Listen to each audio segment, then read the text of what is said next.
Handy when fighting massive roid monsters. After stunning them with a few punches, you can stab them in the neck a few times to really get the blood flowing.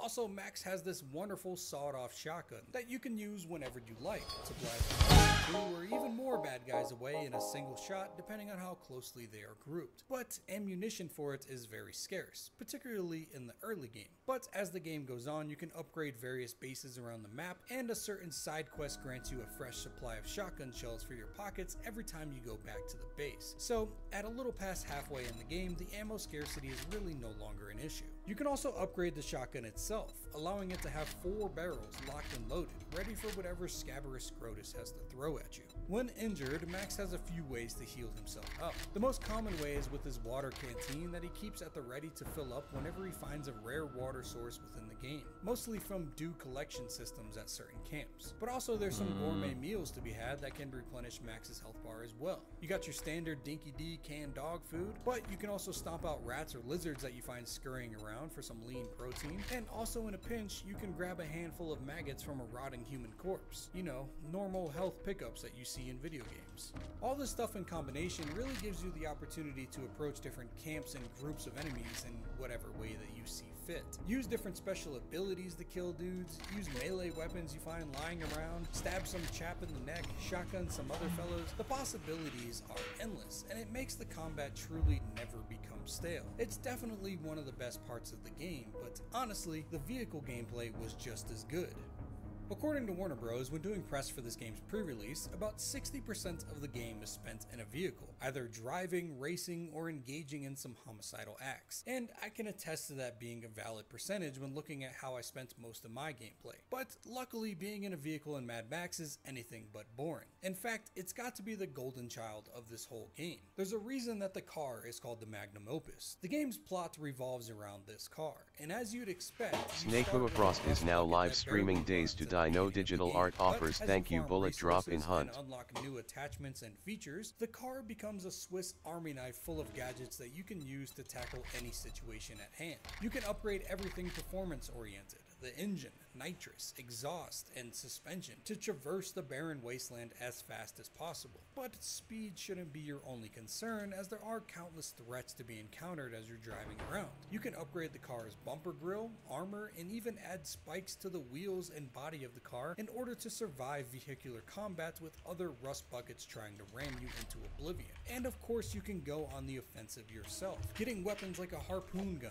thunderstick launchers, and flame spitters to impale, explode, and char whoever tries to test your gangster. You get a sniper rifle too, but this isn't something that can be used efficiently when in car vs car combat. Instead, it's better used for sniping long-range threats like sniper lookouts or various defenses outside of camps. There is just something visceral and cathartic about the vehicle combat in this game. Whether it's using your harpoon to rip some dude out of the car driving beside you, or ripping off the tires so that they can't follow you anymore, or becoming a maniac straight out of Twisted Metal and slamming the nitrous while you're on your path to T-bone your next victim. And the explosions are immaculate. I don't know if any game has captured vehicular destruction as well as this game, if I'm being honest. As the game goes on, enemy vehicles get more armored and drive twice as fast, so the threat of your own car being destroyed by them is always there, especially if you're like me and you did focus more on speed than armor because you like to go fast. The more armor you add lowers your acceleration and top speed due to the weight gain,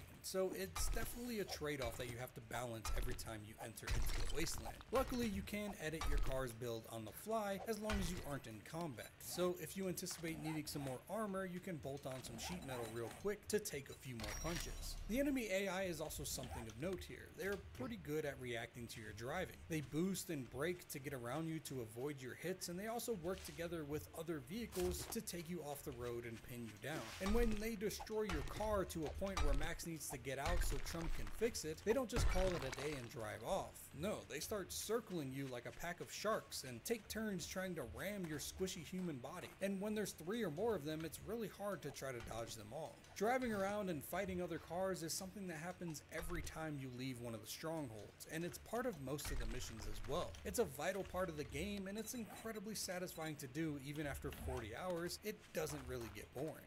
But there are also specific objectives that lie around in this open world that require vehicles as well. So let's get into the last section of gameplay, the open world exploration. The open world of Mad Max is beautiful, full stop.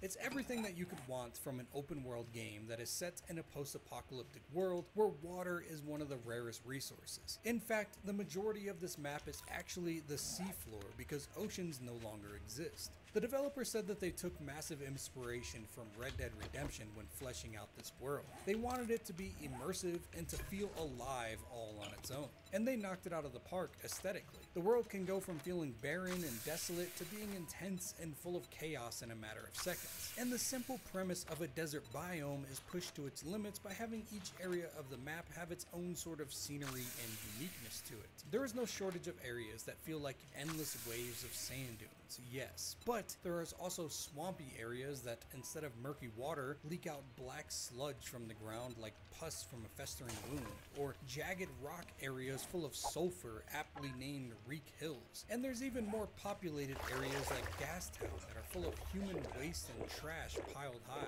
But even when you're driving along some of the more desolate areas, there is a sense of atmosphere that rivals any other post-apocalyptic world in fiction.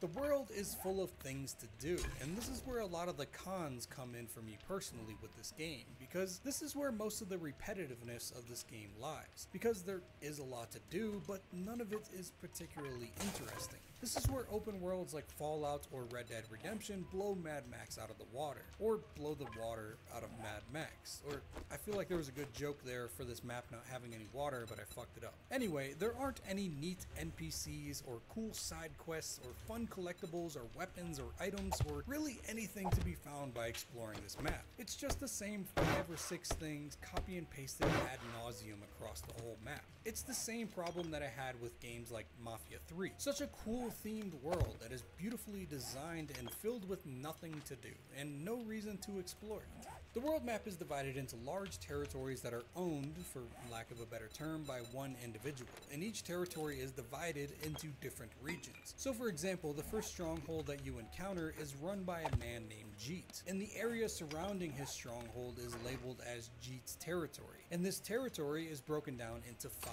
regions: Fuel Veins, Dry Gusty, Colossus, Black Moss, and Balefire Flatland. There is also Gut Gash's territory and Pink Eye's territory that also have 5 regions within them as well as other unique territories like the Dump and the Dunes, which don't have regions within them, but they are still rather large and full of objectives. Each region is full of different cooldown commands are now active. Most of them are called threats, as they are extensions of Scabrous Scrotus's reign onto each territory. So as you go through these territories, you have the option to lower the threat level by taking down these threats. Think of the Far Cry games where you reveal a region by climbing a tower. In Mad Max's case, you fly up in a hot air balloon and then you see a lot of the threats available in that region. There are scarecrows, which are monuments of scrap and dead bodies that can be rammed with your car or ripped down with your harpoon. There are snipers' nests, which can be taken out in the same ways or shot down with the sniper in the back of Max's car. There are convoys, which are groups of heavily armored cars escorting a truck carrying fuel, and you have to fight through the cars protecting the truck and destroy the truck as well, which gives you a unique hood ornament that boosts a certain stat on your car. There are minefields that can only be defused safely by using a certain vehicle that has a dog companion in the back instead of Chum Bucket. The dog reveals the mines and allows Max to disarm them.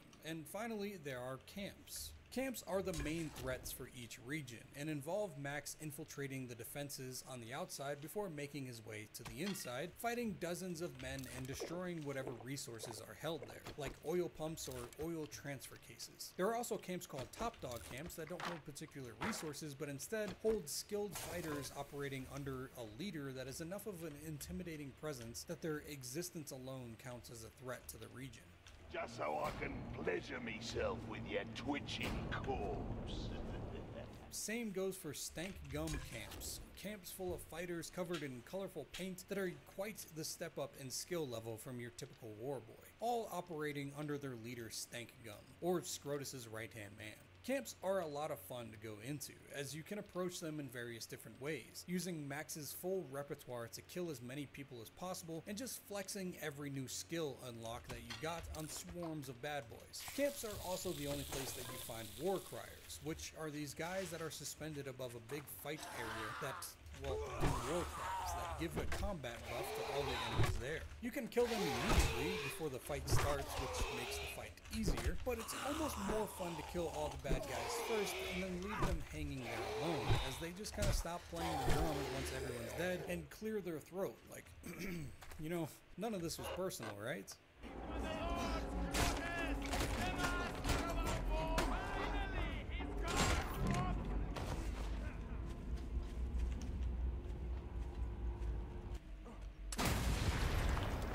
But most of your time spent exploring the world involves destroying these various threats, and each region has several of each. And with 15 plus regions, you can see how having only a few options of things to do can get quite repetitive. Now, you don't have to destroy every threat in every region. You can go about your business and play the game's story missions and ignore the exploration. But I am an OCD gamer when it comes to task lists. So if I have a list of things in the area to do, I'm gonna spend hours doing them and ignore the plot.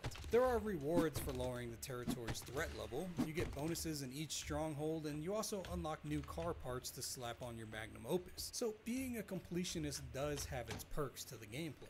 But there are other things to do in each region that don't revolve around these threats, and by DTD, a new vote has started. Things. One is death races, which are, as they sound, races and death. They reward you with skill points if you complete them fast enough, and they're pretty fun. I like how you can totally just destroy all your opponents with zero regard for penalty in the race. Like most other games, even if it's a game about murdering people, if you try to shoot your opponents during a race, the race is usually failed. And Mad Max, it's fucking Mad Max. You can murder every other car in the race, making first place guaranteed every time. There are also online leaderboard races, but the WB servers got shut down years ago, so I couldn't really play these at all.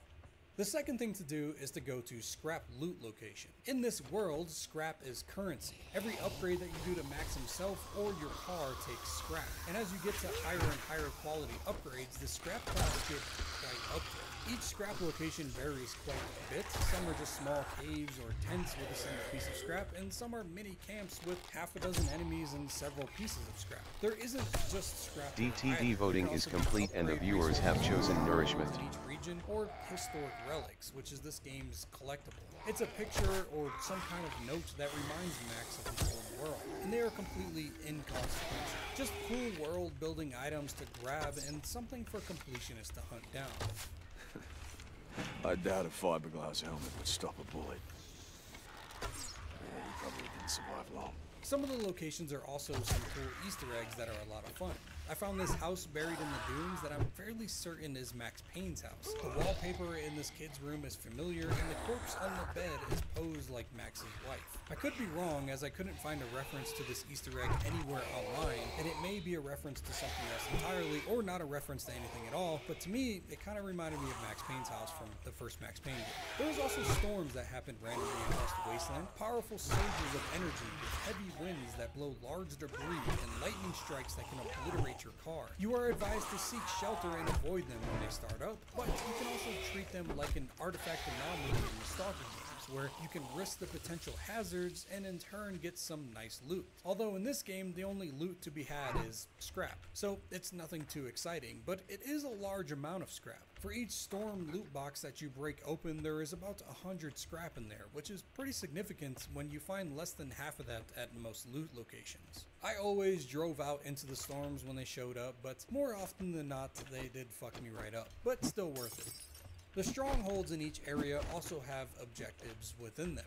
You can upgrade each one by finding those resources and camps that I mentioned, allowing you to build an oil tank, water storage, or maggot farm, which can replenish your fuel, canteen, and health bar every time you go back to the base, so it makes it worthwhile to do so. But also there's other neat ones like the survey crew, which reveals different scrap locations to you on the map, cleanup crew, which automatically collects scraps from cars that you destroy, and then there's the scrap crew, which is supposed to collect scrap for you while you're offline, but as the WB servers are down, this feature no longer works, so it's useless. It's also cool seeing how the stronghold is advanced every time you complete an upgrade. When you first get there, people are sickly and lying around and the place looks like shit, and then you fix up a few things and give them access to food and water storage, and all of a sudden the place is popping. People are happier, hopeful even, and the place starts to look rather respectable. A cool detail in the game that I thought was a nice touch. Each stronghold also has its fair share of side missions as well, that give Max scrap or special loot or features, like several missions given by Jeet for Max to find a wastelander that is rumored to know how to make gunpowder named Blast Cat, and then also find resources around the map that he needs to make said gunpowder. A multi-part mission series, but it results in each camp refilling Max's ammunition, making using your shotgun a lot less taxing on resources. And I'll discuss some substantial side missions when I go over the plot of the game, which I suppose is right now, so spoilers ahead for all those concerned for the story of this game. Here you are. Lungs still heaving, heart still beating. Yet you refuse to live. Perhaps you've forgotten who you are.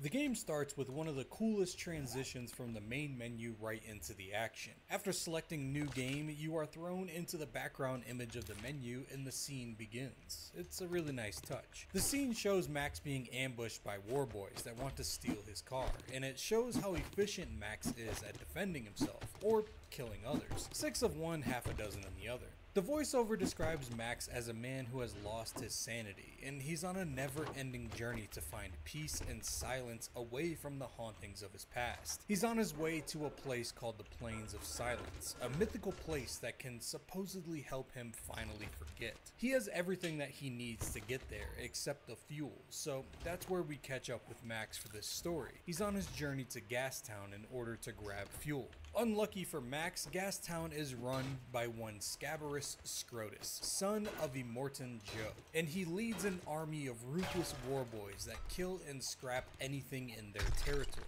and Max falls into that category of anything at this moment. They eventually get the better of Max and beats him down, as Scrotus himself arrives and loads Max's car up onto his massive rig to take it away.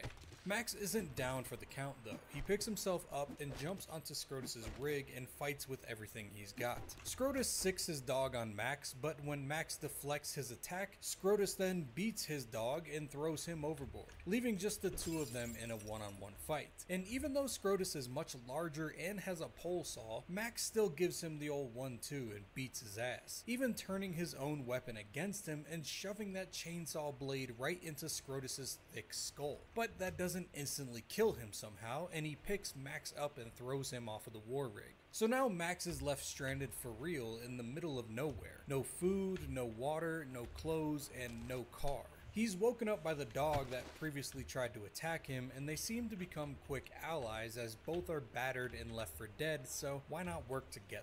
Max scavenges some clothes and a canteen off some poor soul left in the waste, and he also finds a pipe gun in the sand after the dog sniffed it out. The dog also soon leads Max to water, so that they can both get a much needed drink, and as the dog ventures on ahead of Max in search of some food, it's captured by a hunchbacked man named Chum Bucket, who is delighted at getting his next meal. Chumbucket, this man, are you quiet, gently? What?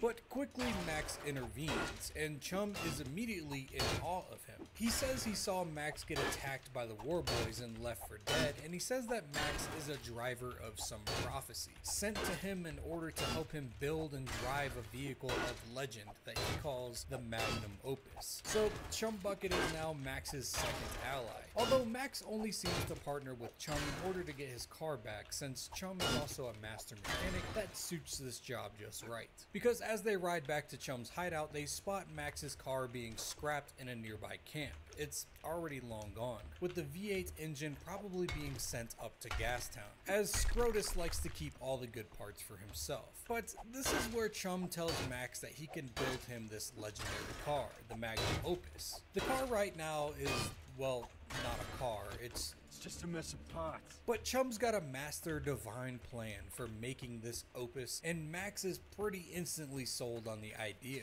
The first step is getting a body for this chassis. So they ride out to a place called the Graveyard, a place under control of the creepy faction called the Buzzards that only come out from underground at night. They have a bunch of car bodies held at this graveyard, so once you get there you make your choice of body and then you make a run for it. The next step is for Chum Bucket to gather the parts needed to build a harpoon gun that'll help for combat and ripping gates off of camps and all that jazz. And he also has the tip to the harpoon stored in his bunk for reasons. And once it's attached to the car, you then use it to rip down some scarecrows and infiltrate your first camp. Inside this camp, as you're killing all the bad guys, you come across a stranger in the shadows. Someone that you've seen before already in the very beginning of the game, but now he tells you to come see him when your spirit is ready. You don't know it now, but this guy is named Griffa, who is like a spiritual guide for Max. Functionally, he's a way to spend your experience points in the game, or Griffa tokens, to rank up different attributes and skills, but we'll get a formal introduction once we finish out this camp.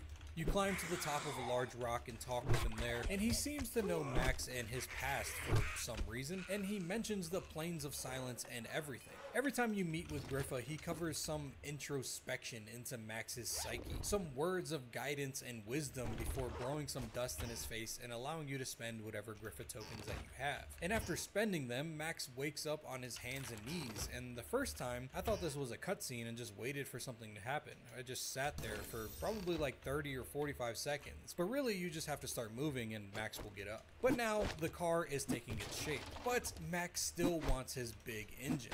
But that requires going to Gastown, which he isn't really ready for, as Chum lets him know. He'll need better armor and weapons to do that. As they're having this conversation in Chum's hideout, it gets ambushed by scavengers, as they probably saw them driving back there recently. These scavengers are under the control of Stank Gum, one of Scrotus's top men, and a violent psychopath as well. He has Chum's hideout destroyed while he dances in the chaos. This leaves Max in need of a place to rebuild, and the only place Chum has in mind is Jeet's stronghold.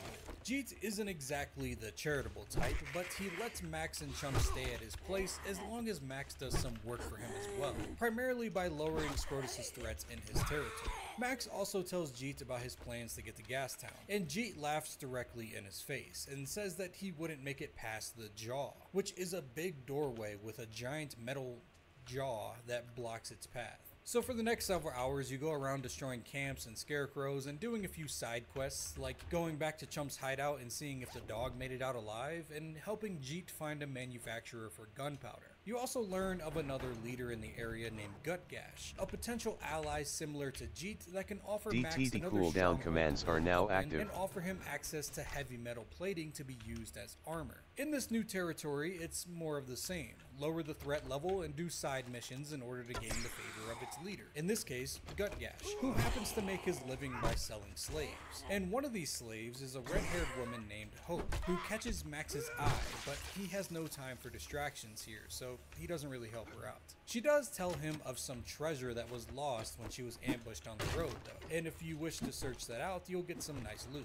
Gutgash also asks you a few favors. He needs dense steel, and he asks you to dig out an old subway car in the tunnels, and he asks you to raise the morale of his stronghold by getting a sign from the old days, a relic of the water gods, a sign that great water once existed and it will soon return again. It's a billboard with a lobster on it. Once Max has earned enough respect from Gutgash, he is told of a harpoon tip that is strong enough to rip down the jaw, but it's being used as a hood ornament on some convoy in his area. So Max has to take down this convoy and build this strong harpoon to move on. And this also helps out Gutgash too, as this convoy was a massive threat to his territory. Once you have this upgraded jag tip, you're also told by Jeet that you'll need some black magic as well to destroy the hinges on the jaw. And since you've helped him source some black powder materials, he teaches you how to make an explosive grenade launcher weapon called the Thunderpoon. that can do heavy damage to vehicles and hinges to massive jaw-shaped gates. With all that done, the jaw is able to be destroyed and the dead barons are now accessible to Max and Chum, one step closer to Gastown.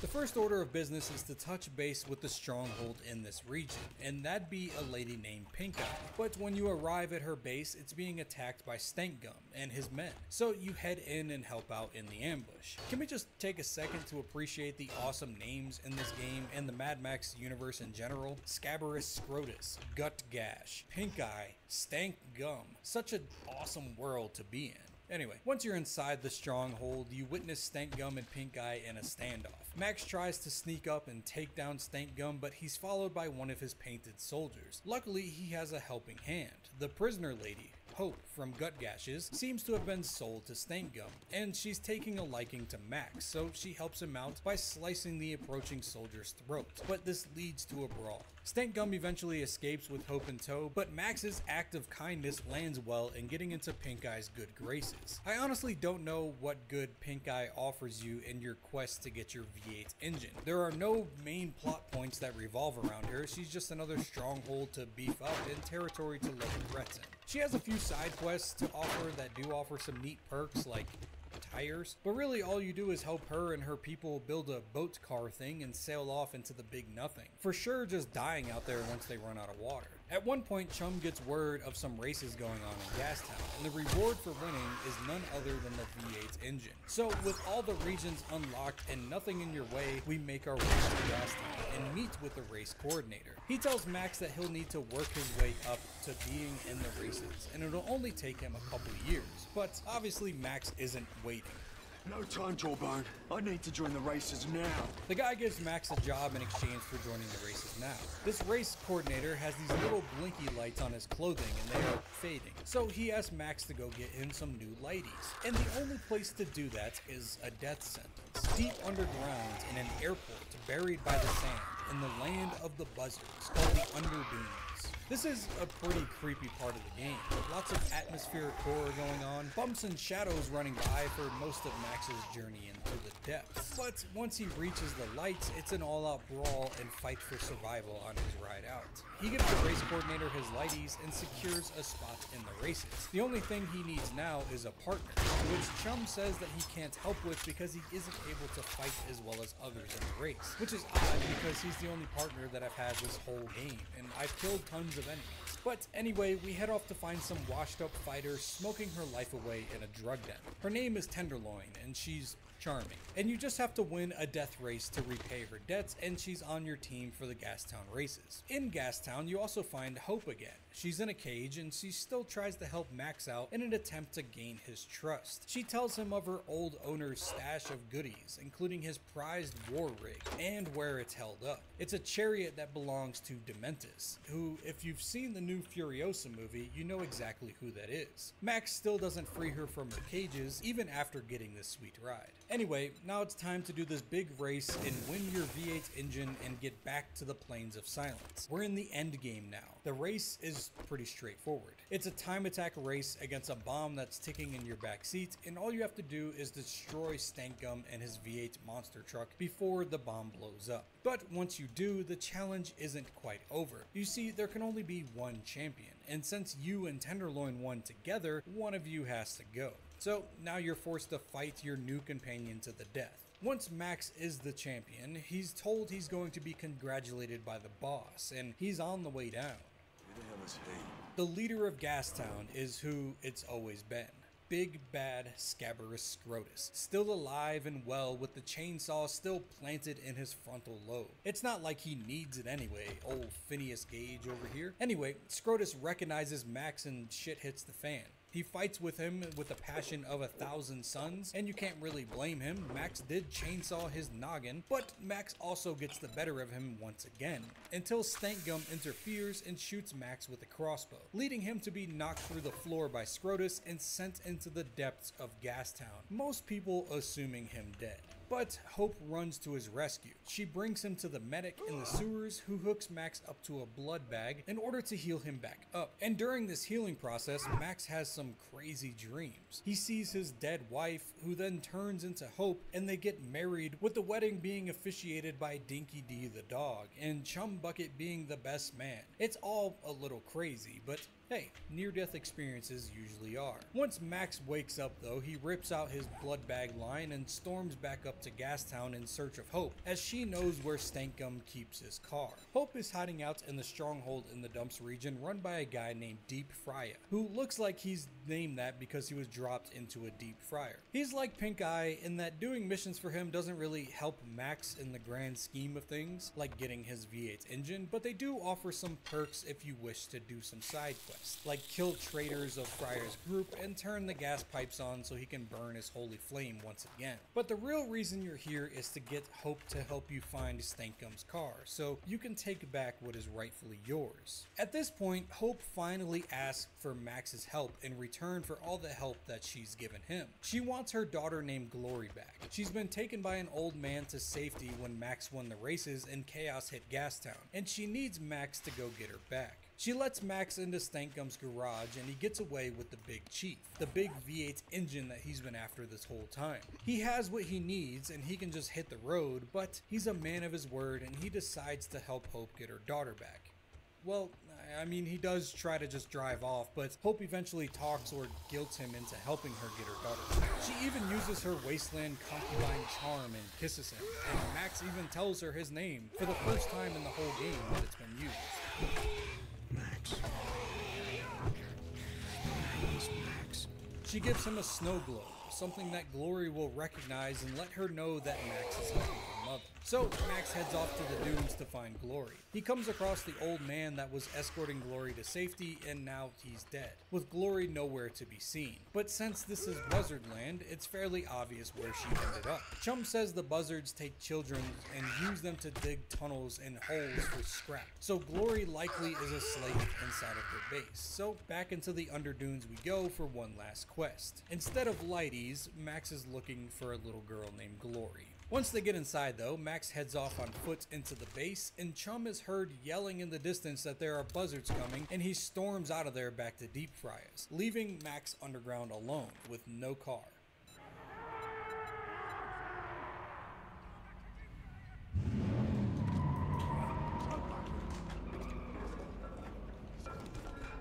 Max eventually finds Glory and rescues her, stealing a buzzard car and making it all the way back to Deep Fryers. Hope and Glory have a touching reunion, but Max immediately notices that Chum is missing, and so is the magnum opus. Deep Frya said that Chum brought it back to where it was born, so Max heads that way. But before he leaves, he's asked by Hope to just drop it, and to live a life with the two of them. Stop pursuing whatever he's after, and settle down. And Max says, fuck that shit, and drives off to Chum's old hideout. He gets there a tad too late though, as Stankgum followed Chum as he left the dumps because he noticed his shiny V8 engine was missing. So Max arrives to a beaten and bloody Chum Bucket and an angry Stankgum in the hideout. Stankgum is mad that Max stole not only his engine, but his girl too. And he says he's mad about Max running a saw into Scrotus's brain too, but I don't really think Stankgum cares about that too much. Anyway, Stankgum is here to fight once and for all. So you brawl him to the death, and as you're beating his face in, he tells you that Scrotus found out about Max's happy little family. A woman and a girl, and he's probably killing them right now. And he likes to take his time when he's killing them. He's there right now, killing him slow, in all sorts of tasty ways. So Max gets into the car immediately, running down Stankgum for good as he leaves, and he races back to Deep Fryers. But again, he is too late. Scrotus is done. Hope is strung up from the ceiling, and Glory dies in Max's arms once he gets there. And this reignites the hatred inside of Max, re-traumatizing him all over again from the loss of his family that he was originally trying to forget. So now, Before Max fucks off to the Plains of Silence, he must kill Scabrous Scrotus. He has to pay for what he's done. In order to find out where Scrotus is, he goes back to the Warlord blood bag that brought him back to life. As a member of Scrotus's war party would be the only person to know where he is. And since the blood bag now hates Scrotus for leaving him as a vessel to heal others, he would be willing to give up his location. The blood bag sees Max as an extension of himself, as his blood runs through him, and as such he wants Max to get revenge on Scrotus for locking him up and being used as a blood bag. So he does in fact give Max the location of Scrotus. And the first portion of this boss fight is like your standard convoy destruction mission. But once the main war rig is out of commission and nearly driven off of a cliff, Max is tempted to ram into the war rig with the magnum opus to send it flying off into the depths and destroy Scrotus once and for all. But of course, this would also destroy the magnum opus in the process. Chumbucket realizes this and sits on the hood in an attempt to stop Max from killing the car. But Max at this point does not give a single fuck about Chumbucket or the car, and he goes full speed ahead with the magnum opus.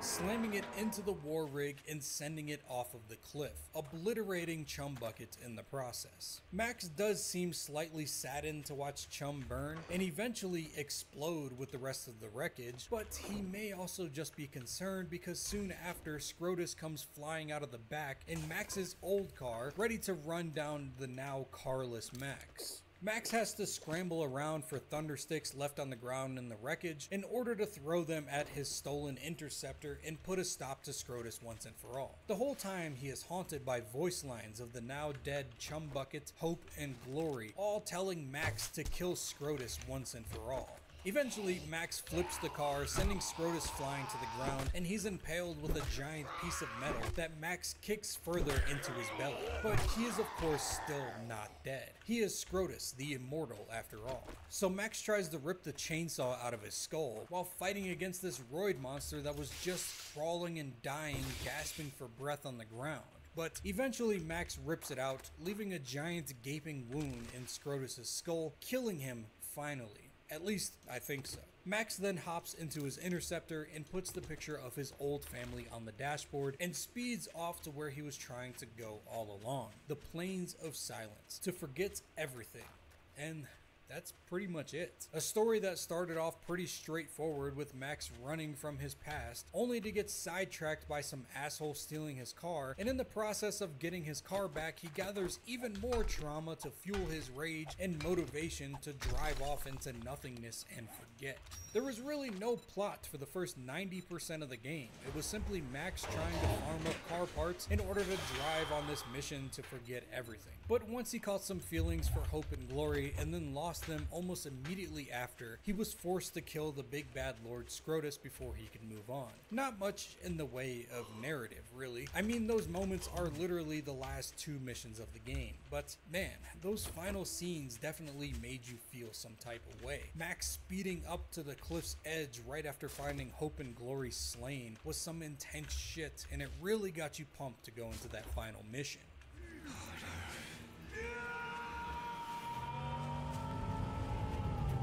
Kill them. I want you to paint my name in their blood across the land. Where is he? Through your veins. Where is he? Where is he?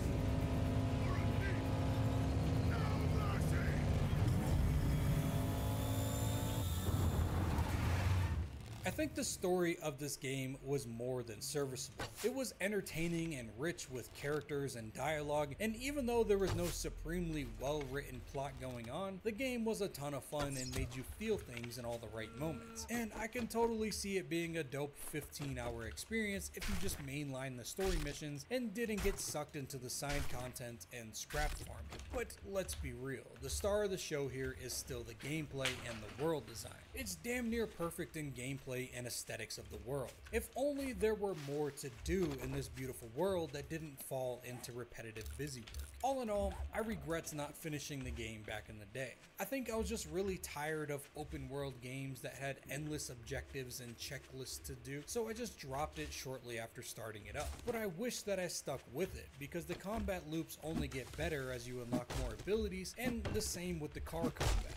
and the game offers a ton of those set pieces as well in most of the missions that I didn't get to. So does the game Mad Max live up to the hype that it's been receiving over the past couple of weeks? Yeah, I think so. It's a solid 7 out of 10 game that is tons of fun and has a lot to offer. As for why I think the game wasn't as successful as it deserved, well, for one, it released on the same exact day as Metal Gear Solid 5, which I can only imagine wasn't great for the shelf space offered to this game. And on top of that, most people probably thought this was a movie tie-in game for Fury Road, so on that basis alone, I think a lot of people passed it up. But ultimately, I think not having George Miller involved was the biggest misstep in the project. The game would have had a better storyline and even better world building, and side content thrown in everywhere, if Miller was able to make the video game adaptation that he's been waiting decades to make. At a press conference for Furiosa, George Miller was asked about the Mad Max game, and he was quoted as saying, "The game was not as good as he wanted it to be. It was out of his hands, and essentially Avalanche just took his Mad Max material and made what they wanted with it, and had no care for the overarching lore of the universe." But he ended the statement by mentioning that he would still be interested in making another Mad Max game, and he'd love for Kojima to work on it with him, which oddly enough could actually happen one day, as Kojima is a massive Mad Max fan and has cited George Miller as one of his biggest influences in making his stories. So who knows, maybe we'll get a Kojima Productions Mad Max project in the future. Maybe that was Kojima's plan all along, since his Metal Gear Solid 5 is part of the reason that the game flopped. At least per former Avalanche director Christopher Sundberg, who said that the game was doomed due to the competing release date. Sundberg also tweeted out after Miller's interview saying that they had a DLC for the game fully completed, just sitting, waiting for the green light. But Warner Bros. Shut them down and decided not to release anything else for the game, blaming Avalanche for the poor sales of the game even though they made a good product. You gotta love those scumbag corporations, shooting themselves in the foot only to blame everyone else for their missing toes. This game had a troubled start and a troubled ending, and I don't think we'll ever see another Mad Max installation from Avalanche Studios, but who knows, maybe the Road Warrior will make it to the gaming market once again. I hope that it will. It's got all the substance needed to make a fantastic game. You just need the right minds to work on it and to make something fun. But for God's sakes, please let George Miller direct his own universe in gaming for one time. But before I head off, I'd like to thank all my patrons and YouTube members for holding it down. Doc Schwinn, Kid Kingpin, Snowflake, Zachary Parkerson, Not Much, Anonymous Starkweather, Crash Bandicoot 25, Ben Stevens, Potty, Yay Man, Alfred Correa, Kenneth Butler, Ethan Carpenter, Matthew Taylor, Scribe Slendy, Nick the Brosa, Nico Mendez, Dylan Klink, Frankie Hammer, Peanutso Holland, Grizzly Wisley, Sexy Pickles, Forgem Nas, and Shotgun Minister. As always, thank you for watching. I hope to see you next time. Peace.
DTD, a new vote has started.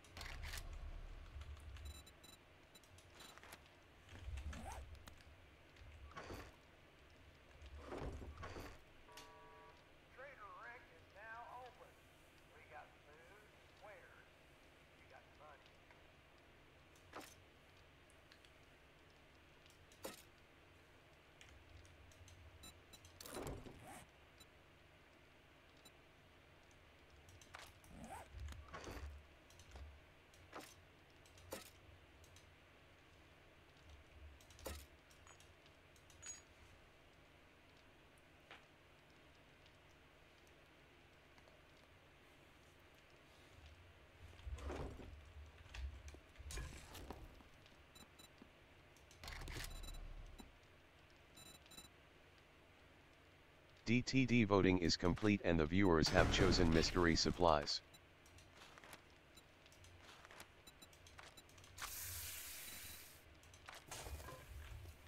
Mystery supplies. Okay.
shake? Yeah, what do you want?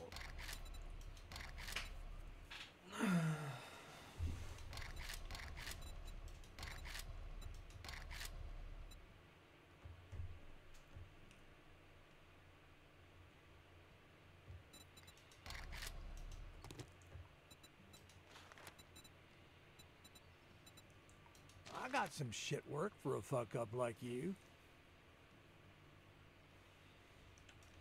What are you standing there for? Don't you have selling to even a dumbass like you?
Don't let the door hit you on your way out.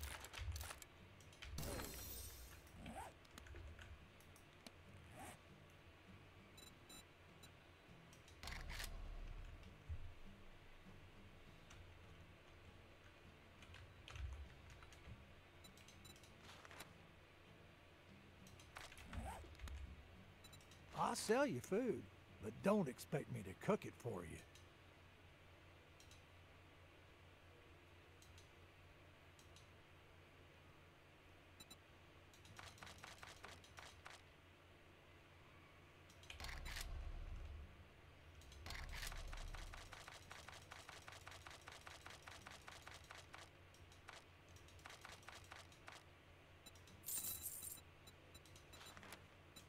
Be careful out there. You wouldn't want to get hurt.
DTD, a new vote has started.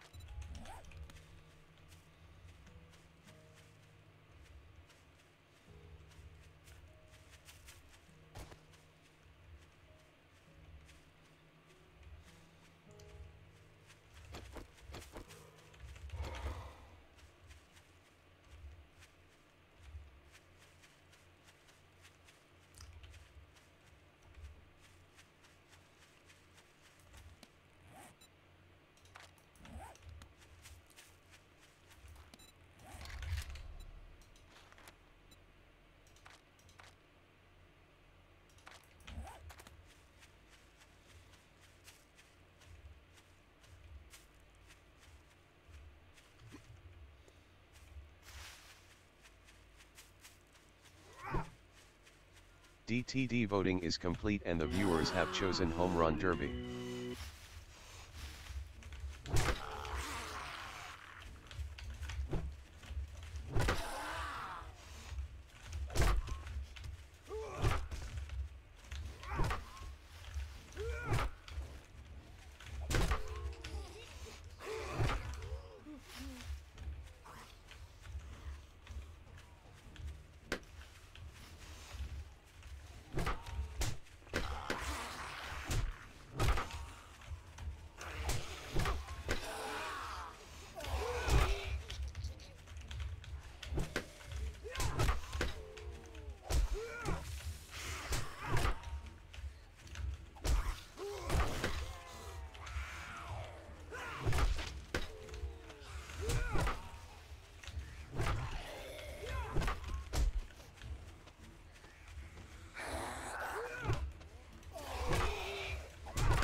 Watch your back.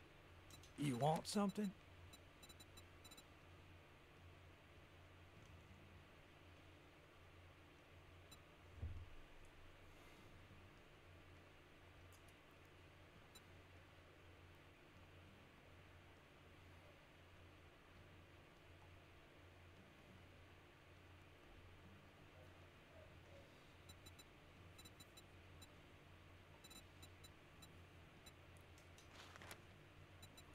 I have no idea.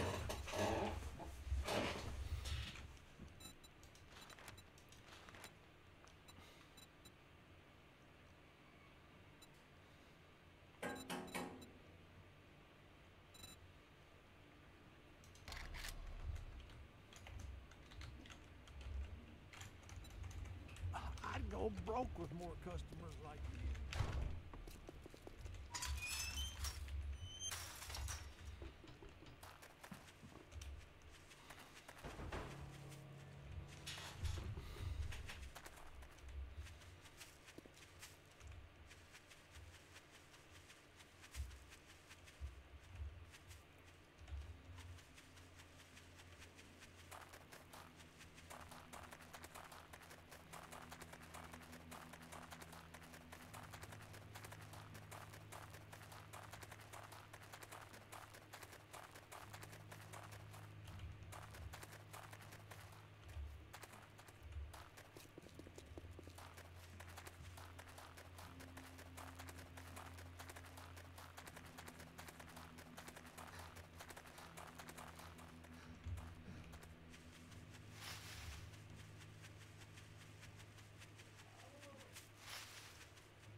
Oh my.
Zombies have been a pop culture staple for decades. Movies, books, music videos, comics, all having their swing at the genre to great success. But with the advent of computer technology, a whole new avenue of the genre began to sprout. It was a perfect fit, and zombie games gained traction quickly. But in 2012, a new type of zombie game appeared. And now it's all over your YouTube homepage. The concept of the DayZ mod was simple. Drop around 60 people in a huge, open world map with basically nothing to their name, and let them hunt, craft, and loot weapons, vehicles, armor, and food. Then sprinkle a few zombies here and there, a drizzle of survival aspects, a pinch of PvP, and then for the final touch, proximity chat. Delicious. And the open world sandbox multiplayer zombie survival game was served. But first, do you browse the internet and you don't have Opera GX? Oh my god. Opera GX is not your average browser. It's built from the ground up for gamers. The customization is vast, and is that a Big Boss themed mod pack. Designed by experts for smooth, efficient, military-grade browsing purposes. Listen to only the most therapeutic sounds as you open tabs, close tabs, and type. All the while, listening to smooth tracks. And look at that beautiful new wallpaper. Don't like certain features of the mod pack? Well, just turn them off. Don't like the mod pack itself? There's a ton more on the store. Also, Opera GX has a ton of built-in apps. Spotify, Twitch, even ChatGPT, meaning prompts and articles are a stone's throw away. It's also optimized. Clean temporary files from the sidebar using Opera Clean, and limit RAM, CPU, and network usage using GX Control. Now you can keep a bunch of tabs open without a hit to performance, and keep those downloads uninterrupted. And are those free games and bargain deals, breaking game news and new releases? My god, they even have a calendar. Catspill, Sword of the Necromancer, Spacebar Clicker, and Happy Sheeples. GX Corner has it all. Normal browser bad, Opera GX good. Get it now at the link in the description. DayZ was an instant success, and over time, similar games would appear. At first sporadically, but then very, very quickly. Initially, gamers are excited. A promising new genre ripe for exploration. What could go wrong? But by the late 2010s, that question had been answered. A sea of DTD absolute cooldown commands are now flood active. shelves at breakneck speed. There is nowhere to run. These are often in the form of a fairly new early access game, a model that often DTD, a new vote involves has taking started. everyone's money first and asking questions later. As a result, half-baked, buggy, misleadingly advertised, and massively overhyped games swamp the market. And over time, sentiment on the genre changes. People take a look at their Steam library, and after a few years, they'd slowly begun to notice something. All of these games were absolute arse. Open world, sandbox, multiplayer, zombie, survival.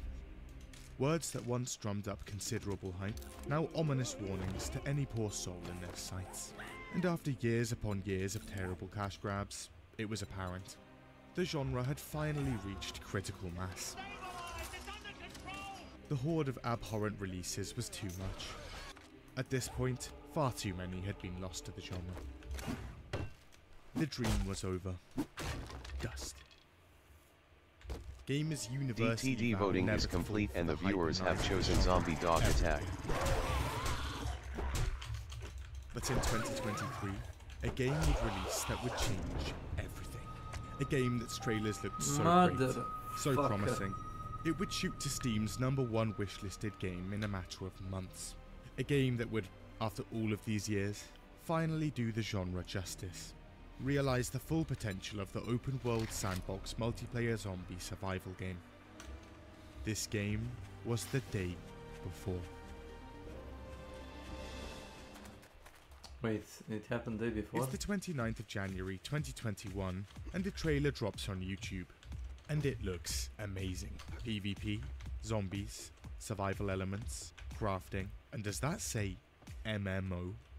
And then those graphics. Whew. This game seemed to have it all. It was exactly what people had longed for. And so naturally, the video gets around. More than 1 million views conjured in no time.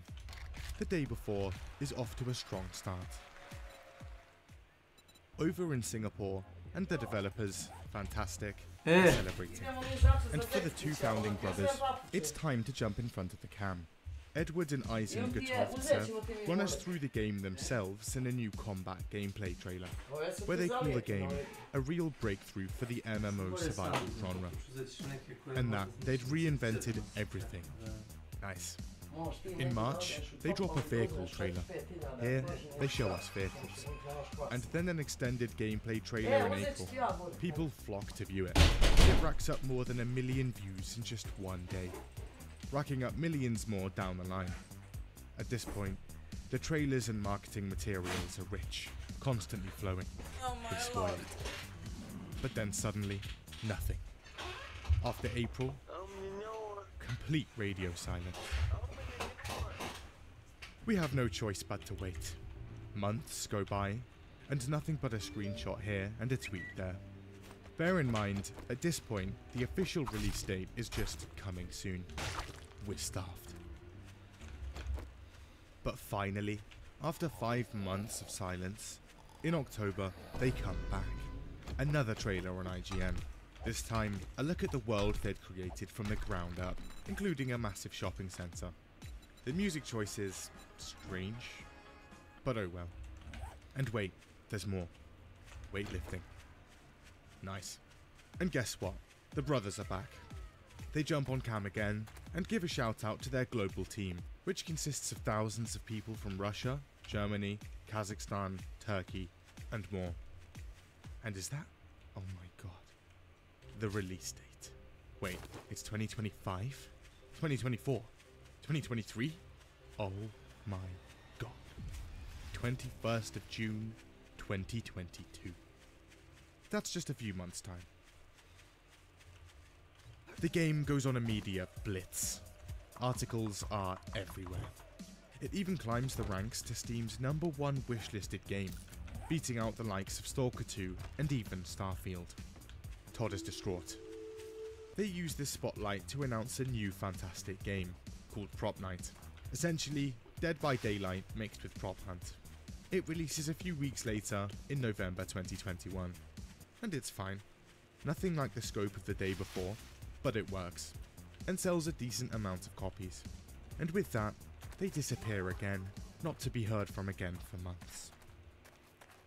It's May 2022, now just 1 month till release, and still, nothing. What's going on? It's at this point that people on the internet gather together and questions start being asked. This was now the second time Fantastic had gone dark, this time a month before launch no less. Was this game even real?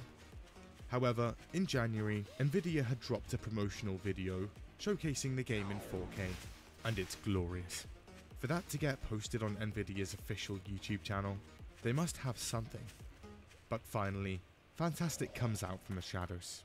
Okay, yes, the game is supposed to be launching in a month's time. However, no, it's not.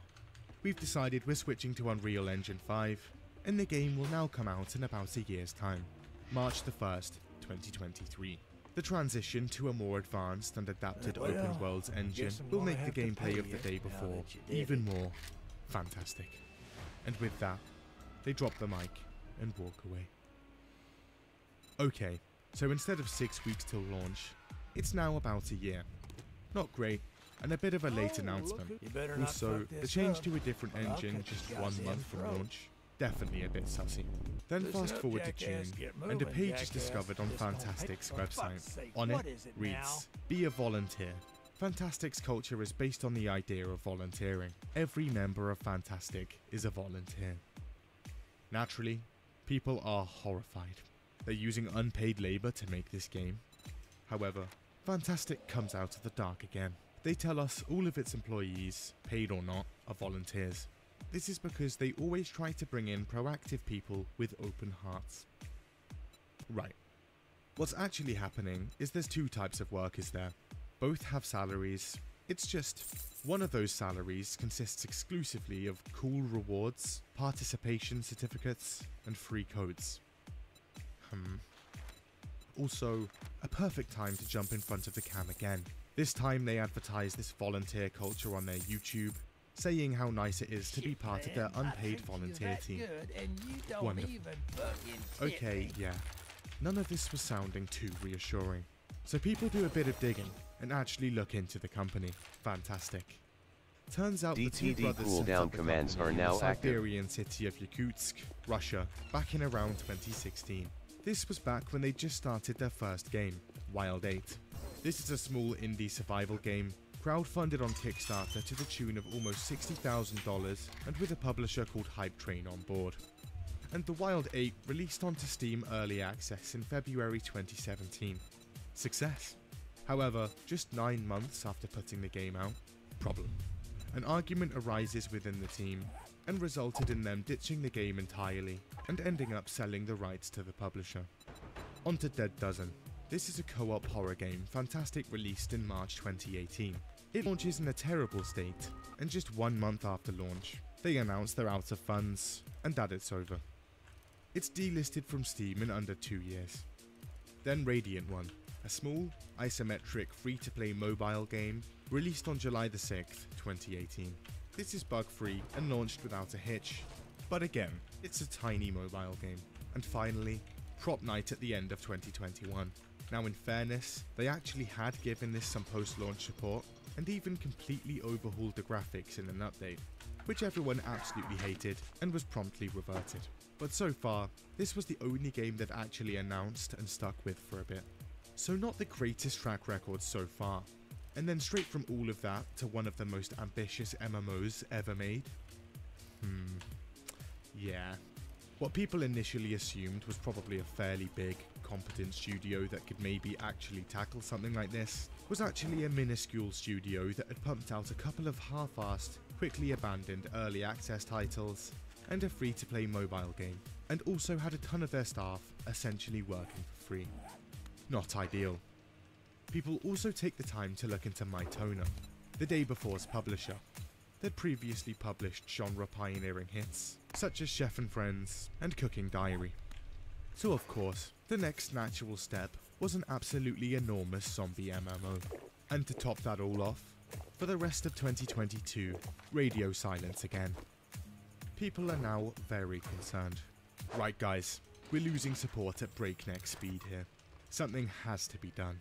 And in January 2023, another Nvidia video drops. This time, a lukewarm reaction. Everybody already knew that if there was a game, it looked good. However, they also drop another video, Life at Fantastic.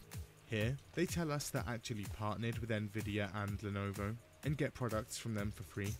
They've now been working on the game for 4 years. They show us how great it is to work for them. Just look at how much fun they're having. It's also worth noting, we don't see an actual office here once, but the main thing here, their app.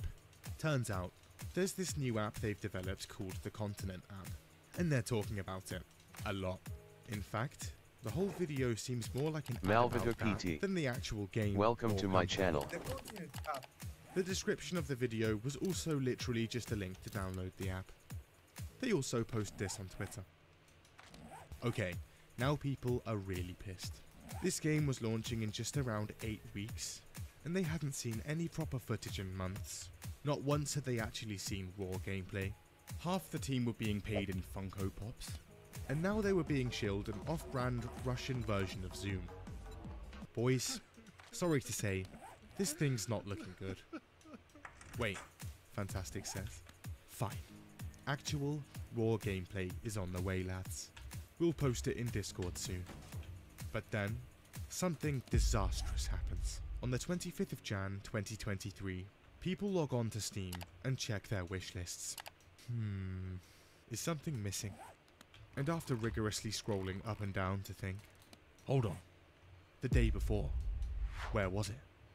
Had the game been taken off Steam? Some people load up Fantastic's YouTube page, and even some of their videos are down. Devoted fans fear the worst. The dreaded rug pull was here. However, Fantastic rush to the Discord, and they have a little something to say.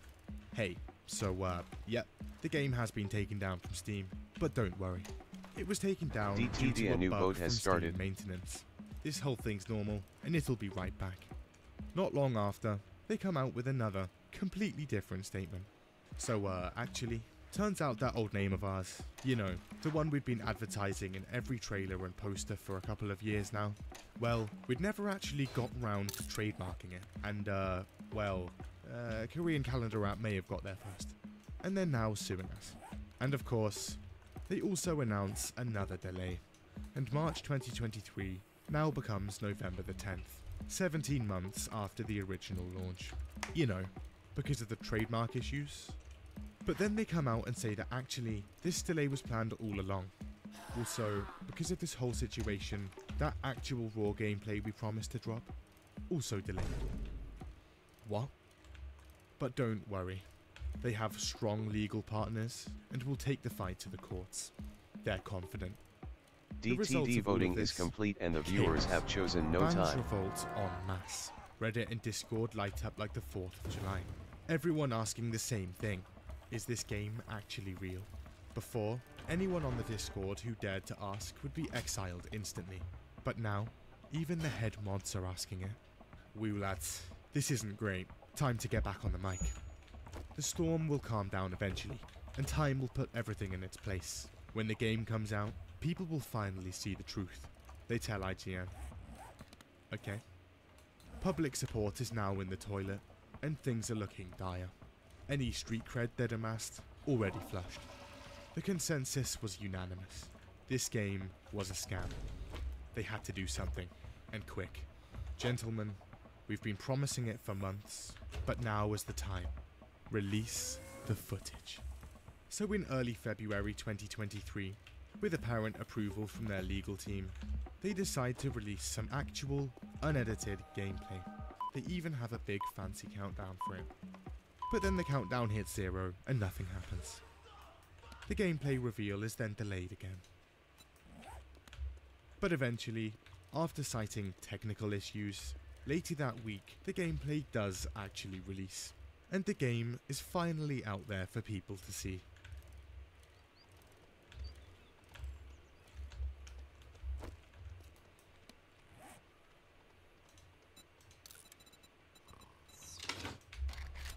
Okay, we now know this game is actually real, but there are a few issues. The graphics, they're not great, and definitely not what was shown a couple of years ago. In fact, the lighting looks completely different, and there's a clear downgrade in VFX. It also looks very boring. There's no zombies around anywhere, and the majority of the 10 minutes consists of walking around and checking drawers. People also noticed they'd literally copied, shot for shot, bits of the Cold War Zombies trailer. And, come to think of it, some of those initial marketing materials also look a bit sus. Naturally, the response to this reveal is negative. So on the 8th of February, Fantastic come out with another statement, this time addressing the haters. Anyone can say anything for views, and everyone will believe it, they say. Disinformation needs to be dealt with. Destroying is easy, creating is difficult. In fact, they say after the game comes out, they'll spend a portion of their time fighting disinformation. February 16th, and a new devlog comes out. This time, there's absolutely no mention of the Continent app.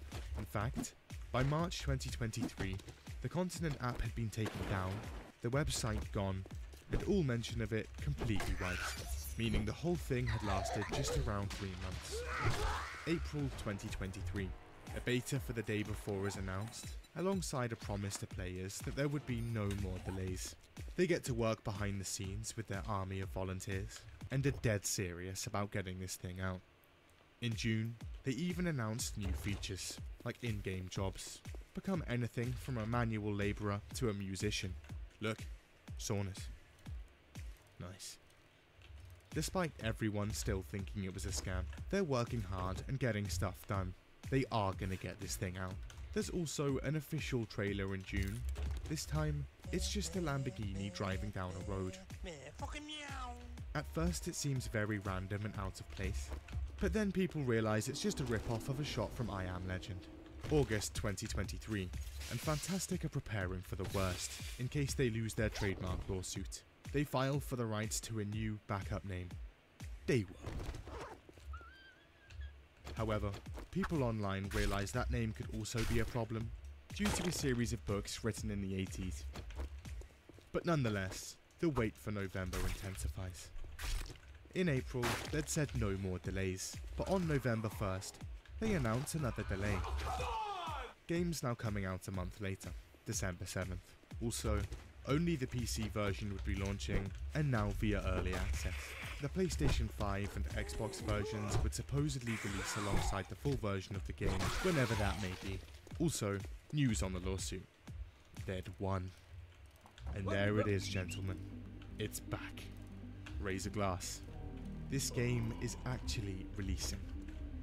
November 2nd, another trailer comes out. This time, people notice that their marketing is now copying from other games. This time, Cyberpunk 2077, GTA 5, and Red Dead Redemption 2. 4th of December. The game is 3 days from its supposed launch, and Fantastic decides now is a great time to come out with a statement saying, "Please don't accuse us of scamming, and please don't accuse us of asset flip." That's not true also. This is in response to a horde of comments online suggesting those exact two things.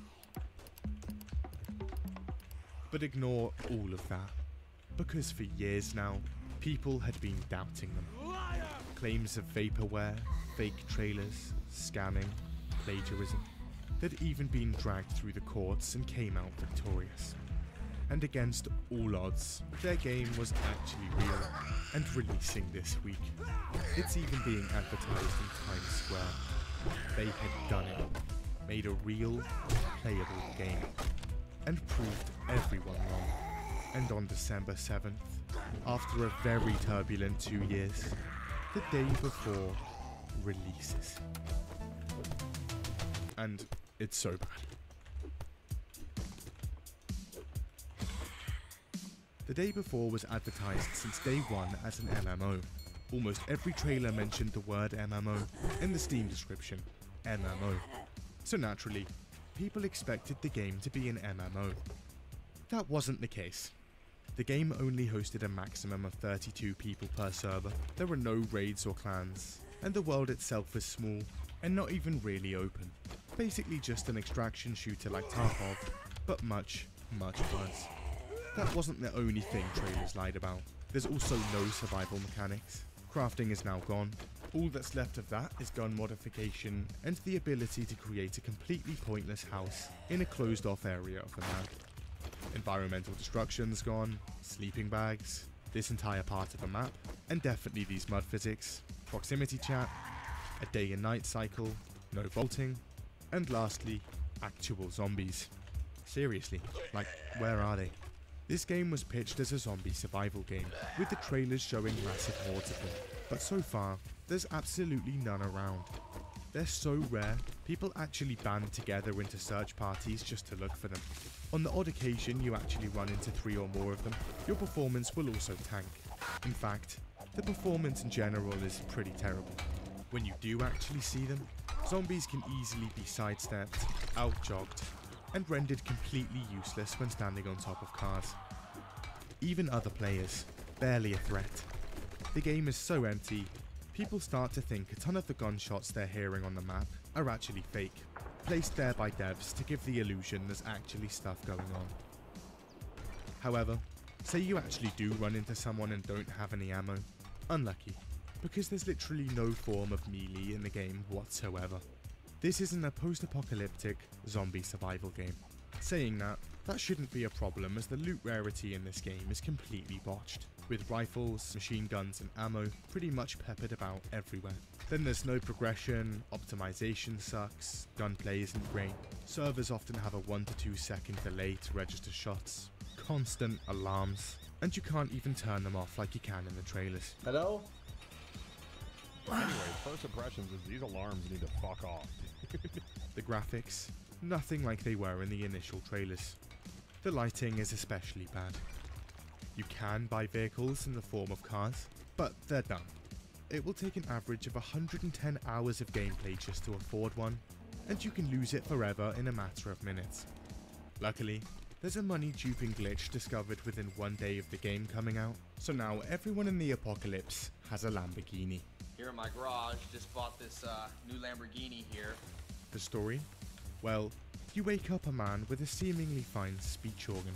All right, your speech organ seems fine.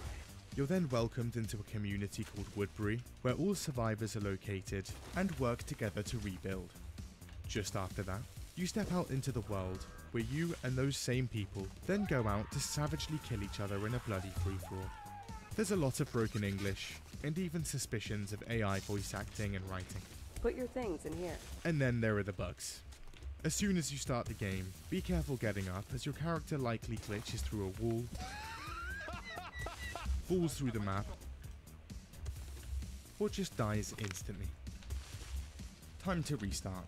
Oh wait, that doesn't actually fix the problem, as it's just saved when you exited, and you'll load back in outside the map, with the only option being to restart the whole game. All of this in the initial tutorial, within the first minute of starting the game. Then there's whatever this is. And massive headband.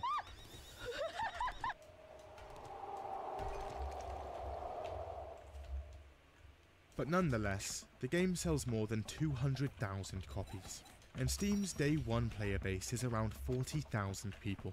The game's done very well. It's even played by big Twitch streamers like Dr. Disrespect. However, the cracks soon start to appear. It instantly acquires the overwhelmingly negative score on Steam, and the Discord erupts into complaints. Hot on the list? This game isn't even an MMO.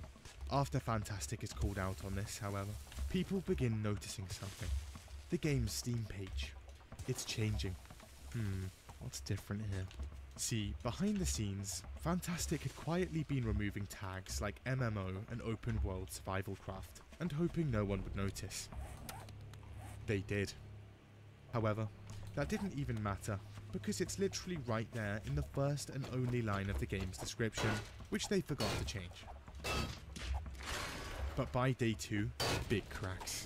60% of the player base dips over the first night, and an internal leak shows, although the game sold 200,000 copies, 91,000 had been refunded. Dear God. Also, at this point, the reviews are in. Steam's overwhelmingly negative rating is now at just 13% positive, making it one of the worst rated games of all time there, and IGN has just given it a 1 out of 10. Didn't get stuck. Nice. But now people actually had their hands on it, it was time to crack open the game files and see what's under the hood of this bad boy. And, my God, it's worse than we thought. After a brief look on the Unreal Engine store, it's quickly apparent something seemed familiar. Files upon files, documents upon documents, thousands of assets flipped. After careful review, it seems that the inventory, building system, gunplay, bleeding mechanic, main menu, and more all come from a $65 Unreal Engine Store asset pack called the Survival Game Kit V2. Even the actual map itself. Supposedly a $300 asset flip from the American City pack bundle from the same store. And that artwork looks familiar. There's a ton more, all documented in this Reddit post. Day 3. 80% of the player base is now gone, and Fantastic comes out with another statement.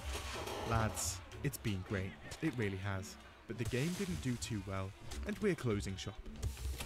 And the entire studio ceases operations 3 days into the release of the game.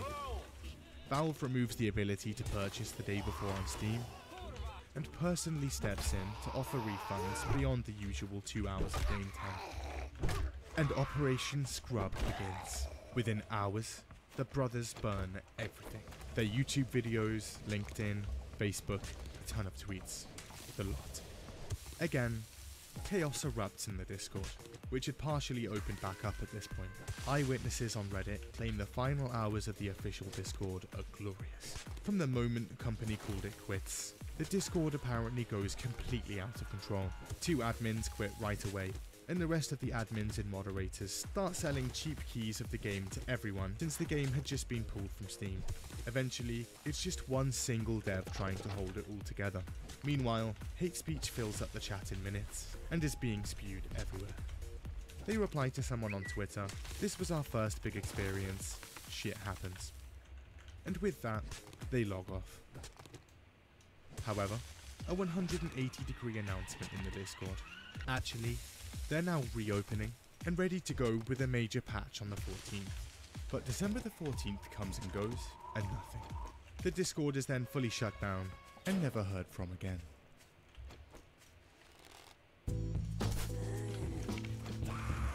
A few days after it all goes down, a journalist in Singapore decides to actually visit Fantastic's offices. He travels to their address, however, turns out it's a shared co-op working space, having solely used it as a virtual office space. He also goes to their original address based on their filings. However, that building's online directory only shows a management consultancy company. And so, in people's minds, their office had gone from a game dev studio to a small studio, but in reality, the whole time it was more like someone's living room. It's presumed that they were never actually based in Singapore, Well, that was a load of shit. and only used this residency to apply for grants and to avoid being hit with Russian sanctions. This also explains why an office was never shown in their vlogs, just people's bedrooms. The dev vlog was also apparently filmed in a hotel lobby, and the devs were in a rental unit nearby. The same journalist gets Fantastic's bank statements, and turns out they filed around $3 million of revenue in 2022, with $200,000 of that going to the brothers. That's alongside $300K in travel expenses for the brothers in just 1 year. The filings also revealed that by the end of 2022, Fantastic had the value of around $1 million in their account. So things do sound a bit dodgy here. But what actually happened? Well, theories are everywhere. The first, a classic, run-of-the-mill rug pull. Take the money and run. However, this doesn't make too much sense.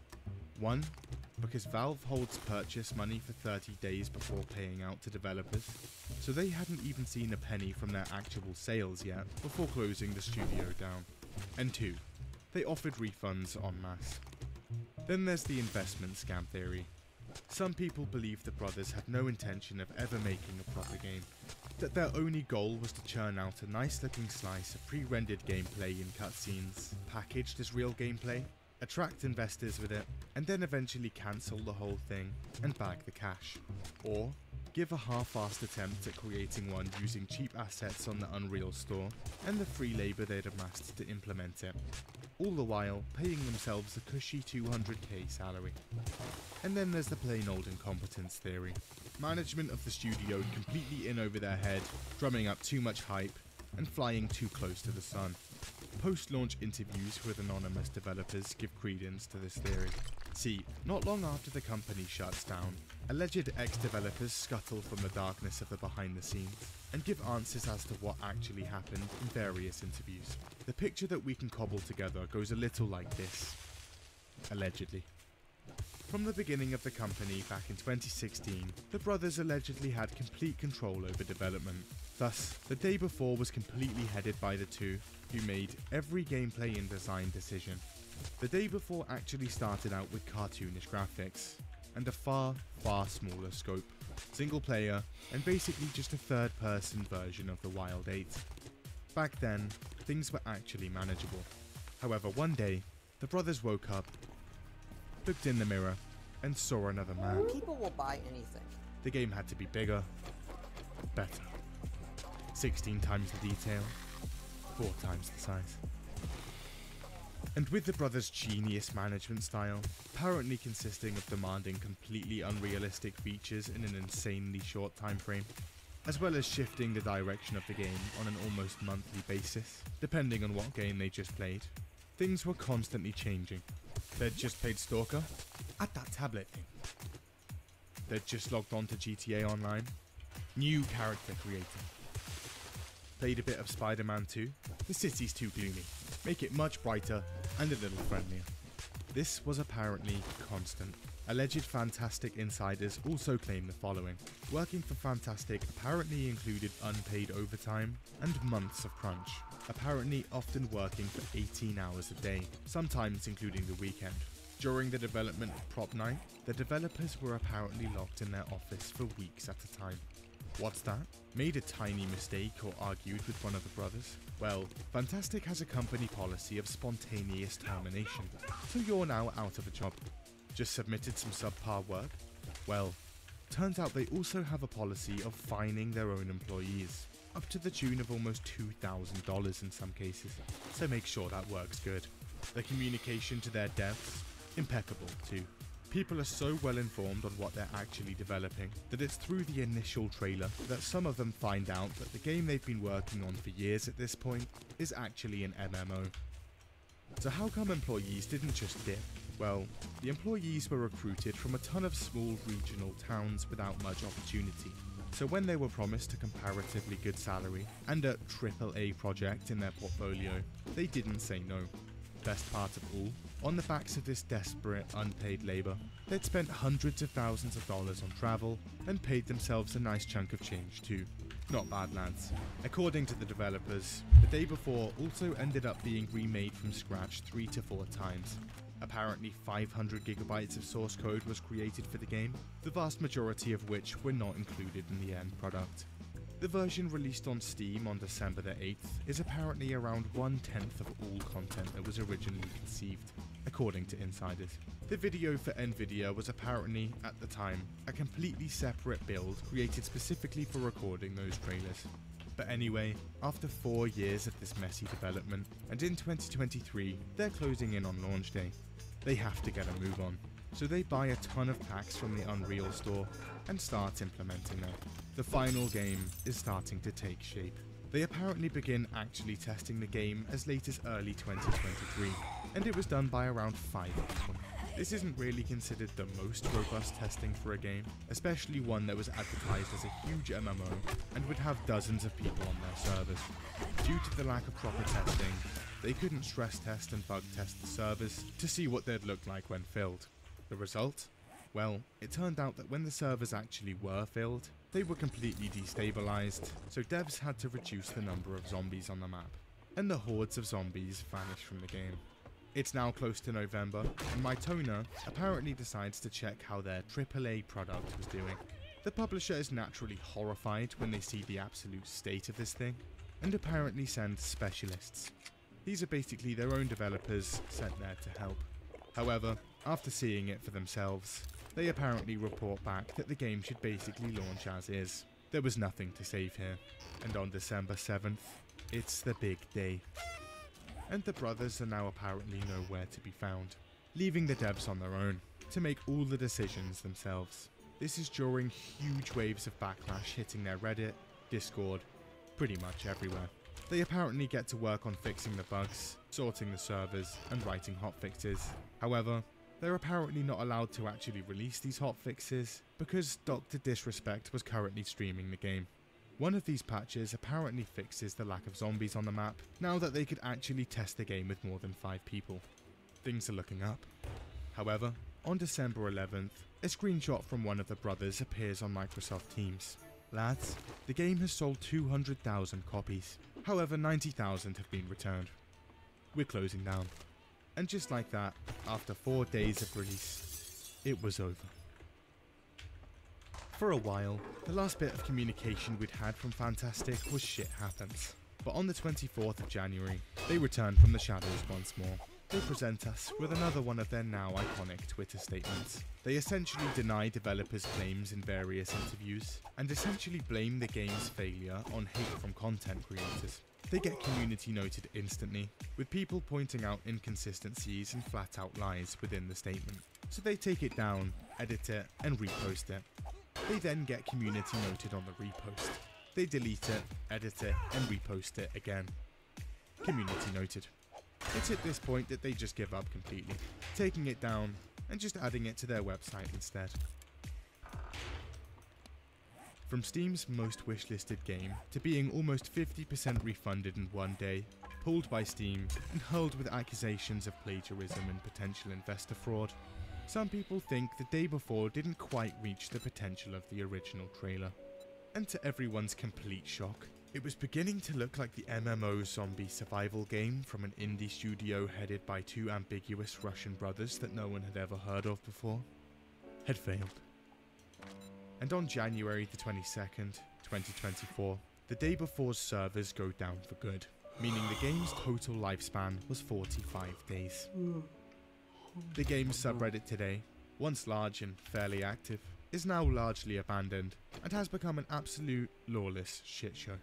And the brothers, well, they haven't actually been seen since December the 7th. However, according to multiple former devs who've apparently received offers from them, they're out there and apparently are currently working on a new mobile game.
Well, that's sad.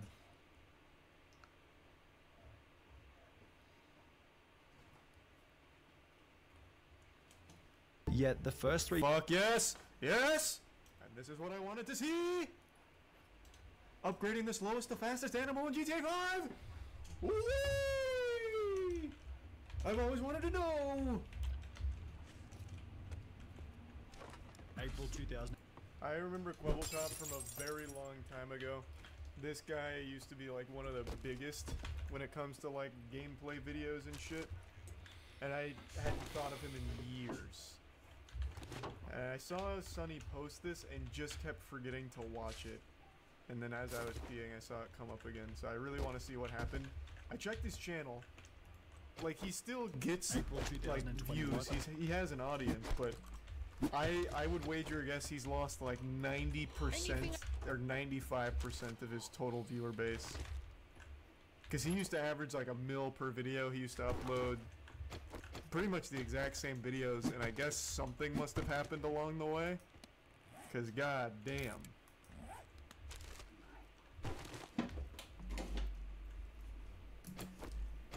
...2021, 97.9 million views. April 2022, 8.5 million views. In the space of only 12 months, Quibblecop's viewership has fallen by roughly 90%, and we're going to outline That's what I speculated. I'm pretty good at eyeballing that kind of shit. Single mistake made, which has brought him to this unfortunate point. Now, to cut Quibblecop, aka Geordie, a bit of slack, I need to specify that because he's a gaming YouTuber, some of this decline has actually been out of his control. We've explained in past videos that gaming YouTubers often have a very volatile career, as their view count is directly tied to the popularity of whatever game they happen to be playing. We can see this trend when looking at Quibblecop's best month ever back in August 2019, when his channel would achieve a monthly viewership of 166 million. At the time, Minecraft was coming back into the mainstream, bolstering Quibblecop's content, whilst Fortnite was still in its prime YouTuber phase, giving him countless opportunities for fresh new videos. Since Geordie had control over the popularity of these games, you might go ahead and call this an element of luck. However, almost everything else which was bringing in these 166 million views had been a result of Quibblecop's actions. For example, Geordie was a master at collaborating with other YouTubers. I'm a YouTuber. I want to know more YouTubers. I want to get to know all the YouTubers. I want my friends to be YouTubers or people that are doing similar stuff. God, that sounds miserable. I don't know why people would only want to be surrounded by like-minded people. I can't stand that perspective. I think it's becoming more and more prevalent where people only want to be friends with everyone that shares the exact same opinions of them, and they can't be friends with people that think differently. Like, why would you want to be around people that are just like in the same career path, the same fucking thoughts as you, basically just like a goddamn clone of yourself? That sounds miserable. Just to always be locked in your own little echo chamber of sycophantic yes men, like it's just, ugh. I think that'd just be miserable. I really do. Evident after forming a YouTube trio known as Robust, which included Quebblecop alongside two other familiar faces, Jelly and Slogo Man. Quebblecop explained that his first viral video with over 14 million views was him, Jelly and Slogo simply messing around on GTA 5. As their relationship strengthened, a video where Quebblecop simply met Jelly in real life for the first time gained over 12 million views. The trio were even picked up by PewDiePie's YouTube network Revel Mode alongside Markiplier and Jacksepticeye, with a subscriber count of Quebblecop, Jelly and Slogo being the first piece of evidence for the success they'd find as a trio. In addition to— How are the other two doing? Before we go on, I don't know the other two. I haven't heard of Jelly or Slogo. Let's take a peek. April 2000. Let's see if it's just Quebblecop. Today. Oh, it's all of them. Holy shit. 23 million. He gets about the same views as Quebblecop, who's on a 90% decline. Actually, less than Quebblecop. God damn. So it really just must be a thing of like the games aren't as popular anymore, unless they really did something that ruined them. So far, out of the three of them, it seems like Slogo's doing the best. And yet Slogo has the lowest amount of subs out of the group. People grow up. True. That's a big problem with making kids content. Your audience grows up like pretty quickly. I feel like things you watch when you're 14, you stop watching by the time you're like 16, maybe. But there's always going to be new kids coming into the mix. So you would always expect it to constantly like refresh itself, but I guess sometimes it just doesn't. Or again, maybe something happened with this whole group. Not far enough, I was just curious. Kind of skipping ahead here in the manga. The best piece of evidence for the success they'd find as a trio. In addition to forming the Robust group, Geordie began dating fellow YouTuber Azzyland in 2016, with Azzy herself having a multi-million subscriber count at the time, meaning that they could collaborate on various different videos, providing further growth for each creator. Yet the overwhelming driver behind Quebblecop's extreme viewership was without a doubt his laser focus on the content in combination with an unwavering work ethic. After beginning his channel, Geordie made a commitment to upload one video every single day, which he would continue for a period of over 9 years. 27th of August 2012, I said to myself, I'm never gonna miss a day of uploading, no matter what happens, and every day I'm gonna make a video that's better than the one before. Additionally, all of his energy was being focused on one channel only, ensuring that the one daily video was always of the highest quality. Every day I worked on it, every day I studied it, I watched tutorials, I read articles, I spoke to people, I practiced, and every day I mean, did you really need to? Like, what articles are you reading and what tutorials? Like, did you sign up for Jake Paul's seminar on how to be a YouTuber? Because this is all, like, really standard stuff. Unbeatable GTA 5, you lap, you lose. Fortnite versus real life challenge. Saddest Fortnite, try not to cry. I mean, like, he didn't need to really invest into the education side of YouTubing. He kind of just went with whatever was on the Explore tab.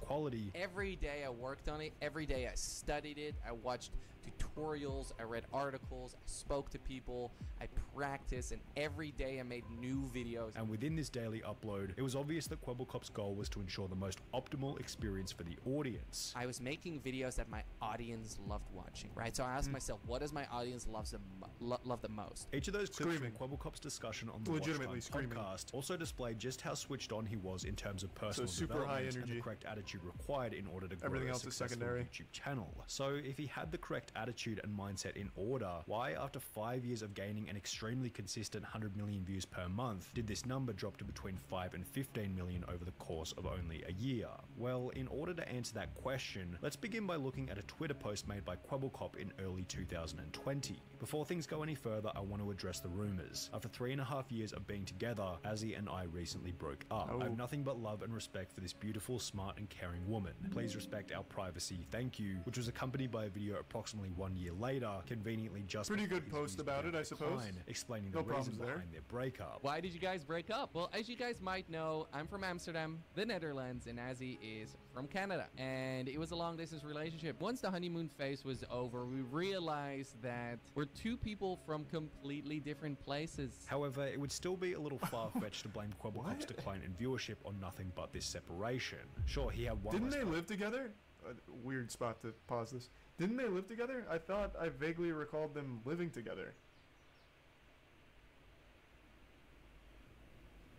Like, long distance for 3.5 years. I mean, that's got to be a world record. Honestly, they should be very proud of that. Making that work for 3.5 years. No, they never lived together. Crazy. I had no idea.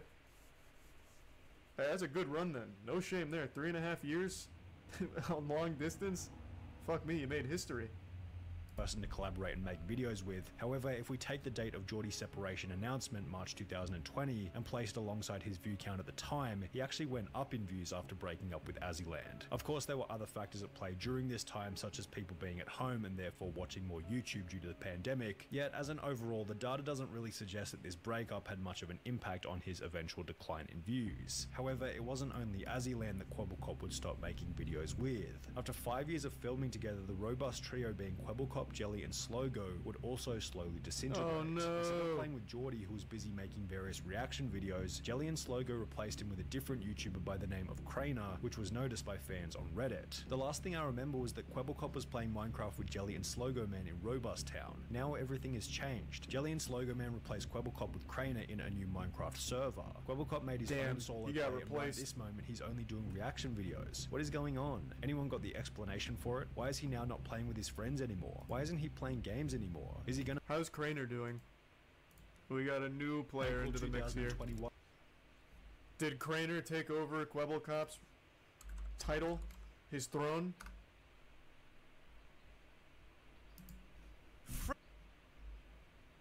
About the same as the others. They're all kind of in the exact same area code here.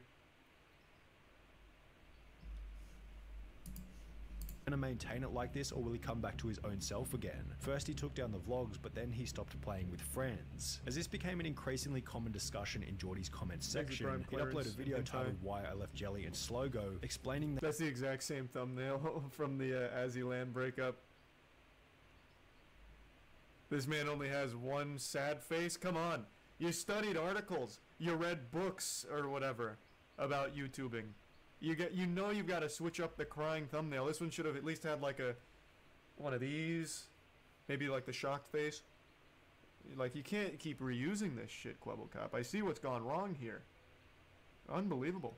That as a result of making video after video with the group, each of which following a similar narrative, Quebblecop felt as though he wasn't growing due to a lack of creativity. I saw that my creativity was running out. I was just doing things with the group. I was going into that direction. I realized that I stopped growing as a person and that I just stagnated in life, and I was just doing the same thing. Geordie also explained that at around the same point in time, he'd become depressed, which made him feel as though he was holding the group back. I ended up getting a depression, which I've never, ever said anywhere publicly, but it was also holding them back because I couldn't give them the energy that they needed to make these videos good. And as a result, he began to participate in fewer and fewer recordings. It wasn't a clear-cut, bye guys, see you tomorrow.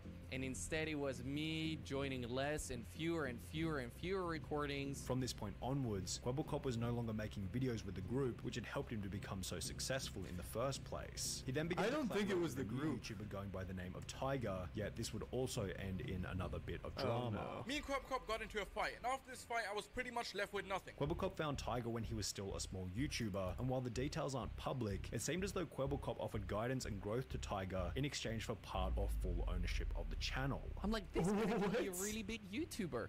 if I would coach him a little bit. He has so much talent. Now this went exactly as planned in the beginning. They started playing together. Okay, that's kind of fucked up. I've never heard of something like 2 that. million views per month to 20 million views per month. However, at around the same point in time, Tiger randomly stopped uploading altogether. 2 months later, Tiger would upload a video on a different channel titled Why I Left Quebblecop and Tiger. Man, they're getting so much mileage out of this crying face from Quebblecop. Actually, less than Quebblecop.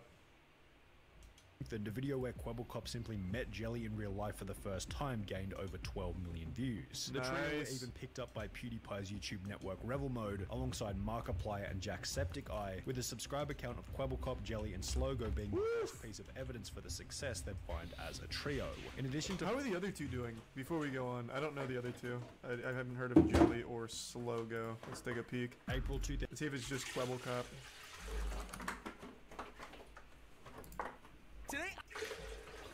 Oh, it's all of them. Holy shit.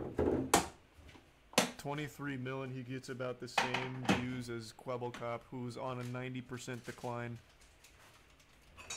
Actually, less than Quebblecop. God damn.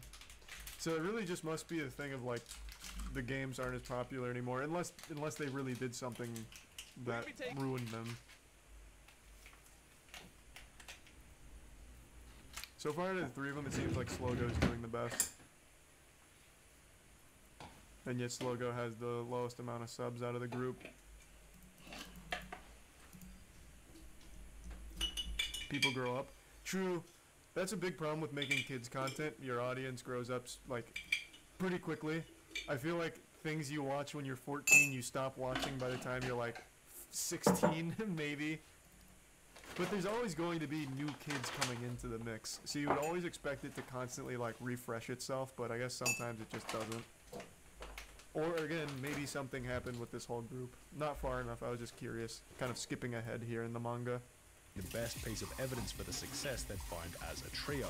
In addition to forming the robust group, Geordie began dating fellow YouTuber Azzy in 2016, with Azzy herself having a multi-million subscriber count at the time, meaning that they could collaborate on various different videos, providing further growth for each creator. Yet the overwhelming driver behind YouTube Rewind extreme viewership was without a doubt his laser focus on the content, in combination with an unwavering work ethic. After beginning his channel, Geordie made a commitment to upload one video every single day, which he would continue for a period of over 9 years. 27th of August 2012, I said to myself, I'm never gonna miss a day of uploading, no matter what happens. And every day I'm gonna make a video that's better than the one before. Ja sam rekao da mi je svejedno, šta me juriš okolo, šta ti je? Every day I worked on it, every day I studied it, I watched tutorials, I read articles, I spoke to people, I practiced, and every day I mean, did you really need to? Like, what articles are you reading and what tutorials? Like, did you sign up for Jake Paul's seminar on how to be a YouTuber? Because this is all, like, really standard stuff. Unbeatable GTA 5, you laugh, you lose. Fortnite vs. Real Life Challenge. Saddest Fortnite, try not to cry. I mean, like, you didn't need to really invest into the education side of YouTubing. You kind of just went with whatever was on the Explore tab. Quality. Every day I worked on it, every day I studied it, I watched tutorials, I read articles, I spoke to people, I practiced, and every day I made new videos. And within this daily upload, it was obvious that Quebblecop's goal was to ensure the most optimal experience for the audience. I was making videos that my audience loved watching, right? So I asked myself, what does my audience love the most? Each of those clips from Quebblecop's discussion on the Legitimately podcast also displayed just how switched on he was in terms of personal development and the correct attitude required in order to grow a successful YouTube channel. So if he had the correct attitude and mindset in order, why after 5 years of gaining an extremely consistent 100 million views per month did this number drop to between 5 and 15 million over the course of only a year? Well, in order to answer that question, let's begin by looking at a Twitter post made by Quebblecop in early 2020. Before things go any further, I want to address the rumors. After 3.5 years of being together, Azzy and I recently broke up. I have nothing but love and respect for this beautiful, smart and caring woman. Please respect our privacy, thank you, which was accompanied by a video approximately unfortunately 1 year later, conveniently just pretty good post about it, I suppose. Explaining No the reason problems there. behind their breakup. Why did you guys break up? Well, as you guys might know, I'm from Amsterdam, the Netherlands, and Azzy is from Canada. And it was a long distance relationship. Once the honeymoon phase was over, we realized that we're two people from completely different places. However, it would still be a little far-fetched to blame Quebblecop's decline in viewership on nothing but this separation. Sure, he had one. Didn't they live together? A weird spot to pause this. Didn't they live together? I thought I vaguely recalled them living together. Like, long distance for 3.5 years. I mean, that's gotta be a world record. Honestly, they should be very proud of that. Making that work for 3.5 years. No, they never lived together. Crazy. I had no idea. Hey, that's a good run then. No shame there. 3.5 years on long distance. Fuck me, you made history.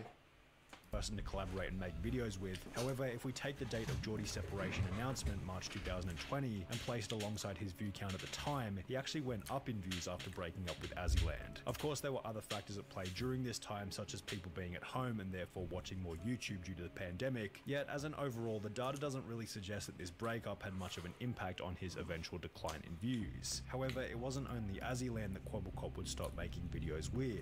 After 5 years of filming together, the robust trio being Quebblecop, Jelly, and Slogo would also slowly disintegrate. Oh no! Instead of playing with Geordie, who was busy making various reaction videos, Jelly and Slogo replaced him with a different YouTuber by the name of Craner, which was noticed by fans on Reddit. The last thing I remember was that Quebblecop was playing Minecraft with Jelly and Slogo Man in Robust Town. Now everything has changed. Jelly and Slogo Man replaced Quebblecop with Craner in a new Minecraft server. Quebblecop made his own solo play, and right at this moment he's only doing reaction videos. What is going on? Anyone got the explanation for it? Why is he now not playing with his friends anymore? Why isn't he playing games anymore? Is he gonna— How's Craner doing? We got a new player into the mix here. Did Craner take over Quebblecop's title? His throne?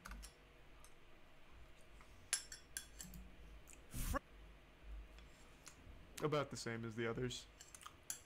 They're all kind of in the exact same area code here. Love it. Gonna maintain it like this, or will he come back to his own self again? First he took down the vlogs, but then he stopped playing with friends. As this became an increasingly common discussion in Geordie's comments section, he uploaded a video titled Why I Left Jelly and Slogo, explaining that— That's the exact same thumbnail from the Azzyland breakup. This man only has one sad face. Come on. You studied articles. You read books or whatever about YouTubing. You know you've got to switch up the crying thumbnail. This one should have at least had like one of these. Maybe like the shocked face. Like, you can't keep reusing this shit, Quebblecop. I see what's gone wrong here. Unbelievable.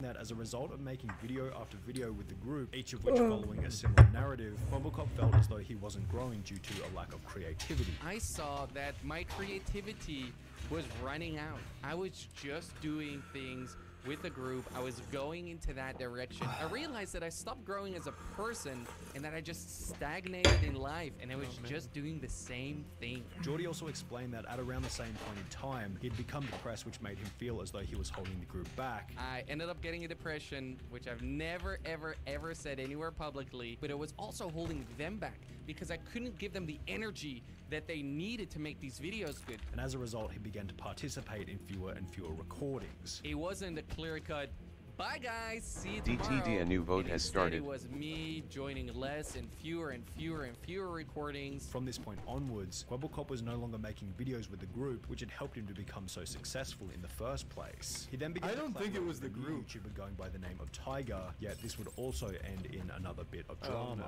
Me and Quebblecop got into a fight, and after this fight, I was pretty much left with nothing. Quebblecop found Tiger when he was still a small YouTuber, and while the details aren't public, it seemed as though Quebblecop offered guidance and growth to Tiger in exchange for part or full ownership of the channel. I'm like, this guy could be a really big YouTuber. If I would coach him a little bit. He has so much talent. Now this went exactly as planned in the beginning. They started playing together. Okay, that's kind of fucked up. I've never heard of something like that. 2 million views per month, 20 million views per month. However, at around the same point in time, Tiger randomly stopped uploading altogether. 2 months later, Tiger would upload a video on a different channel titled Why I Left Quebblecop and Tiger. Man, they're getting so much mileage out of this crying face from Quebblecop. That shit is DTD being voting used is and complete abused and the in viewers every have chosen fucking weapon thumbnail here supplies. ever. My God. I will say though, one of his reasons for leaving that group is April because he 2021. couldn't be as creative as he wanted to be. Well, I'm glad he did that, because now creativity is the number one thing I get when looking at the channel here. Look at all these. Content he's never made before. He was really able to unlock his magnum opus of creation here. They really held him back. Now he's spread his wings like a beautiful butterfly.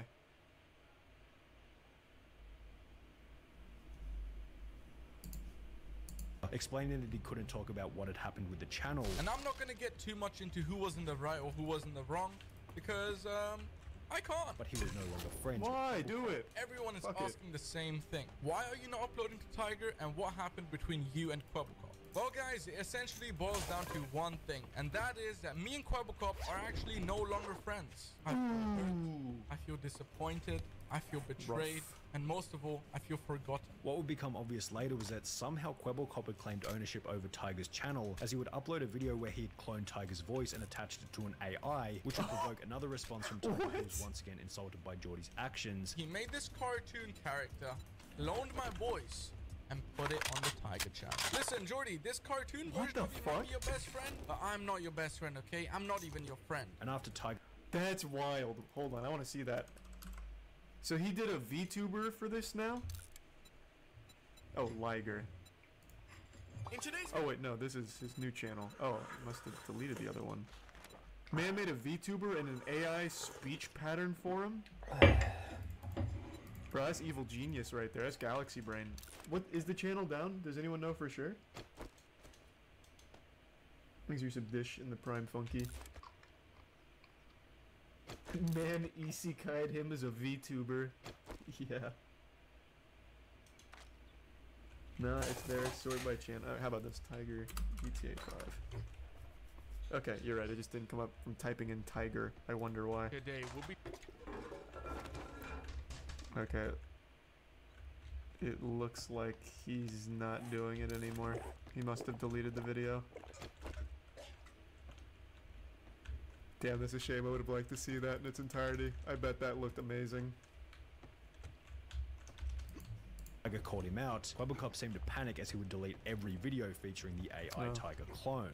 The two would make up on Twitter, with Geordie stating, "Life is too short to have enemies," yet shortly thereafter Quebblecop would end their exchange by blocking Tiger on Twitter. But then for some reason, my man decided to block me. But you know what, man? I don't care. What's most interesting about this whole interaction is that it correlates perfectly with the point at which Quebblecop's views began to decline rapidly. However, the reason for the impending decline wasn't the drama itself, but rather one discovery made by Geordie throughout the conflict with Tiger, being that he could make an AI character to act as a real person. One of the biggest lessons I've learned in business is that pretty much everything you dream is possible. Cloning yourself, inspirational. 4 years ago, I was in the middle of a burnout, made 3 videos per day and streamed 2 to 3 hours per day. I wished I could clone myself, so I did. What Quebblecop is referring to in this Twitter thread is a channel he launched 1 month after the drama with Tiger, which posts gaming videos and uses an AI character as the main personality within the videos. Now, there's nothing wrong with anyone beginning a second channel, but when looking at the numbers, it's obvious that this new AI channel going by the name of Blue was seriously fragmenting Geordie's attention on the main channel. It was launched in May 2021 and began to do 4 million views per month instantly, yet if we look at the Quebblecop channel, May 2021 was also the point at which his viewership declined from an average of 100 million views per month to 60 million views per month. Quebblecop began to celebrate the strides that his AI channel was doing, yet he also seemed completely oblivious to the massive decline that was happening on his main channel. His average monthly viewership was down by 40 million on Quebblecop while he was celebrating 4 million views a month on Blue. It was the very definition of the man who chases 2 rabbits catches neither, and this decline on the main channel brought about further changes, which would ultimately make things even worse. Quebblecop would upload a video titled "My Most Important Video" with "I Quit" in the thumbnail, explaining that he was no longer enjoying YouTube. I'm having a hard time being creative. I'm having a hard time having fun in my job. I'm having a hard time sleep. I'm always worrying about YouTube, always thinking Just play some more about GTA. YouTube. I'm not enjoying it as much as I was before. Before going on to state that after 10 years he was discontinuing the daily uploads. That's why after 10 years of making daily videos, I quit. I quit making daily videos. Quebblecop would finish the video by stating that starting from today, he planned on making top quality content that the audience wanted to see. Starting today, from now on, you can expect my next video to be top notch, to be really and he delivered. flipping good, to be exactly what you want to see. Yet the first 3... Fuck yes! Yes! And this is what I wanted to see! Upgrading the slowest to fastest animal in GTA 5! Whee! I've always wanted to know!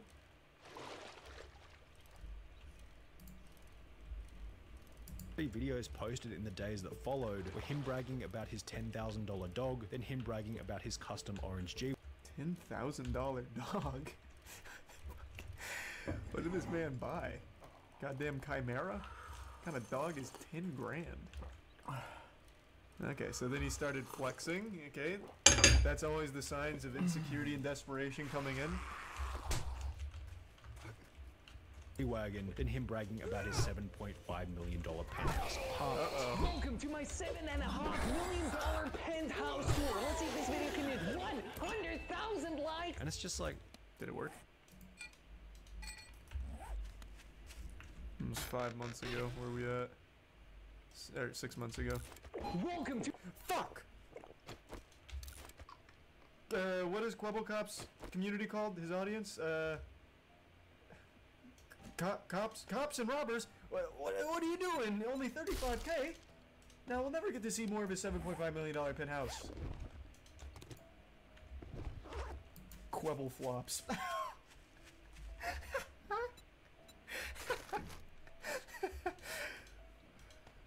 That's pretty fun. That's pretty fucking good.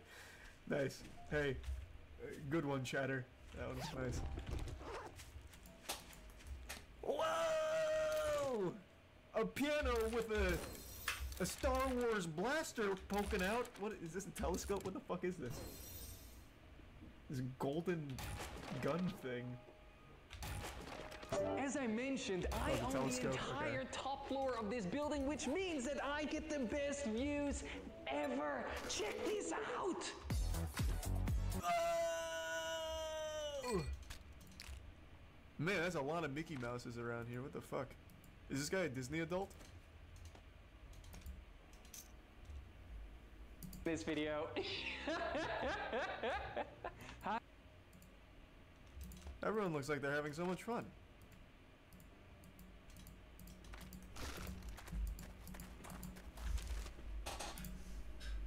I'm just taking a brief tour here, if you don't mind. Oh man, look at all those fragrances. Ah, Terre de Hermes. This one's a replica. This one's not even the original. Okay, pour much? Yikes.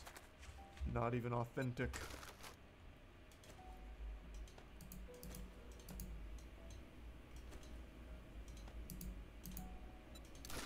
Why is this the most replayed? Because of this jar of urine? Oh, it's actually not this, it's the shower. You perverts. You Quebble flops. You perverts. I want to see him take a shower. Have some respect. Nice. Why would DTD, a new vote has started. Not only have you stated in the past that you apparently don't do YouTube for the money. I don't care about making an extra buck on YouTube. I don't care about the money. I really genuinely do not do YouTube for the money. But do you really think the audience wants to open up the YouTube app and instantly see something that makes them feel inferior to you? Do you think new viewers I feel like a part of the family video section and say one video saying I quit followed by 3 videos talking about how rich you are? You think it's just a coincidence that David Dobrik got cancelled cancelled in the same month that he posted his brand new multi-million-dollar house to YouTube? When you invite envy into the life of others, you pay for it in ways which you will not expect. The 3 videos felt like nothing more than a validation-seeking exercise which came off as quite insecure. A 2008 study by the Journal of Consumer Research stated that when people feel powerless and out of control, they feel an increased desire to purchase items which convey high status. Further, this increased attraction to high status products stems from a specific inclination to re-establish power, which might explain Kwebbelkop's motive to DTD upload voting these is complete and the videos. viewers have chosen celebration. On that one, Kwebbelkop. That is super true, though. You see this shit happen a lot with, I guess not necessarily streamers, because I don't think there's any, like, big streamers that have fully fallen off yet. But I've seen this on YouTube a few times with some of the big boys. Take, for example, like Rice Gum. Though most of his content was built around flexing from the start, it obviously only had a shelf life of however many years he was on there for. I don't even remember now. But this kind of, like, flexing is always, like, in the death throes of that creator's channel. Happens all the time. To upload these off-brand videos. Maybe deep down he felt as though he had lost his position of influence, which was certainly plausible because at the time of uploading the videos, his monthly viewership had declined by over 85% from its peak. Additionally, his house tour might have been evidence that Kwebbelkop had fallen into the classic trap of becoming distracted from the channel by the items he was able to purchase as a result of the channel in the first place. This theory could be supported by the fact that after uploading his house tour to YouTube and announcing that he no longer planned on uploading daily, the videos slowed dramatically. He went from 1 video per day to only 2 videos in both March and April of 2022, doing further damage to the channel's view count. Now we can't neglect the fact that his blue channel has actually gained a bit of traction over the last couple of months, gaining between 10 and 25 million views per month. However, combining the views of both Blue and Kwebbelkop together, even on the best months he doesn't crack 40 million views, which is still less than half of what he was able to achieve while simply focusing on one channel. In a recent video titled My $100 Million GTA 5 Business in Real Life, which sports a similar kind of vibe to the apartment tour, Kwebbelkop talks about how he's also launched an NFT business and is working on a video game, potentially fracturing his focus from YouTube even further. As mentioned earlier. Oh my god. No way. No fucking way. He's in NFTs? Bro, this has to be like the last adopter of NFTs right now. Where is that? Man, this guy he cannot figure it out. Where is it? Oh, he's even trying YouTube drama here with the real truth of Slogo. Maybe, or maybe it's a joke, I can't tell.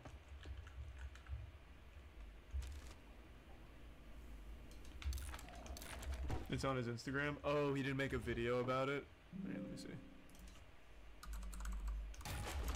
Oh, whoops, what am I doing?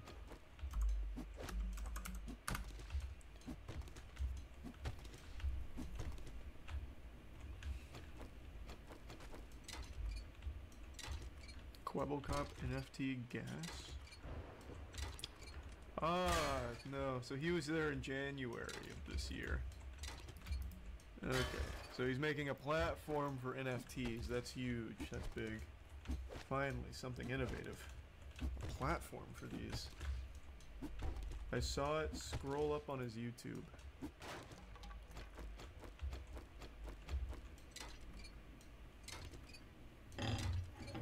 These are... I don't think it's here. 5th down on the right.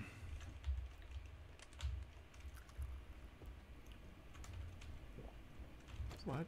Are you talking about this? Because that's not it. There's all of these are just in the game, aren't they? The colorful thumbnails are really throwing my eyes off. We're just missing.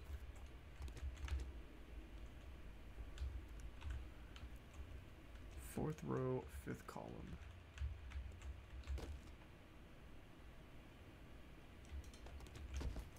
Okay.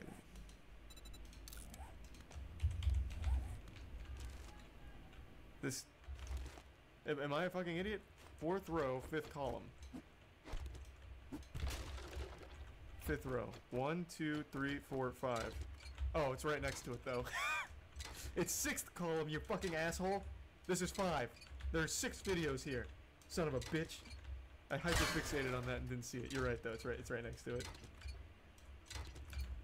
Now you might be wondering, what am I doing nowadays? How did I get here? How did I build all of this? And am I still alive? Well, let me tell you. Exactly 10 years ago, in August 2012, I had a dream. I was living in my mom's NFTs, baby. Just finished school. I was watching YouTube every single day, playing video games every single day. I thought to myself, what if this shit wasn't fungible? I called my mom and she said, Jordy, are you crazy? You need to go. I love games, but I hate funging. There was quite a lot of convincing. She told me that I had 1 year to prove to her that I can become a YouTuber. Every single day I work towards my dream, having millions of subscribers, of making amazing videos, and of... Bro, I don't care. Tell me about the NFTs. I moved in with Jelly, making video ideas for us. So he's doing a lot of research, and he's figuring out what's the coolest thing to film right now. So his logo is really cool. I think he's super cool. And Jelly is also cool. Oh, so they're all friends again? Good. And yeah, so very cool. So we're gonna make some videos. And right over here we have Sven. Sven is in charge. Bro, just talk about the fucking NFTs, man. Because I get sick. Then what? So I thought, why not start another business? But this one is gonna be a little bit more safe. And that's when I started a real estate business. Amsterdam has some lovely architecture. In my opinion, some of the Pardon? What? So why not own a few pieces? When the opportunity presented itself, I decided to treat myself. I bought a ridiculously crazy penthouse here in Amsterdam. And yes, everyone has probably seen all the videos and heard everything about it. Actually, no one I decorated it all myself. It was absolutely nothing. We built it from the ground up, and now it is a palace in the sky. I love it. It's my holy place. It is the most awesome thing ever. After I'd set up all these crazy businesses, I was not done yet. My dream was to build this empire, to be the biggest content creator. So I said, I want to start more YouTube channels. And this all started off with Tiger. I said, hey, Tiger, listen, you started off as a cameraman.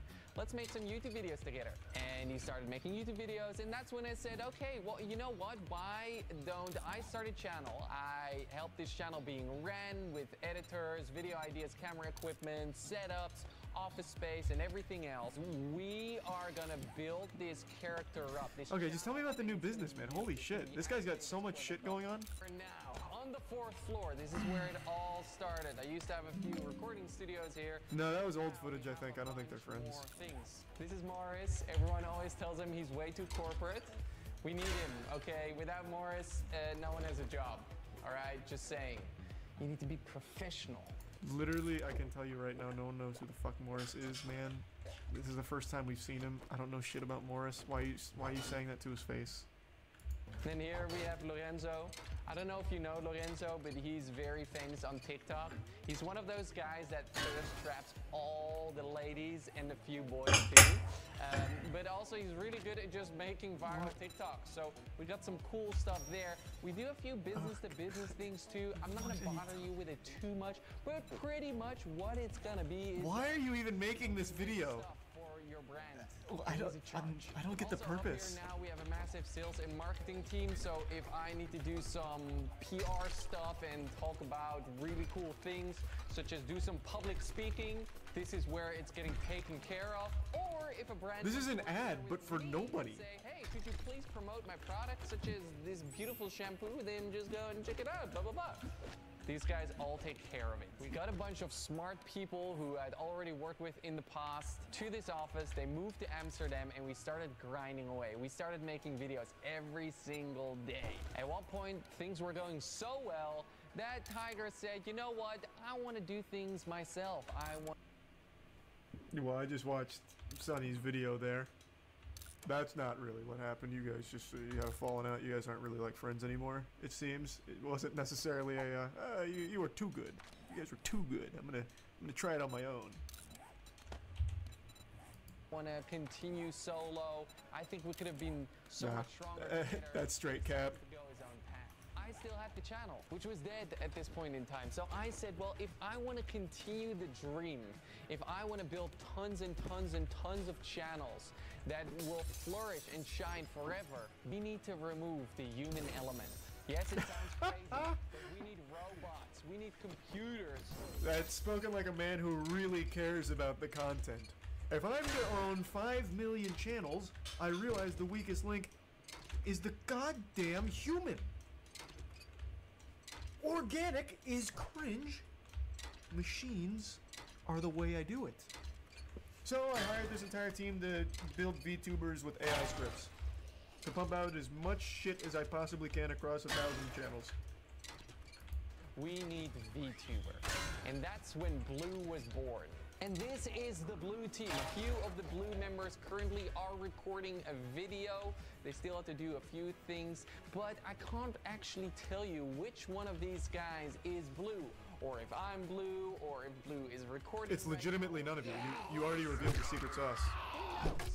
We cannot. You guys just make the script and it does it for you. DTD, a new vote has started. Agreements, and whatever happens, you'll never find out. We have a team which makes videos as a virtual influencer. If we want to start more channels, we can. We just start a brand new team who goes and makes videos as this influencer, as this virtual influencer. And you can start as many channels as you want because they all function under the same brand. It's like Spider-Man, okay? There's so many different Spider-Mans. Why do you view that as a good thing? Why do you view this situation as a good thing? I mean, for you, I get it because it's a lot of money, owning all those channels and all the ad revenue. But as someone who keeps presenting himself as a guy who doesn't care about the money and does it for good content, how can you possibly sit here and try and convince your audience of Quebble Flops that this is a good thing? Just 1 million channels of completely soulless, generated scripts. This is so shameless. Holy shit. DTD voting is complete and the viewers have chosen Biker Attack. Has no one done this with influencers? To a business, it's a huge risk. If you invest a lot of money in it, one person leaves, the entire business collapses. Like he's convincing his audience that people are the problem. It's about the entire company around it. We're starting a new Blue channel soon, by the way, so keep an eye out for it. We're starting more games this year, and then we're also going to do more languages. It's pretty nuts, because the channel is pulling like more views than my main channel. I know it's nuts. This is the office of Blue Minecraft. Not everyone is living. God damn. Just yet. We're still moving them over. Oh. But we got one Blue Minecraft team member. Check it out. We're currently working on a Blue Minecraft video. Blue Minecraft coming soon.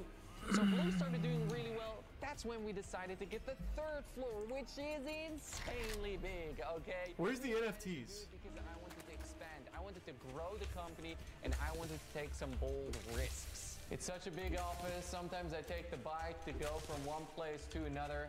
But right here, we are in the recording studio heaven.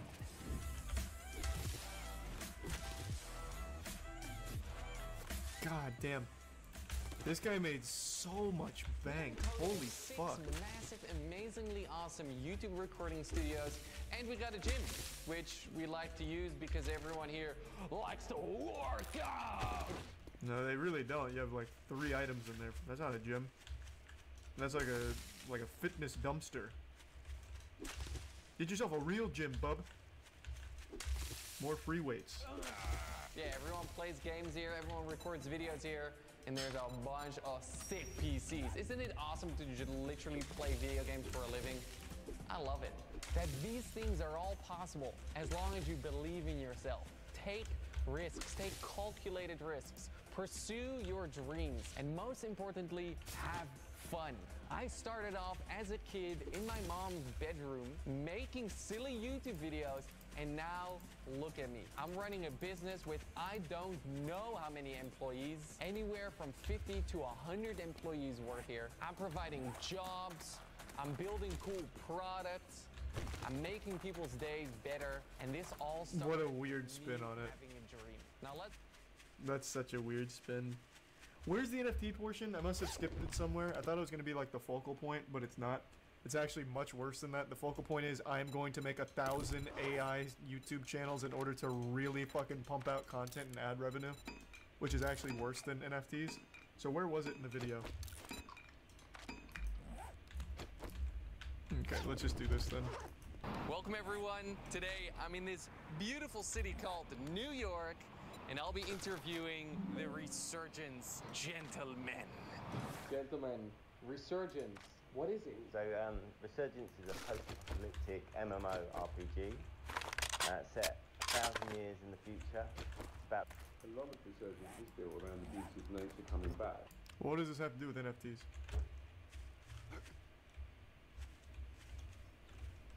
It's an NFT. It's an NFT game. Is it, or are you just throwing random shit out that you don't know? Okay, I'm just, you know, since I can't find it, I'm just going to assume he has nothing to do with NFTs at the moment. There's a tweet from 5/1/2022.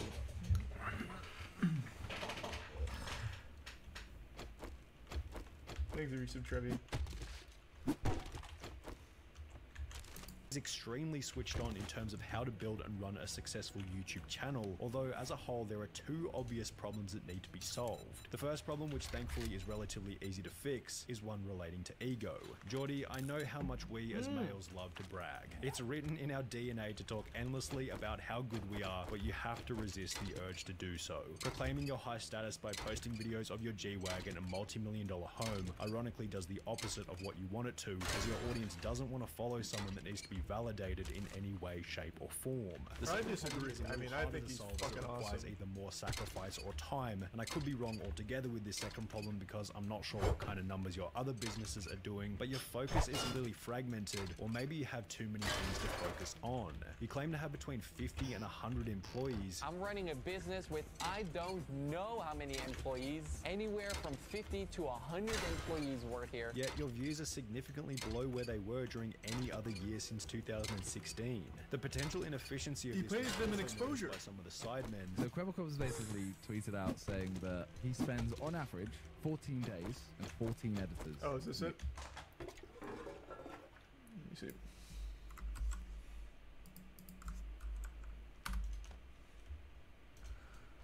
Alright. Kumara, Dear Launch welcome to my NFT channel. supporters, over 6 months ago, we Discord. launched a platform that helped thousands of people create and launch their own NFT collections.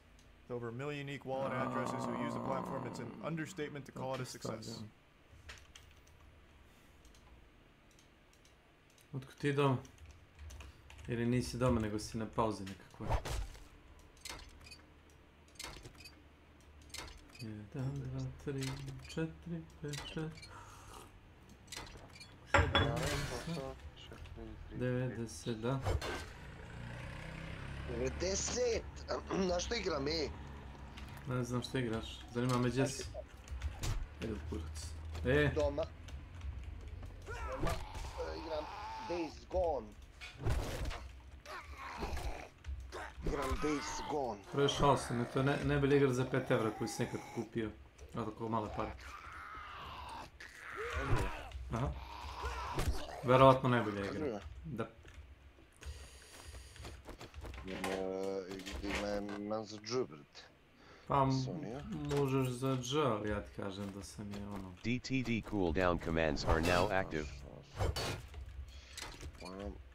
Šta jesi? Neću ništa ti spojlujem. Interesantno je. Recimo bolje od onoga smeća. Možda je serija dobra u onome kako se zove. Last of Us. Serija je okej. Glumci su ono. Prolazni. Onaj Pedro Pascal. Čak i ona gay osoba. Aj kao, ono ima kao prolaznu ocenu.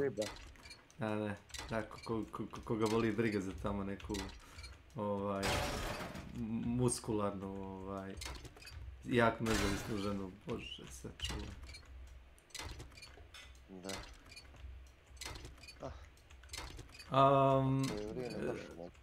U tome kako se zove Days Gone ti je priča ono normalno, prilično normalno. Šta rade normalni ljudi kao ono u našu, kad ono shit hits the floor, ili ti ono jebi ga kad je frka. I koliko ljudi također mogu da budu tvrdoglavi. Šta kaže, no room in inventory, fuck. Dobro. ne moraš sad sve da pričaš. Pa ne pričam baš sve. Pa nemoj ništa pričaš, čuti prekinu. Yes. Samo igre. 7 Days to Die treba da izađe 1.0, ja trenutno igram kao taj neki experimental build sa u suštini nije finalna verzija igre, ali nema oni kako se zovu raidera. To će, ne znam kad su ono... Stani. Ovaj čovjeka ti kad repetira da je to cijel šanžer, majke. Misliš da li spuštaš municiju kad zameniš okvir? Pa pretpostavljam da. Znači bači cijel šanžer i sve nekako taki. Ba, vrlo moguće. Bolje da ispucaš svu municiju nego da to uradiš. Ne znam kako ti kažem. Prepun sam. Ajmo nesat. Uslijepo sam. Gas.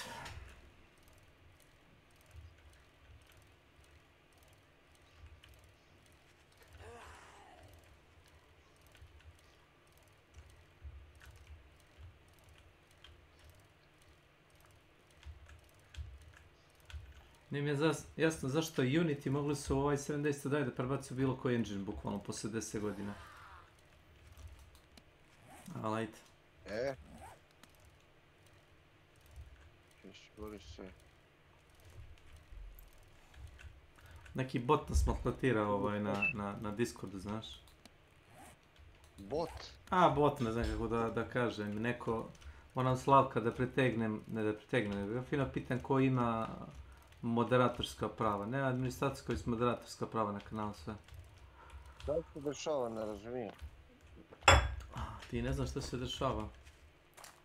Jel vidiš kako se beka zove na kanalu? Na para. Ajmo da počnemo od toga. Možeš da vidiš usere sa strane. Vidim da si ti Mola, Boris Joga, Boga. Ne, ja sam namjerno promenio u 0 da vidim kad će opet da počnemo zlatiranje. Pošto je juče imao... Wonderful. Da, i? Nije Wonderful,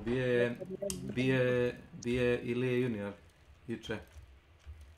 Ilije Junior, a nije bot, nego nije sprda, i? Pa nije sprdnja, taj koji je moderator. Ili ko već, znaš. Vrlo mu je zabavno da ono trigera. Mislim, ne primam se... Ne znam. Moja pretpostavka je... Kako se zoveš? Čekaj, moja pretpostavka je... Ja se i dalje zovem Montenegro, brate. Pa, znači si ti. Da sam ja? Pa da, jedino svoje ime zaboravio promeniti. Moderator. Mogući sam ja, da. Ti ili recimo onaj Singularity, pošto ja onako, znaš, izokola malo ga prcam. Ništa, ono, stop gate to.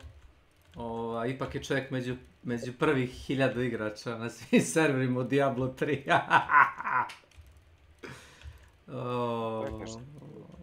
Da, to je istina. Među prvih 1000 igrača kao po DPS u Evropi. Dobro čovjek. Čekaj, a to je meni presmeš. Čudan flex.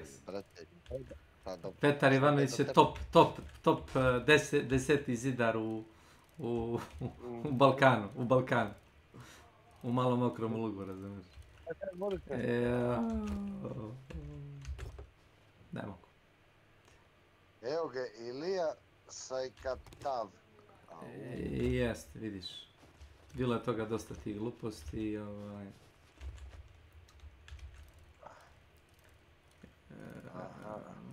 to je Kecman, Dracula isto tako da mi je neki nadimak retardiran. Dracula, pa nije, pa vjerojatno, znaš šta je fora? Vjerojatno zato što ste pederčini ti Draculiti ponekad i onda nekom to mrđelo, slušaj da ti kažeš šta je. Vjerojatno je to. Reki mrđelo je nekome, brate, i onda malo ajde da jebe vas. Znači ti si. Pošto vi non stop, brate, jebete nekog, razumiješ? Znači ti si. Self-report. DTD, a new vote has started. Neka sam ja, ali ili nisam, svejedno, ali... Ti si. Aj, nema veze, ti si mi ja. kum i u redu sve. Čim objašnjavaš point of view osobe za koju se ni ne zna da je to. Neka. Ti si. Jel redovno ti Drakula, brate, jebete nekog, razumiješ? Koga? Onako kao slučajno. Ko? Ja je Drakula. Brate, neko vam je malo slučajno odgovorio. Isto tako Milan, ili? I Milanu su spomenuli random ime, ili? Ne, to su vjerojatno radili da bi zbunili vas. Pa to si ti opet kažem. Možda samo navlačiš vodu na svoj vodenici. Samo ti imaš tako neke planove. A boli me ovo. Samo da vidimo, krivac se sam prijavio. Znači nisi to treba da radiš. Dobro. Šta sad? Ništa. DTD voting is complete and the viewers have chosen critical immune. Zašto meni niko nije promijenio ime? Pa zato što si sam. A ne, zato što nisam... Previše si zaboravan da to sam sebi napraviš. Ne. Da čujem i ti si gleda detektivske filme, ajde reci mi. Sherlock. Reci mi Sherlock. A? Sad te čekam, ali ne slušaš. Nemaš slušaj da bi čuo. Slušalice, imam slušalice na uši, šta je s njima? Slušaj, ti i Drakulica morate prestati da pušimo kurac jedan drugom, dobro? I? Da? Ja i Drakula. Drakula je bio nedelju i po dana, 2 u Crnoj Gori.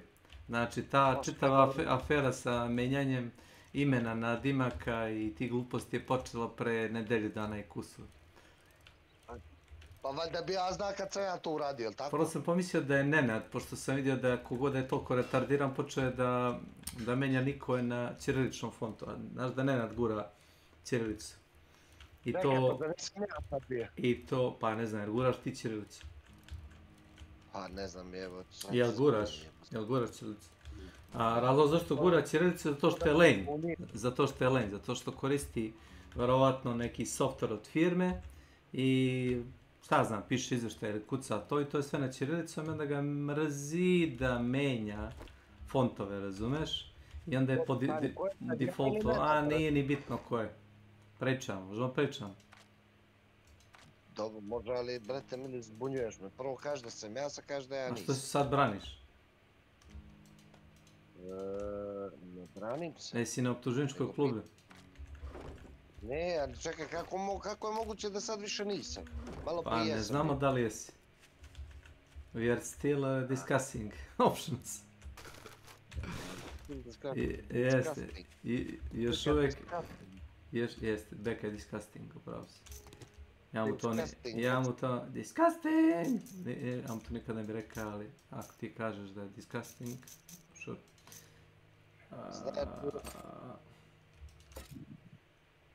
Da, čuo šta je rekao Boris? Nisam, nemoj mi prenositi.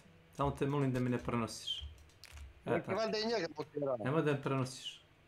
Tako. Ne bi o Borisovim postima i podjedmanjima. Nemoj da je tako je, nemoj, nema potrebe. Evo i za to vrate ti menju nadimke, vidiš? Tako, neka menju. A jest. Ne interesuje me. Ne, nego, pa evo sad pa da. Vidim da te boli. Pa ne interesuje. Vidim da te boli. Interesuje. Pa znači ti si. Ti tako priča znam da... Znači ti si. No i glas. Voli me kurac. Eto vidiš.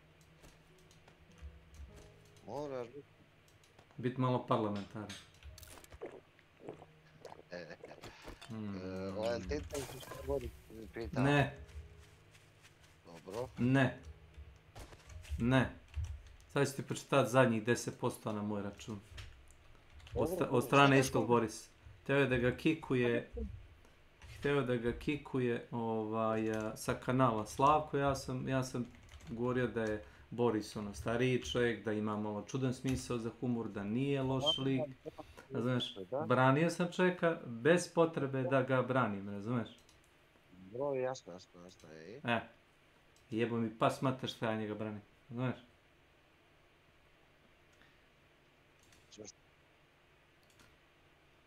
Brate, mili. Stvarno ste, brate, zašto to rekao? Za koga? Za mene? Pa za sebe, za sebe. Ej, zato što jebo mi pas mater što ja branim nikoga, razumiješ? Što je slab, znači došao je, počeo trolova nas je. Dobro. Trolova nas je kao konje, razumiješ, na kanalu. Pinuje, ma boli me kurac, razumiješ? Nek radi što hoće. Nisam ja, Slavko ga je, zbog toga, bukvalno ga je banuo s kanala, zato što ne umije da stane sa šalom. To nije šala, razumiješ, to je retardirano. Šala je kad ono napraviš zebanciju, ono malo se pučeš nazad da vidiš kako je leglo. A ono jebanje zdrav mozak ti je kad jebeš ono dok, znaš, ne padne guzica na pot, ovo više ništa. Ma boli me briga. Ma neću bre, ne interesuje me. Sa zetovim bratom sam se posvađao, ja sam ga bio u kurac.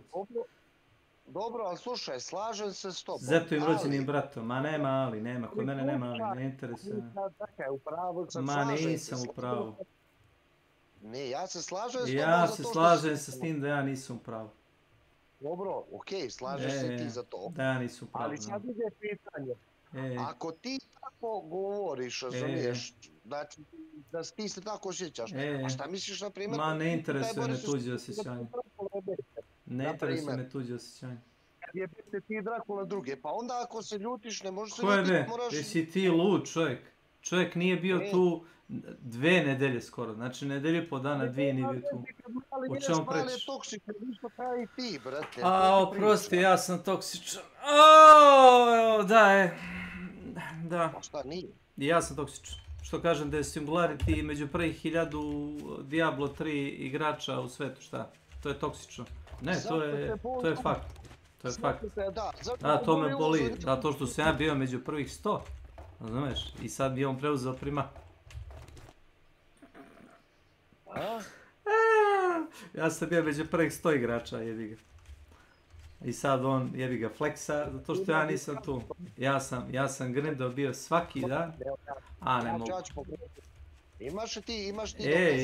Šta, za prvih 100 igrača sam bio. Imam, mogu da se ulogujem, da instaliram igru, da ti pokažem leaderboard listu. Imam ja sve napisano, odštampano. Naprimjer za to je Petuska. Ali ja sam čuo... Iz pouzdanih izvora, da. Pa mogu da kažem ili ćeš me podjebavati? Pa nije, nego samo te dopunjavam, zato što to traje. Kad slušam moju majku da priča, onda stoji mirno kao vojnik, iako bi je najradije požurio jer ima dugačke uvode, ja prestanem da me interesuje i odem, znaš, zato što onda se neka posvađam oko ničega. To što ne mogu da slušam duge govore. Završi kratko, sažeto što će kažeš. Ljudi će da osede. A nisi ni počeo. Izvoli. 1, 2, 3, počni. Ako jebeš drugi, očekuj da tebe jebu i to je to, brat. Čime ja jebem drugi, ali čujem? A evo, na primjer... Borisa. Evo ja pričam za Borisa, evo za Borisa. Boris je top osumnjičen i za to podjebavanje na kanalu. Ne može, prekinut ćete 100 puta. Koga to podjebavanje? Evo viš, podjebavanje. Viš, upravo si. To ti je samo ispunjavajuće, nema šta da se ljutim. Ja sam navikao na te gluposti. Nema šta da se ljutim, to je ti tako. Odlično. Ljuti sam da kad ti bude menjali, vrate, nik. Koliko mi bude menjao? Ne menjaju mi, nego jedna osoba se zajebava. Prvo sam mislio da je samo na moj račun. Znaš, nije sad da se ja našao da branim druge. Ali mi je fascinantno da je ta zebancija prerasla na čitav kanal. Očekuj ako budeš tu u kanalu, a nećeš biti tu na kanalu duže od pola sata. Ti baciš bombu, pobjegneš. Neću bježi, meni niko ne ostani. Juče su svi imali promenjen nickname. Svi. Ja nisam. Pa ti nisi tu nikad. Evo samo sekunde, Boris, ali tebi menja nick, Borise? Jeste. I njemu, i Drakuli, i Kecmanu. Kecman nije ni hteo da menja. To što kaže, boli me kurac. Šta je bilo, Boris, nemoj pa da ga kome, ovo si fan. Naravno da neće. Znači nisu tebe, Borise, menjali? Nisu. Evo, Boris, veli da mu nisu? Pa nisu, pa zato što je, kažem ti on to. bi drugi nivo. Čekaj, ne može Boris da ti menja nivo. Može moderator. Ali čekaj. Dok god ne dođe Slavko, ne znam ja. Ne znam ja ništa. Ja ništa ne znam. Ne znam, nije ni važno. Nećemo isčerivati krivu drinu. Važno je zato što neko, brate, neće da sluša više tvoje Ma ne interesuje me, više me ne interesuje. Izgubio sam interesovanje za tvoje priče. Odavno. Sve u redu. Pa u redu. Pa, šta ćeš? Jel znam, istina ti ne da, znam. Pa je istina, mora da istina. Istinu, samo istinu pričati.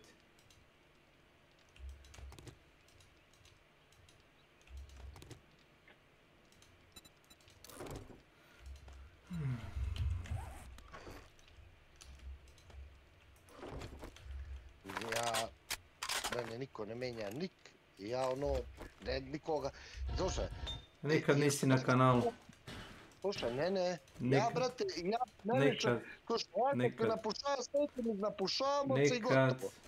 Nikad. Slušaj, ali to traje 2 minuta, neka glupa nesuglasica i gotovo. Ti kažeš gomilu gluposti, samo izađeš s kanala. Tačno. Ček, zašto si me zvao? Ne, zašto si me zvao? Ja sam, znači, bio savršeno miran, gledao sam nekakav YouTube, zvao si me da svađaš sa mnom. Sve je u redu, znači, ovo su ove stvari koje me živciraju. Zvao si me da me nabeđuješ i da me jebeš u mozak. Prijatno. Nemoj da me zoveš za ovo. Nemoj.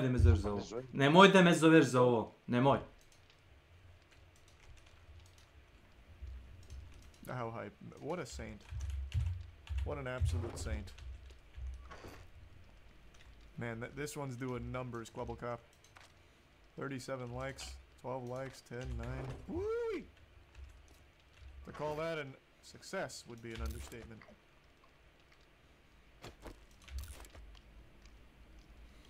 Oh, he's stepping away. Oh, hold on, let me finish reading this. What happened? What started as a hobby project very quickly turned into a daily job. Where again, the project was extremely challenging and new. Meeting so many enthusiastic Web3 supporters was my favorite thing about it. Also very happy that I was able to inspire so many individuals and help thousands of people to creating their own Web3 project. In every video, I'm not very familiar with Quebblecop, full disclosure. Every video I've seen of him so far, he keeps sucking his own dick. I've inspired so many people. I started just like you. And I'm glad to be able to help you do the things that you want to do by sharing my story. Welcome to my channel. Nisam zainteresovan. Razumeš i da nisam zainteresovan. Nisam zainteresovan više, kapiraš? Nisam zainteresovan. Naravno što slušam Borisa Gadinovačkog, koji me podjebava već danima kad god uđem na kanal. Nisam zainteresovan, idi pušim u kurac. Budi malo dobar s njim. Jebo mi pas mater što sam ga branio ikad. Thank you for everything. Let's turn this metaverse into a reality. Let's take a peek. How's Launch My NFT doing?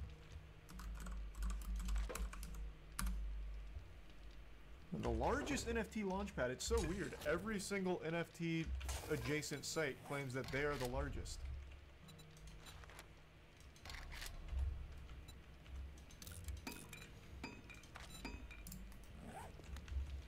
$11K followers on Twitter. They might very well be the largest.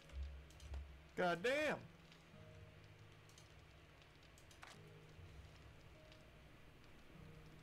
They call their community the Launchies. Good morning, Launchies. Cool. Nice. Make one video. Instantly, I'm thinking your team or your process is incredibly inefficient. And while the one step back for 2 steps forward mentality is a great thing to have, something feels off with the numbers. Maybe you're just bragging about employing way more people than you actually do, and if this is the case, it's just another piece of evidence for the previous point. Quit with the bragging. It's not necessary and adds no value to anything at any point in time. When you appeared on the Watch Time podcast with Muselk, one very mature thing that you said was that you appreciate when your YouTuber friends call you out on things. So while I was probably a little bit harsh in this video, hopefully it can provide some genuine tough love feedback about where you can improve going into the future. Alright, well that was very interesting.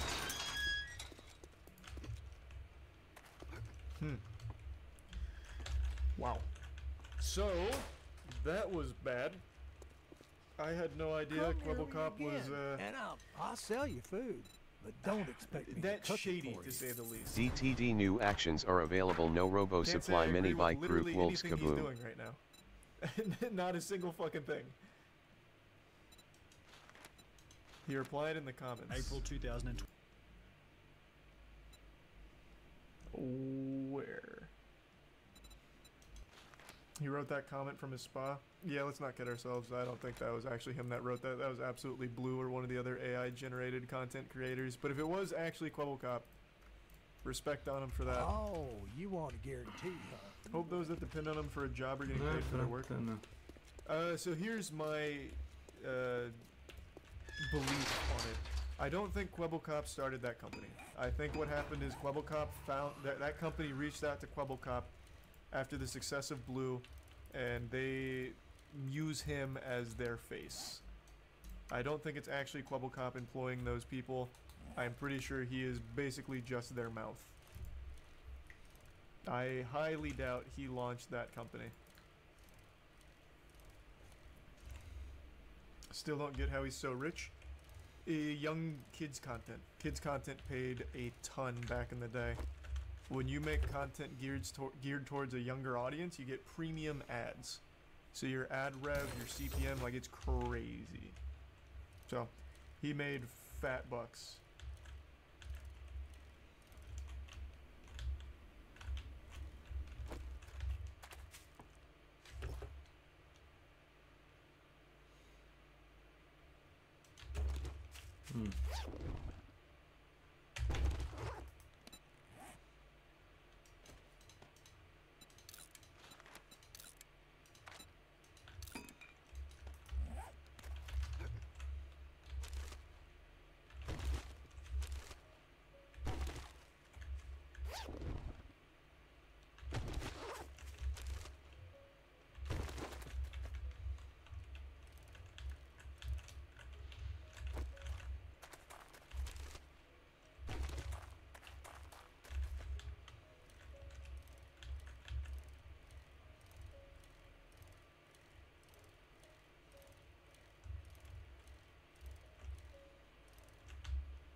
Ti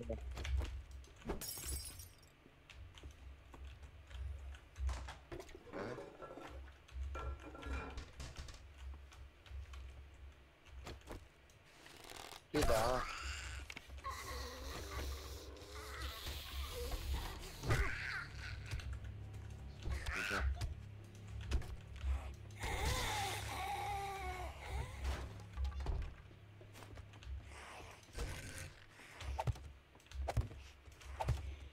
Radiš danas, kume?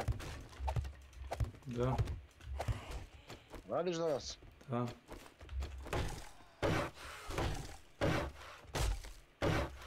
Kako užati spelen da sad, da ili da? Ne, no gledajmo, možda sam stio neđe pođem kamperom pa rekao da idem da pođeš s nama. Još put smo bili ne baš... Jedino da ne odem na posao, ali pošto se... Ne znam, ne bih htio da me roditelji državaju kao neke. I da mi drugi plaćaju račune i tako. A, bojim se. Ne bojim se, znaš, nego, kao što rekao, ne želim da mi drugi ljudi plaćaju račune. Trenutno nemam slobodnog vremena, ako bude imao slobodnog vremena i potrefi se da vi imate slobodnog vremena. Eleanor Thomas. Welcome to my channel. Ja ti vjerujem. Nešto, ali da mi pokosiš to uvijek.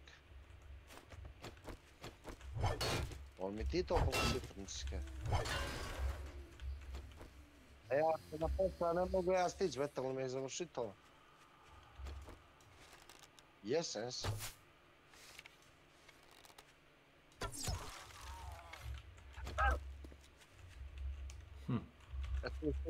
To is... Znači odustaješ, jeli? Kakav si ti, Franciska,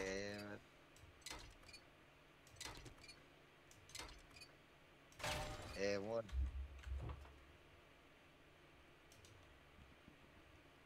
Šta da kosiš onaj voćak, pa platio si onoga 3000, koliko si platio?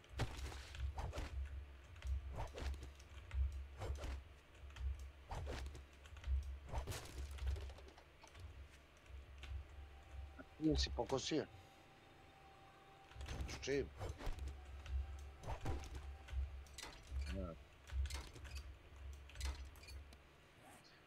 Imam trim, pa što ne pokosiš ti? Ispred kući. Pa ili inače, šta zoveš druge? Marzite.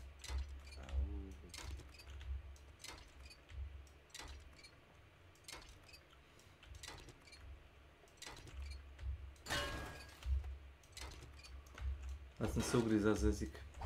Bolje da ćutim. Ja sam jutro s kumu uvijek za jezik, ne znam zašto. Šta znači to? Pa to je kad možda bi trebao nešto da kažem, ali odbijam da kažem.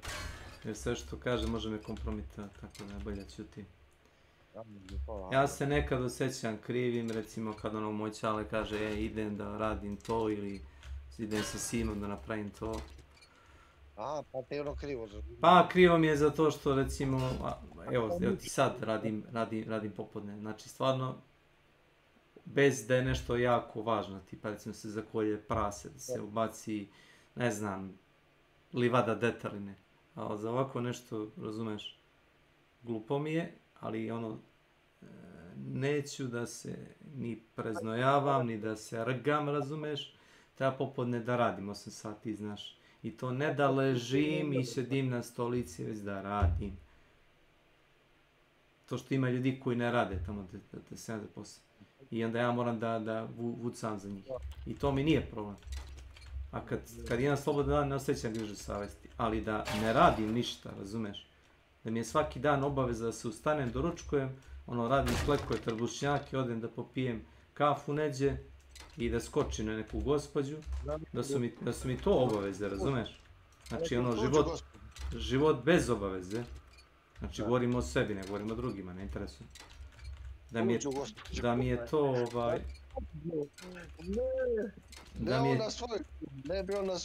Ne, ja ne pričam nijekom posebno, ti shvati kako hoćeš. Da mi je to obaveza, pa brate ja bi sebi našao za animaciju, tipa ono, ne znam, očistio bi gnijezdo koje se recimo napravili golubovi ili pokosio travu, razumiješ? Kad nisi imao ono posao na jedno 2-3 mjeseca, pol godine, kad sam ono išao u Suboticu da tražim i u Novi Sad i to. Onda sam ono radio tako neki sitne posliće kući s tim prođe vreme i da ono, znaš, nešto se dešava. Iako ne zarađujem ono konkretno trenutno lovu da ono nešto doprinosi. A ovako ono da ono prebacam levo jaje na desno i kažem da sam ono mrzi nešto. Ne mrzim, zato što me mrzi. A dobro, nismo svi isti. Vjerno da sam.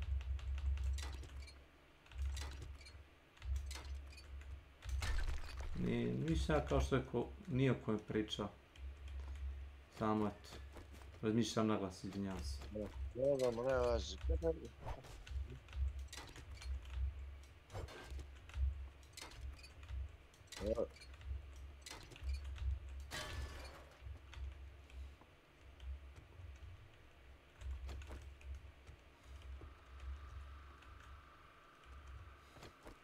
Nemam pojma. Pa ono svake godine.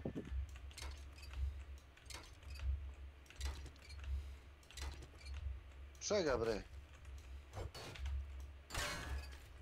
Šlu bre, svake godine. Ma to je dvotaktna mašina ili četvrtaktna.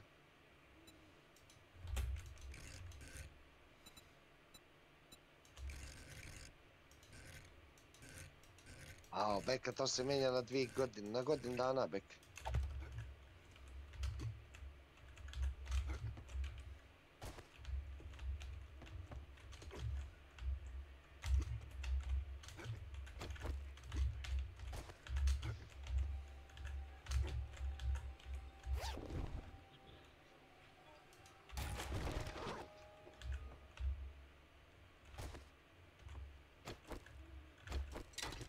Crnogorci. Šta će me na? Crnogorci iz Vojvodine. Izicajte da vidimo kako drža. Ja sam mislio Crnogorci iz Crne Gore.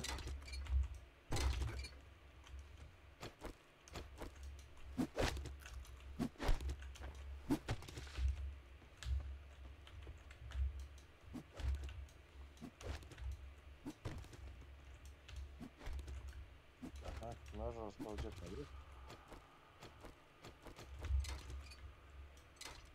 Pa jes. Pa jes, ne znam. Pa ne. Kaj? Moj ne radi. Moj. Ne radi. Ne radi. Nenad ima previše slobodnog vremena. Žao što si rađe.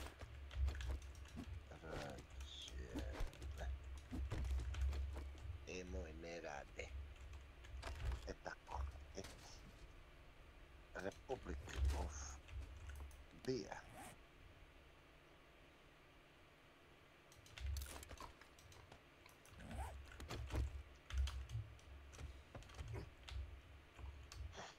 Nažalost.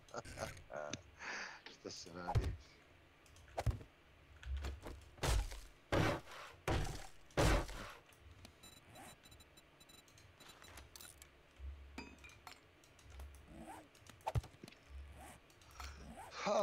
Imam što. Ali pomirio sam se sa... Kumo si se povio.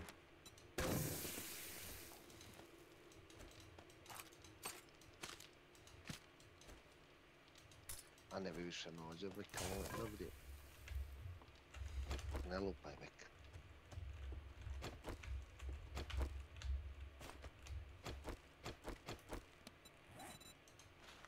No.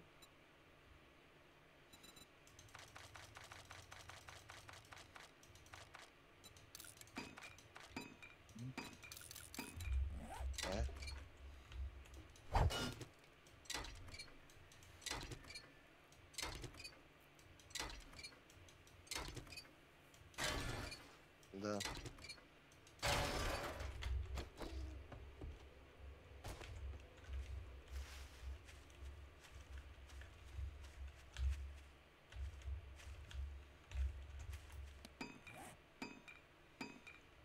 Da nije to toliko dobro zato što nije to istina, Bek. Znam, moji prijatelji su radili u Boli, tamo u Crnu Goru i ono, 700 evra, neka 800, glupost neka. Sranje, toliko možda biti u pip deo. Sve je bilo prošle godine, Beka. Toliko može biti u pip deo gdje ja radim. Šta kažeš, kume? Toliko možda uzmeš u pip deo. Da. To tuđe ti radiš. Da.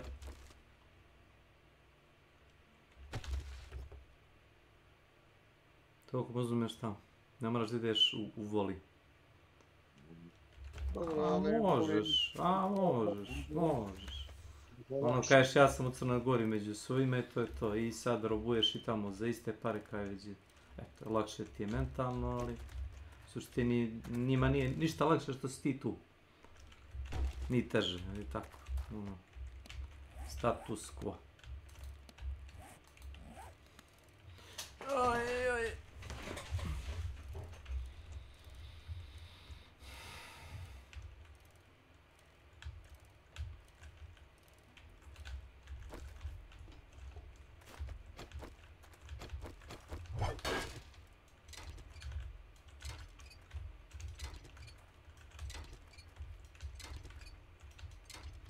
Međutim, znam da je zabranjen, međutim ništa ne radi.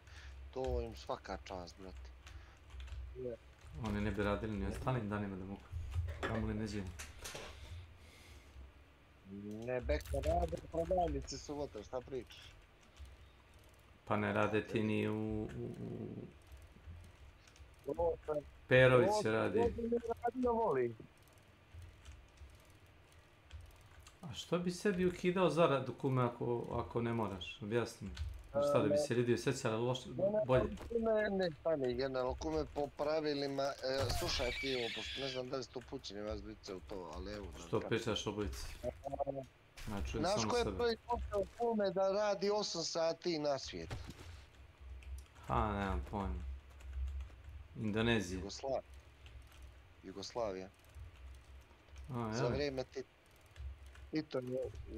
Tito je uveo prvi 8 sati ili koliko li manje.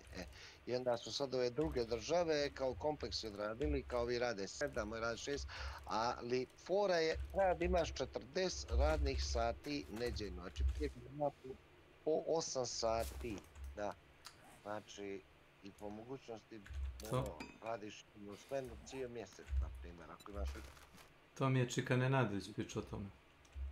Da, ali problem je što sad gledaju ljude kao roblje, razumiješ, ali je fora... Misliš robazan! Misliš to, ne? Misliš kao to? Ali gledaj, da, robazak jes. Ali moraš da daš akcent, robazan! Razumiješ, ne robazan. Nema više robsoga! Robsoga, kako nema, ima. Nema. Ima, ovo ti je moderno robovlasništvo, bože moj. Nema više, šta pričam? Ima.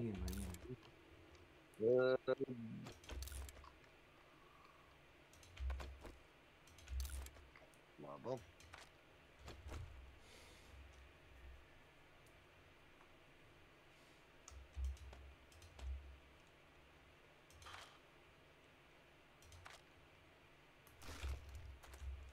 Standarda.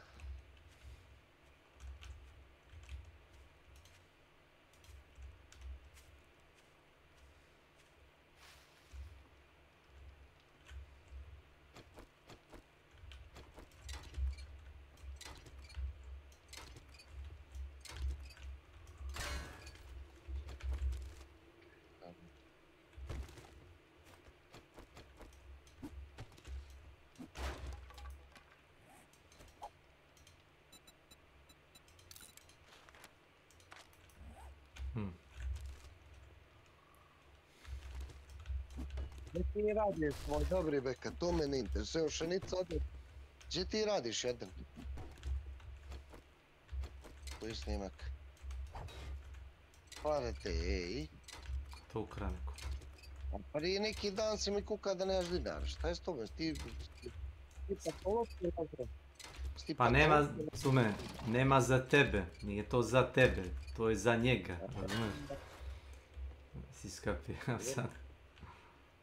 I nema.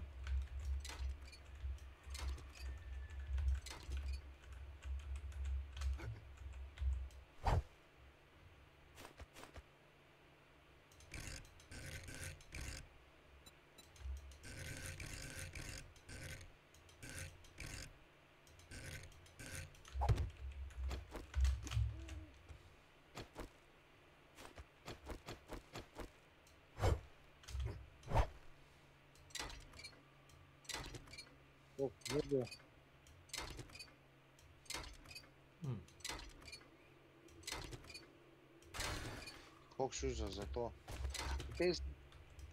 195.000 si uzeo.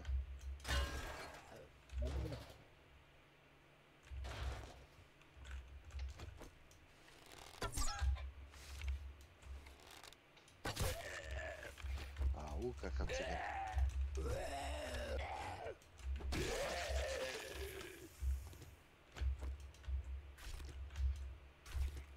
Ne ti, nego ovaj. Taj lik. Pa koliko ti je da ti u evre, to ti sve to munđaje, ne?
Znači za ti 191 evra niko pa, a? Francuska. Koliko ćeš da daš, ono? Pa dobro.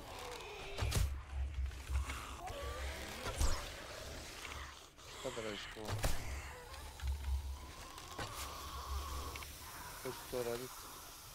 Ja sam čuo da je bila izvjesna persona iz naše opštine. DTD, a new vote has started. Htjela da radi. Da bi počela da indiktira uslove. Oni mu rekli samo, ok, momak, u redu. To je istina, bek. Nisam rekao da je on. Ti sam, ono što kažu, znaš, dopuni praznine. Kažu, bio je neki momak, kaže tvojih godina. Rekla mi ova žena što je bila tehnologija. Kaže, bio je jedan momak, kaže, počeo neki uslove da postavlja i jebik. To, mislim, ja rekao, pa mislim, pametan čovjek, ono, treba da postavlja uslova ako može, ali nažalost, teško ćemo tako u Evropu. Ne precizira se koji, to je to. Ne, rekli su, možda je u pitanju Zdravko Jović. DTD voting is complete and the viewers have chosen ammo supplies. Hey.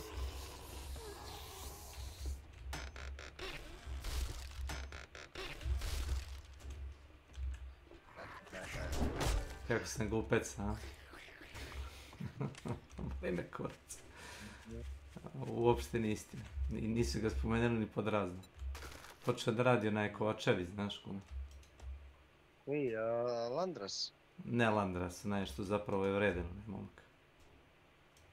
Ovaj što drži ovu... Ne znam ko drži što. Prodaje voće, povrće, taj, ne? Ne, brate, onaj, kako se zove, ona braća Kovačević. Ona dva mali, oni momci. Ej, ona je počela da radi. Pa super. Ona je super vredan.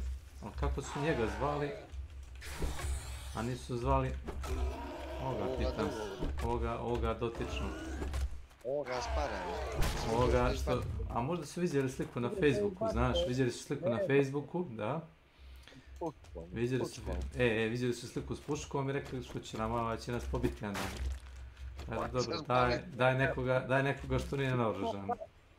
Daj nekoga, brate, daj neku pičkicu, ne mora Da, nije, što nije ali nije naoružan, nema da kažem. Nije ubojica. Jeste, samo ubojica. Jel to? Čuš ti ovo, moj dobri pičke? Čuš to veli, moj dobri kumara? Veli, brate, da ćeš ubiti nekog. Kaže da ćeš ubiti nekog, brate, mili. Kad tad? Nisam ništa rekao za njega. Nemoj kume da potpoljuješ vatru i skoro će poslije da ja njega zebavam, pa će onda neke riječi, znaš. Ne. Ja sam rekao samo ovim rečima. Ovim rečima, kume. Znači, momak je počeo da radi u našoj firmi, njega su zvali, što se kaže, prvi dan. Zanimljivo, da? Gdje su odmah zvali, da. Jes. A ima ljudi koje čini mi se ne zovu baš odmah. Pa vjerojatno postoji razlog neki. Vjerojatno postoji nešto. Abek. Pa ne, ja i kumara moje dobri diskutujemo o tome da su primili toga Malo Kovačevića, on je super radnik, a nekog drugog zbog dotične puške nisu primili. Mislim, snajpera je, boje se... Boje se ni snajperiše, razumiješ? Boje se nezgodne na radnom mjestu. Da ni snajperiše, jes. Ne bi, bili ti primio nekoga na gradilištu kume za koga znaš da ima dozvolu za ubijanje. Dozvolu za ubijanje, jesi. Kao onaj film, James Bonda. Kao James Bond. Dress to kill. Da.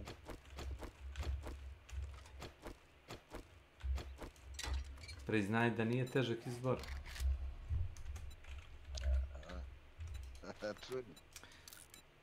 Vjerojatno sam mogao da kažem neku lijepu riječ za njega, ali šta da kažem, da lažem, da je vredan i radan i da ima radne navike. Pa, možda ima radne navike, ali mi ne znamo. Mi ih ne znamo, mi ne znamo za njih. Oni čuva nas. Potajno. Da ga ne bi zvali, isto tako kao ja. Ne, neće Sofira, razumiješ, to su ti, brate, pravi igrač, najbolji radnici ti takvi. Znaš, ne hvale se. Čute, brate, on čuti, ne interesuje njega, razumiješ. Skupo prodaje zanat. Jes, neće kao ti, brate. Da svi znaju. Da mi dođe Peđa Đukanović i kaže, znam da imaš to, prije neki dan. Ja rekao, otkud znaš da imam? Pa uzima sam od tebe, ja rekao, aj dobro. Pa znam da imaš. Ma tražio mi onaj Lord of the Rings, Battle for Middle-earth, onu strategiju. Da. I donesi mi flašku od 7 GB. A ovo ti je 2 DVD-a puno, znaš. Koliko flash? Ma on mi je donao flash od 7, nebitno gigabajta. Pretpostavljam da bi trebalo da je 8, ali 7 nešto je. Da. Čuješ, znaš da sam kupio flash i snimio na Međurniću u Tvorze zbog njega. Dao sam mu flash od 100 GB i na njemu instalaciju. Znači moram sad da ga jurim okolo zbog toga. To mi je Simo sredio. Poslaću Sima po njega. Kome? Kome? Šta kome?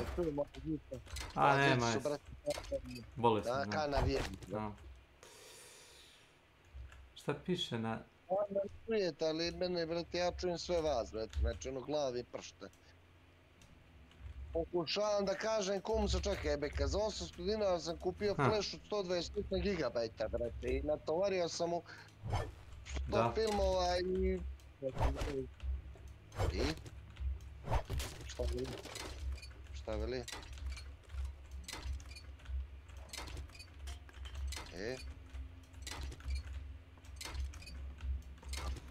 Što je bilo, momci? Što je bilo, majko? Ne, da šta je problem sad, kad Beka kaže vidio sam Slobe, ja se brinem.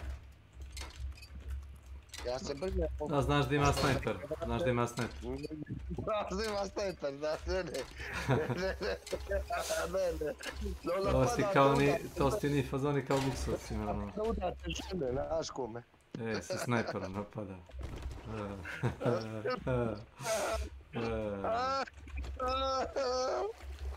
Abek! S dugom cijevi. Ja ne mogu, kakva priča izrodila u nešto vulgarno, dobro. Bolje je to nego da ga milicija hapsi, znaš. Bolje ovako da okrećemo na zebanci.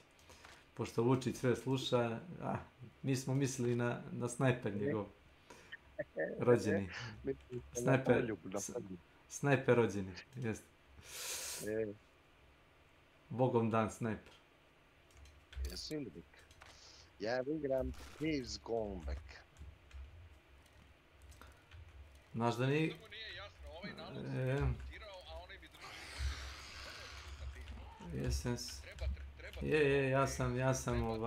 Ja sam zmija iz Urgestana. Imaš još nešto da kažeš ili želiš i ovo da ti ugasi? Evo, viš. Ti je sad jasno. Evo ti sad jasno. Aj napravi još koji. Ako te ne mrzim. A ne znam zašto imao potrebu ovdje kažeš. Razumiješ? Brate, ovo je stvarno teške riječi. Evo ti sad jasno. Ali nemoj to. Eto, ja poslije provociram. Znači jednostavno ne dolazim u konflikt situaciju. A zašto se jednostavno ne pomirite, to je to? Analni seks. Pomirenje. Nije vrati, nego, slušaj, ja sam, bekad sam, danas sam objasnio neke stvari, kumu, ne menjuju njima nikovi, ne interesu, neću dolazim opet u tu glupavu priču, ali to je, brate, za to je do vaše ličnosti. To je ružno. Mene niko ne menja, mene niko ne menja. Ti nisi tu, kume, rekao sam ti ja. DTD, a new vote has started. Ovo ti kao random bilo danas nešto. Šta je ovo? Kak ti jebe. Koncertina, to je tvoje, a? Fino.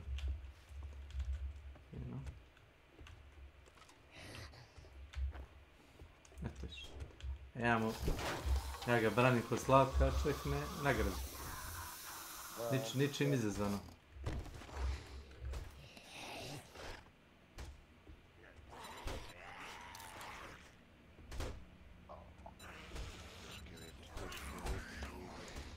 Oni su teške reći ako hoće neko da sluša, ja trenutno ne slušam, tako da reći lete pored mene.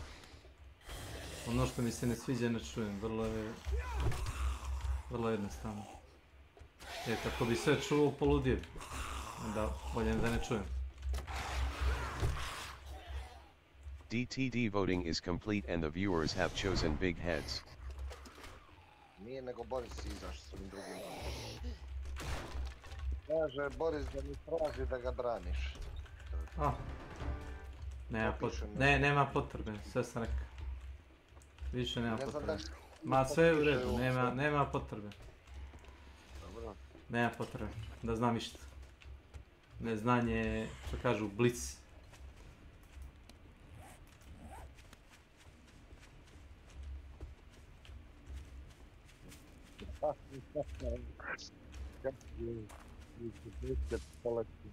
Šta znam? Znam da ništa ne znam. Eto šta znam.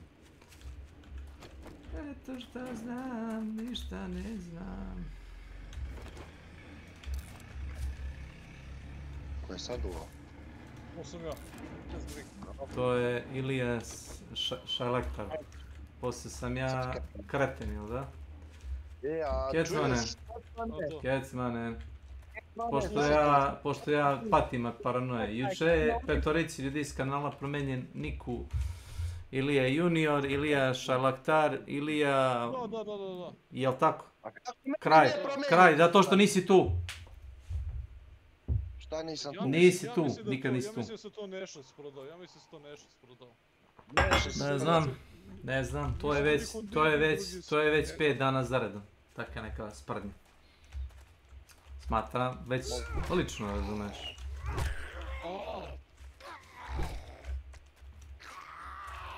Jednom je slučajno, drugi put više nije.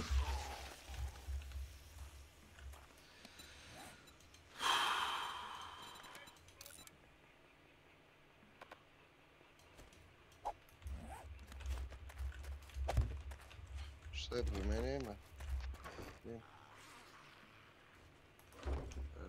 Evo viš. Ha, eto viš. A, ne interesujem, doktor neki. On je sad doktor. Sve u redu. Ako ćete da menjate sami na linku, to je vaš problem. Kako ti menjamo samo na kanalu? Desni klik na svoje ime, to jest na, recimo, desni klik na tu voice channel sobu, odeš na Nisi zatvorila Dunja. profil, pa onda imaš tamo server, edit server profil, ja mislim da je. I onda konkretno promeniš kako stoje stvari na serveru, znaš. Prema lijevoj. Aha, server profil, da, je to. Nego nidi, zato što nisi htio da menjamo ono generalno, pošto znam da mi Ne menjaš, samo na ovom. ne menjaš generalno. Znam da mi promijenjeno samo ovdje. Jeste, ali to je... Server nickname. Kogod da to radi, to mislim, zabavan je kao prolet. Tako. Ladne, a? Mene su morilo zato što imam dosta da kucam. Ja, znaš da je dobro tu što je to prelivalo, vjerojatno ona preoština je izašla, ej. Nije ona poslije. Jes, ali viš da je i gore ono što je bilo i viš da je čisto na vrh. Pa da. A, super je. A kurac, evo već sam zajebo, piše Kecman Martellus, ja sam upisao Martellus Kecman. Pa nisam zebao, možeš opet da promeniš. A, moram opet da promenim. Čekaj ti promeni ja Znaš kako si ti Da mu ti promeniš, ajde ko promeni. Ja upišem jednu. Ha, evo, promeni mu ti. Voli Kecmana? Ajde. Nemoj, molim te, napravio sam, ne dirajte više ništa.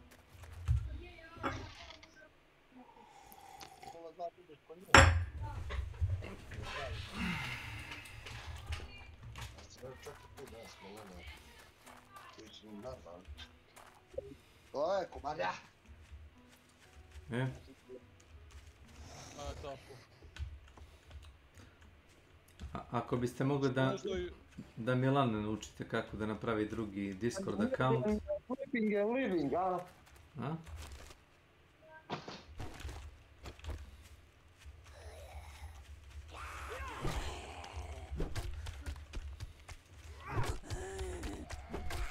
Milena!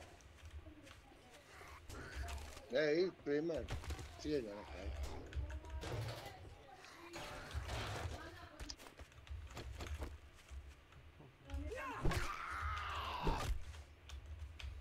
Crnogorski džoger, to je crnogorski džoger.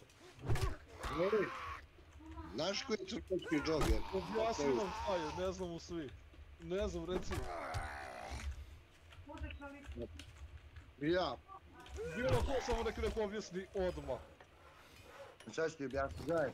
Nosio da nije toliko fascinantno. Ti moraš malo i da sipaš vodu i u onu, jeli? Da, je tako, Kecmane. Aha. Ovo ne moraš ništa, sve ima. Sam sipaš tečnost i dereš i čao. Ako će mora svako usisano čišćenja, da ne bi razvlačio mrve i... Ma ne mogu. Uglavnom da beka, dobra je ta stvar, je. Dobra, mi smo imali čak... Koliko si ga platio? To puno mi ja. Nije, to je dobra stvar, mi smo... Svećaš da smo imali... Puno je ja da smo imali. Nije, to je još sad i prejeftino, znaš da je naš bio oko 3 i nešto sve. Kaže beka da u Isku imaš neke projektine stvari. Pa to ti... Evo reći Mileni, beka, slušate Milena. Sad to da ježem. Ipak je ne interesuje. Iva, Dunja! Kume, kad radiš, jel spio se prozaš tamo da odemo da vidimo? Da ti kažem još koji put. Nije bitno kad radim, ako kažem kad radim imat ću posjetioca, znaš. Tako da, uvijek kažem da sam danas nedostupan. Vidimo zare podaka i mislio vidimo.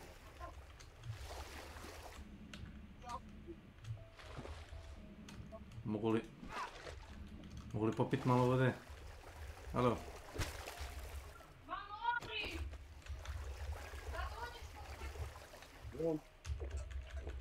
On kume, ako ćete Juri, on će ti gledat samo stream i vidjet će kad budeš napuštio stream. A šta ako ugasim stream kao fall, 1.2? Aha. sad. Nisu, onda će doći iznad kreveta te gleda sablasno. Biće i tih varijanti.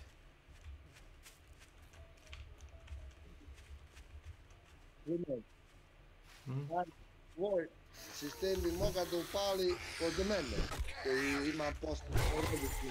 A kod ovoga ti to ne Kod ljudi, pali. pa on ima posla. On ima posla. Vidiš da tebe zajebava. Ako ga pitaš, on kaže ima posla, ubija se posla. Da mi je njegov posao.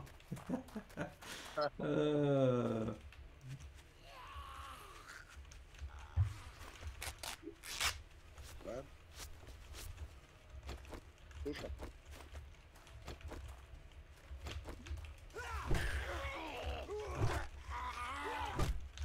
A kako li?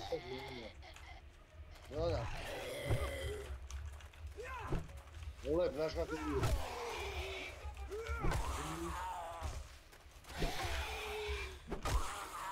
Mora sam smijenim da pričam malo da.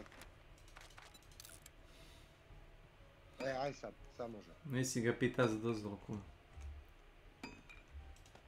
Da?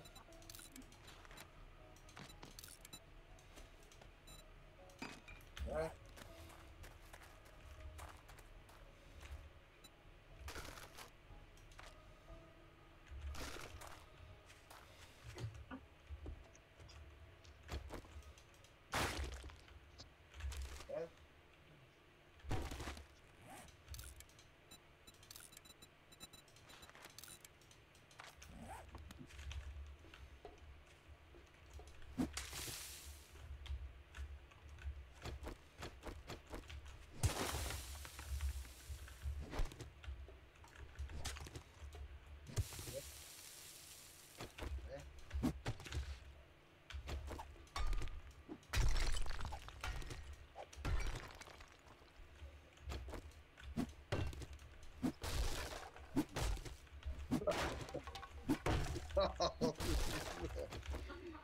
Kume.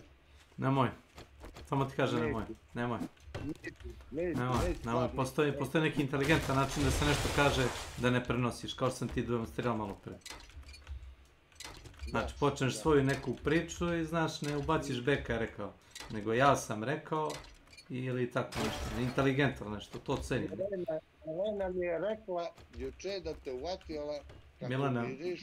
Milena me uvatila. Milena moja. To onda vjerojatno istina koja je to tvoja žena rekla. Tvoja žena ne bi nikad slagala. Ako je to ona rekla, ako je to neko drugi rekao, tvrdio bi da ja nemam vremena da to radim. Ako bi to neko drugi rekao, međutim ako je kuma rekla, vjerojatno istina. Nije kuma, šta što rekao, Milan ili Milena? A, ti si rekao Milena. Milena. Zar ima ovdje nekih trans ljudi koji su ono, naš, damn day? A? Daj mama će pisati. Mutiran je. Ko je mutiran? Doktor Zelin Anus. A. Pa, ne znam, ja stvarno nisam bio davno da me pregleda muški doktor. Možda bi trebao, ali u svakom slučaju, ako ima medicinsku diplomu i mogu da zakažem ono pregled, dobro. Ali ako ovako privatno lice sa željom da me pregleda, onda radije ne bih da se pregledamo. Hvala.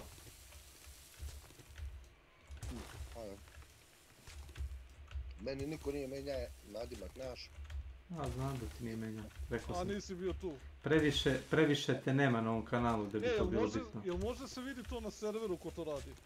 A, verovatno postoji neki log. Onaj koji je administrator ili moderator može to da proveri. Pa ja isto mislim da je Neša jedini bio tu. Ovaj Slavko, on je radio juče, a Neša jedini je od tih moderatora bio.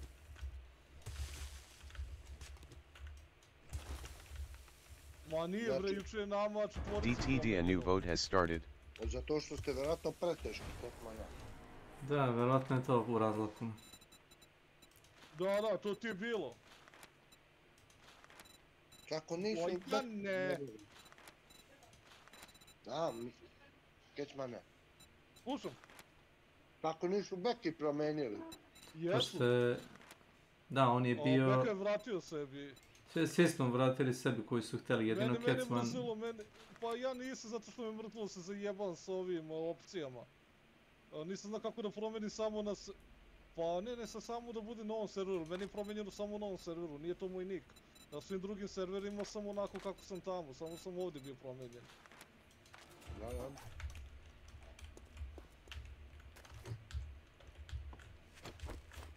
Evo ti da žita vrtnika, a?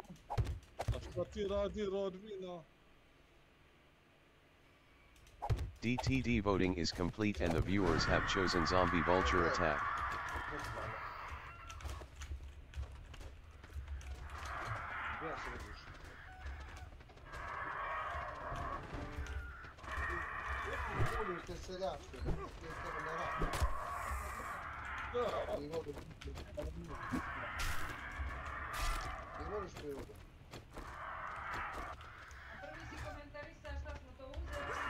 Oni su rekao da je glupo to što sam ja uzao. Možda sad bi da se vozi, ja? Vidiš žena što ga brani. Ne, to je istina, to je istina. Bio u redu, to na jedan. Kaže, ako se priča, obrće po potrebi. Ja. Kaži što će mi? Jesi vidio što ti je kum uzeo? Sad kume nisi čuo šta kaže... Ma ne, sve je u redu. Ne, taj ja čujem. Te gluposti njegove. Ne, taj ja čujem. Evo ti ovdje pečenica. A ovo vidimo šta je ovo, da ti čujem pečenica. A ovo... Kako je čuvali? Ako budem ja pukao...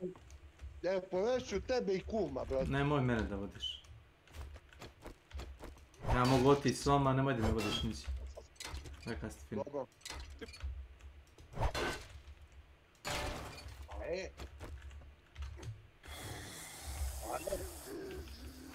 To.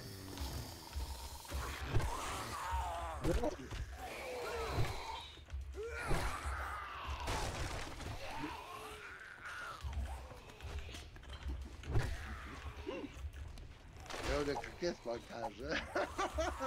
Ma ne mora ni Kesman da prenosim. Javni? Da želim da mi se prenosi, slušao bi sam što ima da kaže, neki boli do mene. Ne želim da slušam. Da kaže, A ne želim da znam. Želim neki boli da mi nešto... Ne moraš da prenosiš kume, ne pomažeš ništa, kapiraš? Samo hraniš vatru. Samo staneš, to je to. Lopim, šta ja radim? Mora neku vatru ložiti kume. A nemoj da ložiš. Nema potrebe. Ne mogu se nika Kecman grijat. Nema potrebe. Evo Kecman tu svi grije se na vatru, a neće da je loži. A ja moram. Neko mora da plaća zimu. A ja posle se ispetnim. Ovi što imaju posao nešto dobiju rentu. Možemo si dobijati rentu za nešto. Neko mora da radi nešto.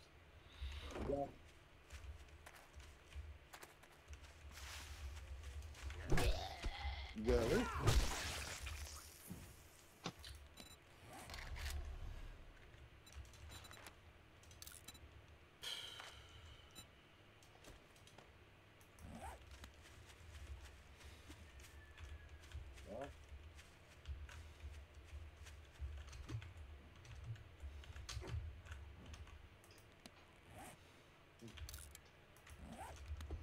Zobacz, obasica, myślę, byśło.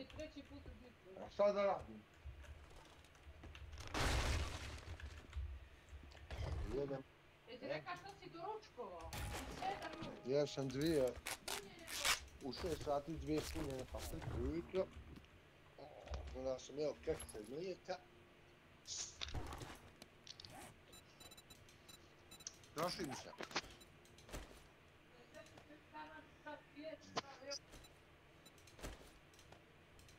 Ide li sa djevojkom?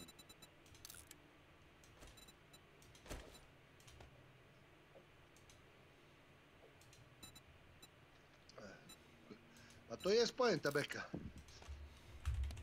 No ti to ne kontaš. A ne, a?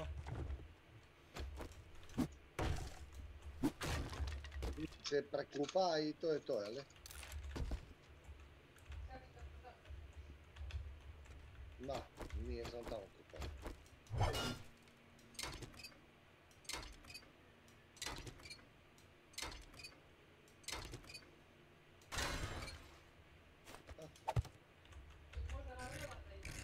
Ma kako, da li ga kuju, to ne znam gdje ti gledam. Imaš i zamijeti na vrlo.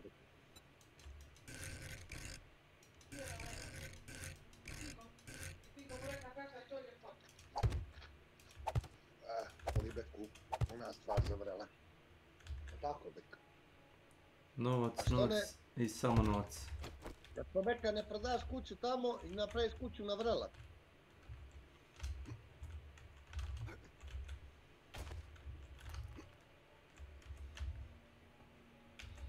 Bolje kuća u ruci nego vrela na grani. Pa je!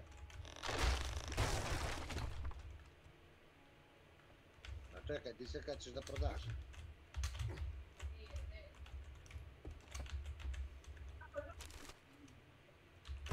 Je li ti prodao kume mjesečnu rentu? A? Ne. Čekaj, sam se kuvam. E? Ti rade kad poltronu ja laživi. Kako ti, Beka, lažeš kad zineš? A lažeš. A što ti rekao da si ga mutirao onda? A lažo, laže. A mene kad si mutirao, opet lažeš. A ne, on u stanju da da bude dosledan. Jedna kumorala je morala da bude mutirana. A, to sam ja rekao.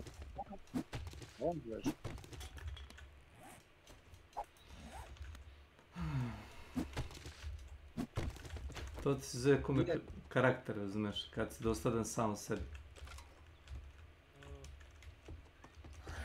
Ketvane. Tebi u vojzi pravo da čovjek više ne zna ni sam što je. On priča, znaš šta je to? Koliko duboko idu laži, ja? Da, slušaj, Luka. Znači, koliko pričaš, jer ti tvoje primjeru pa 10% slažeš, i onda poslije ti 10% ja čujem, zapamtim, i ti onda vrneš opet i evo vište ispane. I posle nešto pričaš ti za kum. Ne, potrebe. Jes. Kaže Beka 10. Ma pita Milena, je stvarno kum virije. Jesam siguran. Ako to kuma tvrdi, onda je istina.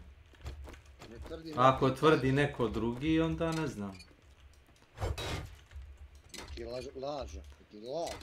Samo u slučaju da smo vidjeli ti, tvoja žena, tvoja djeca, onda je vjerojatno istina. Onda sam sanjao nešto i desilo se. U slučaju da to neko drugi tvrdi... U slučaju da to neko drugi tvrdi, onda to ko zna. Ko zna. Možda planiram da ubijem tu osobu koju vjerim. A ispitujem teren. Da postavim koncertina žicu na prozor. Da ne može niko ući. Ne znam, ništa ne znam.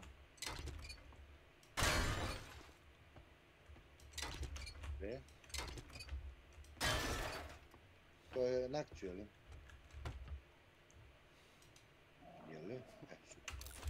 Baš mi treba GoPro.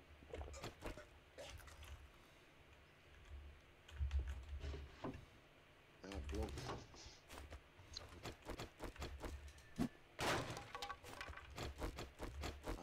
Radi tu dosta.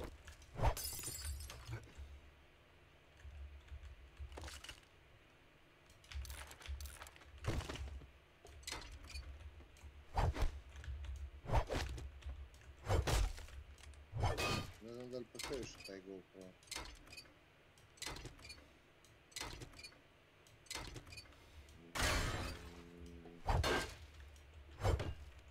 Ne znam. Uglavnom, dobri moj.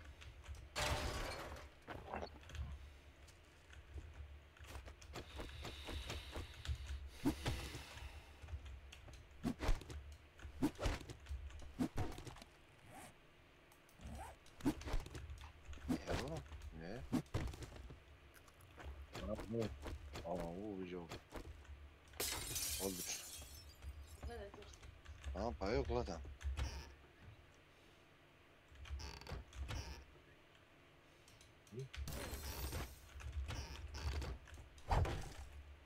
Da. Dobro.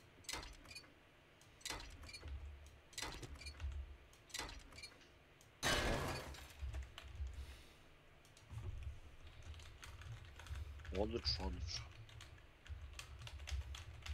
Ovo je super. Koliko si rekao da je? Džaba.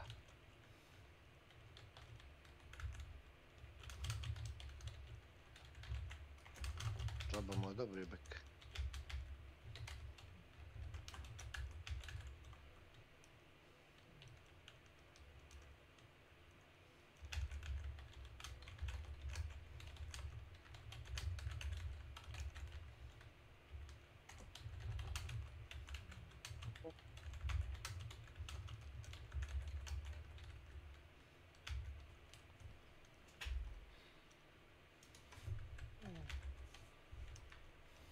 Dobro, dobro.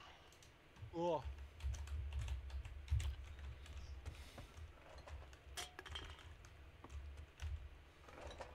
Možeš? Da, možda je povežeš ono kao.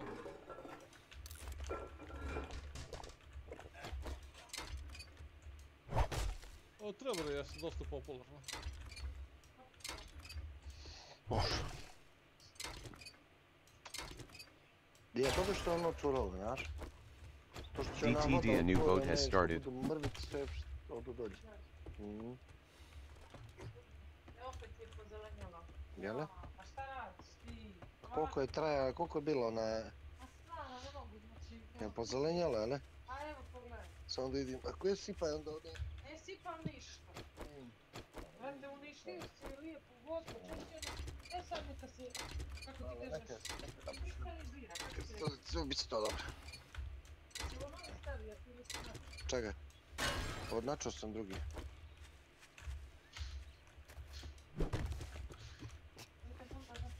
Evo kumara, samo neka sranja praviš. Što kažeš? Samo neka sranja praviš, samo posao iza tebe ostaje. Da. Ludo zabavlja menjajući ljudima nikoga na kanale, bravo. Administrator nije verovatno, znači jedan od moderatora je. DTD voting is complete and the viewers have chosen no vehicle. Koji su moderator se mneše? Nenad. Verovatno... Simke, ali... Simke nije tu, nešto mi to glupo, znaš. Prepostavljam Singularity, ali ono, aj. On nije moderator isto. Koliko ja znam.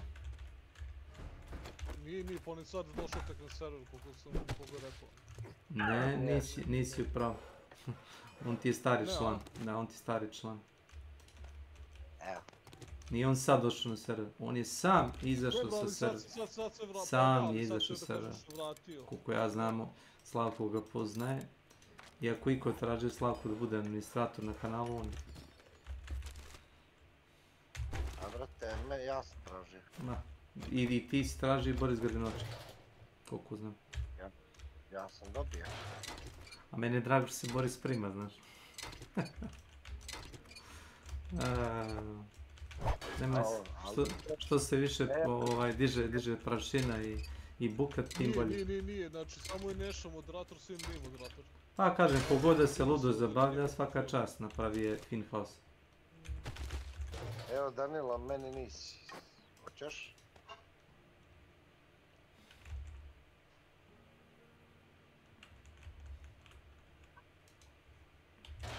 Pa nisam ja nikom menjao nikad.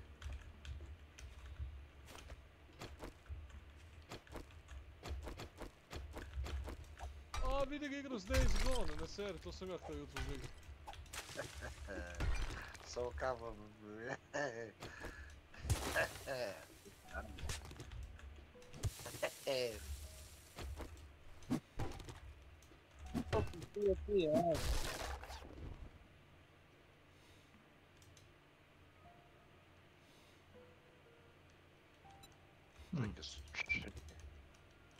Vi svi tu svirate na taj server po privatiziranom prostoru. Ne samo sam ja. Ili je puno je samo jedini koji... Nije. Beka i tim ne vole klime, naš. Beka je stipsa, ne bi on kupio klimu. Dže, pa mi se Ja volim da crkavam. A, to je Šujo kupio, bre. Dže, Beka kupi klimu, jesi ti normalna? Koja si ti od nje, nego se para. klije za pare. Nemam para. Pare si klije, bre. On bez za pare, jes? Nemam para. Beka osjetljivi. Na pare osjetljiv. Na pare. Osjetljiv na pare. Ja sam osjetljiv na pare. Užasno. Kaže, gdje Beka ima klimu, on je osjetljivog zdravlja. Da. Zdravlje će mu biti narušeno čim bude otvoren novčanik. Jes. Onda pada od Japonice dole po celice, jes. Znaš kad sam ja uzeo bio onda 2 monitora, znaš? Bile, a nema kao para, bi uzeo jedan monitor. Dobro, onda rekao, gdje su ti pare? Pa doma su, neko šta traže doma. Pa nisam mislio će mi trebati. Čim izađeš s kuće, pare ti trebaju, čovječe, šta ti? Znači, kažeš ovdje da drugi ljudi nose pare za tebe, to što si ti kao neće mi trebati. Nije, ovo je istina. Milane, ne koristiš karticu. Kakva kartica? Pa nema, one veruju u karticu. Neka plastika i to. Ne veruju u karticu. Ojoj, brate, nije valjda sve papir jebote. Pa jesi vidio screenshot od pre neki dan? Ne verujem u banke. Jesam. Ali sam kapirao da mu to bila isplata, pa je posle to odne u banku. Kakva je isplata? Čekaj. Nemam pojma. Beka voli da se kiti tuđim imperijem. Kiti se tuđim imperijem. Beka.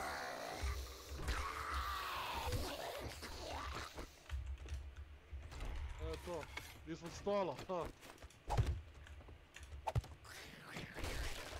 Moj Beka. Uverac pa ispod stola. Šta kažeš, Milene, je li klimatizovan? Dobro, danas nije toliko... Pa šta si ti danas klima? Danas nije toliko. 25 stepeni, šta vam je? Koliko je tu kod vas u Loznicu? Koliko je, ne znam, kod mene je u kuću 24 stepena. Skoro klima, ili ovako gdje, šta?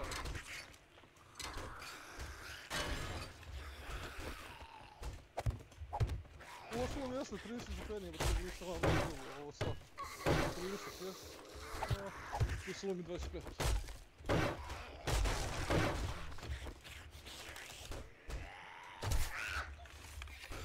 Neće sad za par dana, sad će da ti bude i sutra će da bude toplo i onda opet kreće po starom, ovo sa kišom. Znaš, znači danas, sutra, ponedeljak već pad temperature i od utorka opet kiše. Onda i neće treba klima, ili kecmane, a? Ne, klima ti neće trebati, ja generalno se ovako za ove momente koristim samo ventilator, a onda kad krene ono baš da bude toplo, onda klima. Ali ovako ventilator ne završava posao. Nisi valjda i ti stipsa kaj je li? Imam klimu, samo što nemam razloga da je palim sad, nije mi toliko vruće. I imam ventilator koji mi radi. Ali ti vruće malo? Pa nije, imam ventilator. Kecmane, brate, ti si još grđe nego Čekaj, kume, zašto smatraš da je Kecman stipsa? Imam ja klimu, ali imam i ventilator, me slušaš? Ne. Ne treba da je palim tako malo. Slušaj, Martinović, njegovom scenariju ne odgovara da te čuje, znači bolje je da sam isfalsifikuje što mu se sviđa. Ako krene da bude ono 30, nemam pojma, 3, 4, 5 plus, razumeš, onda jebi ga, znaš, ventilator onda ne može da mi uradi posao, onda upalim klimu, ali za ovih 30 stepeni prijatno je, razumiješ, koji je samo ventilator. Kad je u klimu donosi ventilator?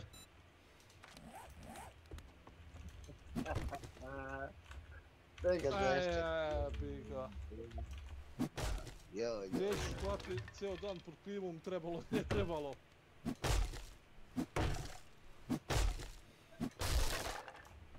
Pa nema 24, stavi neki 26, evo to ti je ono više nego dovoljno. Ja, sad brate, nije 35, to ću ti kažem. ja živim kao da ima milijone onda, znači ja sam trilijarder, brate. Jesi. Jesi i ne znaš koliko imaš novca. A ne troši jednako, bek. A ne troši. Nije. Ali ti ne treba na 22, ali ti, ono, brate, ljudi, prevelike ti razlike.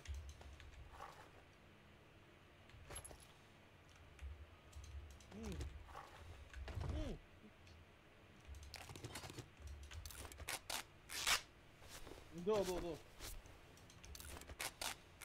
Aj, ne treba ti. A što ti, beka, onda ne kupiš klimu kod sebe u sobu? Nego se tamo otvariš kao vepar neki. Što ćemo klima za jednu prostoriju? Jebote, kolika je ta prostorija ako ti treba klima za nju? Gde ti se isplati?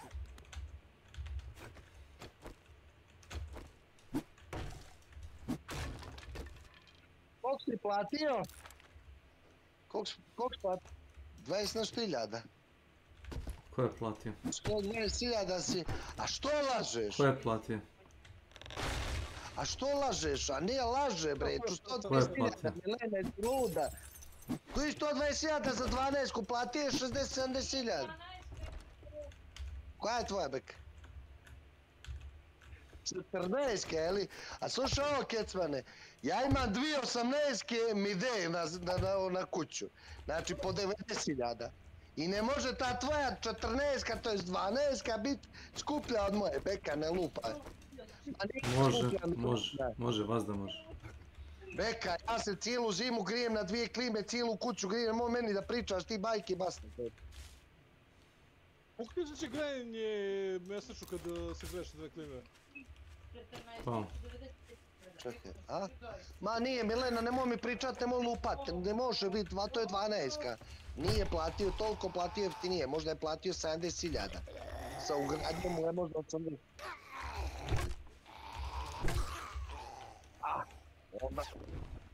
Onda su vas odrali. Znaš ti šta? Kako se zove? Kako se zove? Ko ja? Polar Plus, jeli? Jeli Polar Plus? Aj pođi na papir, baš mi interesuje.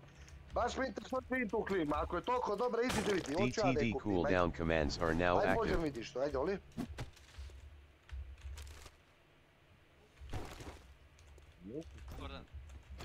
Bre, 12-ice, koliko je vidim sad su 12-ice te gre. Pa nema 40-ke, bre, šta ti? Jesi li ti, Marko, taj? I koštaju od 46 do 64. To real imamo za 50. Od pa jes. ideje, beko... A, Marko? Jesi ti taj? Jesi ti taj što menja nickname-ove? Priznaj! Našli smo ga. A nije on. Previše lako. Idemo obrnutom psihologijom. Previše lako priznao, ne. Znači, tražimo sljedećega. Znači, ide jesi, nisi. Ide jesi, nisi. On samo traži pažnju, o tome se radi. Tačno. Neka traži najskuplju gri da...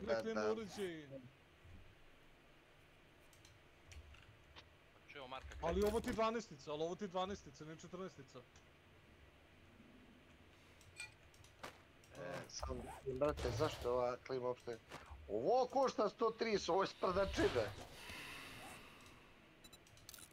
Dobro, ali ovo ti je Gigatron ti je najskuplji, čoveče.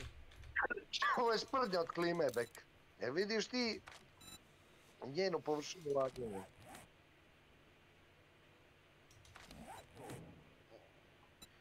Ajde. 225.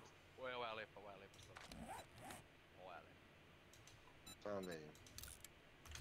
Ovo je 18-ica. Ovo sam nekako, samo pola. Ali gledaj, ovo je, slušaj, ovo je, znači, bačanje para na glupost. Ovo je sranje. Znači, moja klima Moja klima je duplo bolja od ove što si poslao za 200.000. Znaš ti to?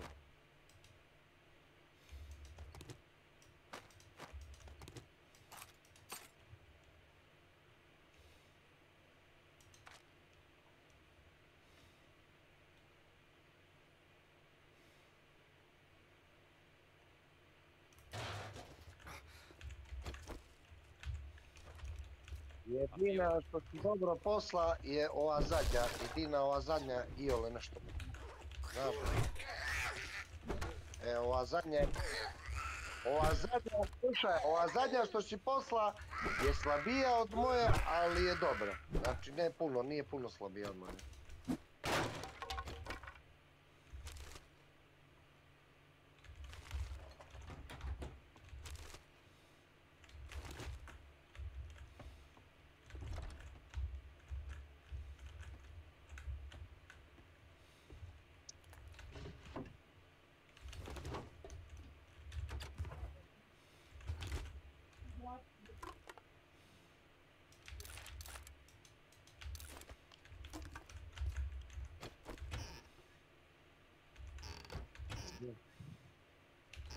Sad naredu 5 godina, ja već imam 2 godine klimu bek.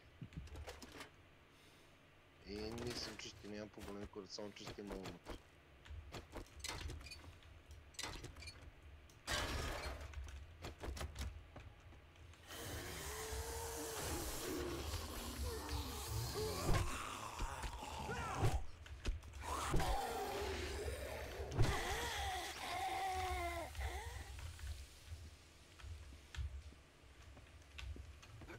Ne znam.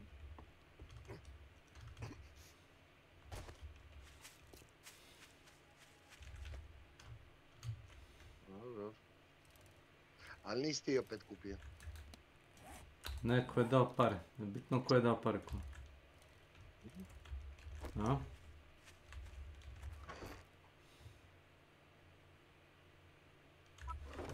Rašiti se tuđim perjem. Što ne bi? Evo kume, ja imam recimo dobru sliku motora, gdje sam se slikao ja pored motora. Znači, izgledam dobro na njemu, jel da? Ali nije moj motor. Sjećaš se, Simo imao dva, onaj Harley i čini mi se onu Honda. Ili šta već. I ja se sad slikam s tim motorima, znaš, kao ono, ja sam ono, cool lik. I kao, radi čega? Da bi na socijalnim mrežama, šta, neke cure me, šta, lajkovali, bio veća faca. A ti misliš da se moj prijatelj i tvoj... Radi snošaja, da. Radi snošaja. Radi snošaja, kao kokoš. Pa da. To se radi radi toga. Pa. Zato se stavlja mobilni telefon skupi na sto i... Novac se slika i stavi na sto, naš kume. Pištoljima se isto slikaš i staviš sliku na društvene mreže. Jel da se uklapa? Sve kockice dolaze na mjesto, ne znaš? Otkrili smo te, Beke. Pa nije, pa to rade klinci, sjećaš se onaj tvoj... onaj, neću kažem rođak, ajde, tako ću reći. Sjećaš se on slikao sa... Ivanović, brate. Slikao se s Thompsonom, ono mati, sjećaš se. Filip, je li? Ajde, ja mislim da on. Nije da rođak, ali nema veze. Prezimenjak, šta je da je. Neka sam rođak u nadi da ne moram da baš sad crtam koju u pitanju. Ali to su klinci, razumeš, oni to rade sa 15-20 godina, znaš, ono, pucnjava kola, žene, oružje. A viš da neki sa 40 godina polude pa rade gluposti. Ali to je istina, brate. Eka. Je li istina ovo što kumara veli? Veli, brate, da si sa 40 godina slikaš pored tuđa motora. Da si poludio 40 godina. Snajperima si slikao u ruku. Snajperima u ruku slikaš, veli. Ne mogu. Kaže, opet nije, brate, Ne, u redu. Nema. To rade momčiće, razumiješ. Well, holy shit. I thought you were a zombie.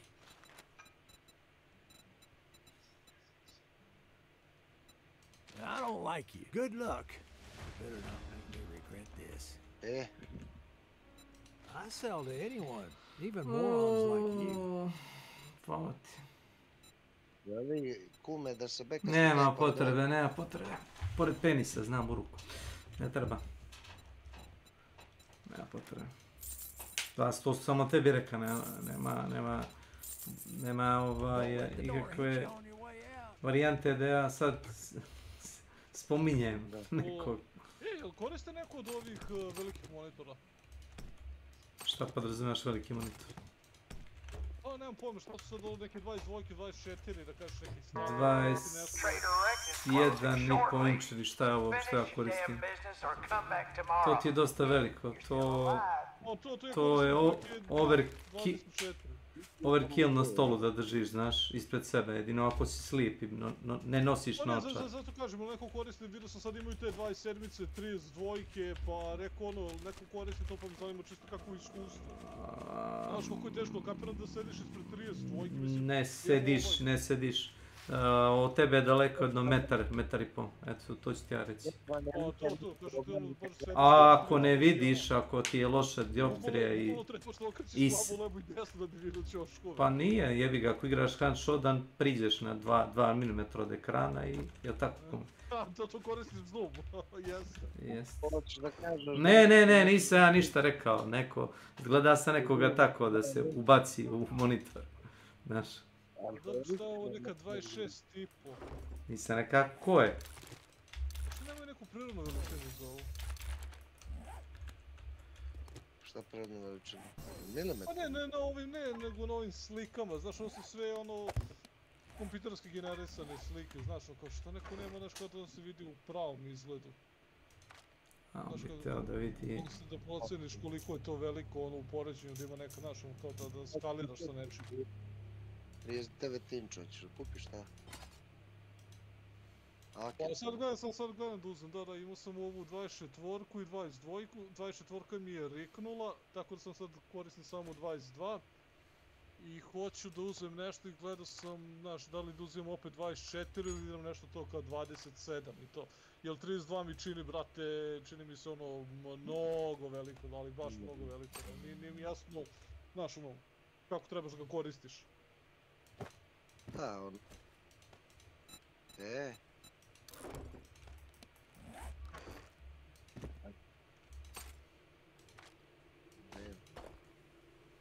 Našao sam čak neke smešne cene za te monitore, nešto oko 14-15 hiljada jebote u onoj BC grupi.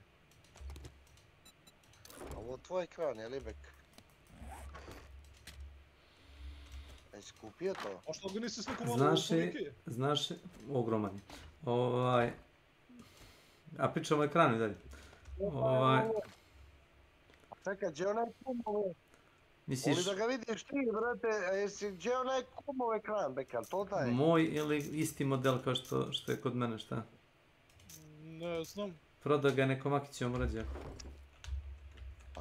Ne. Mislim, nije mu ga dao, iako mu je Makić prijatelj, znaš. Prodao mu ga po prijateljskoj cijeni. Kaže da je 1000 € ovo piše ovdje, sam ne znam, to istina kuma, a? Ko zna?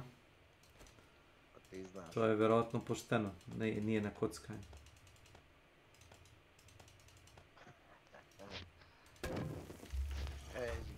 Sa novcem koji nije od mita. Ti od rođak neki, jes? Bek. Mi je najbliže je Belada, oni i ovi tu dolje. A moja prava... I moja prababa od 2 brata tu. Znači... A vidim ja da ima da tu taj pogled sličan. A da, ne. Malo polesan. Ne, nego je šteta što vi mislite da mi nismo inteligentni, a mi smo visoki. Ne, pa nema to veze s tim da li ja mislim da je neko inteligentan ili nije.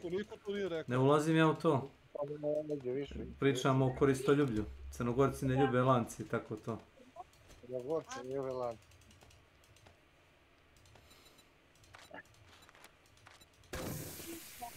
Ja sam nešto o ovome mislio, ovo sam gledao.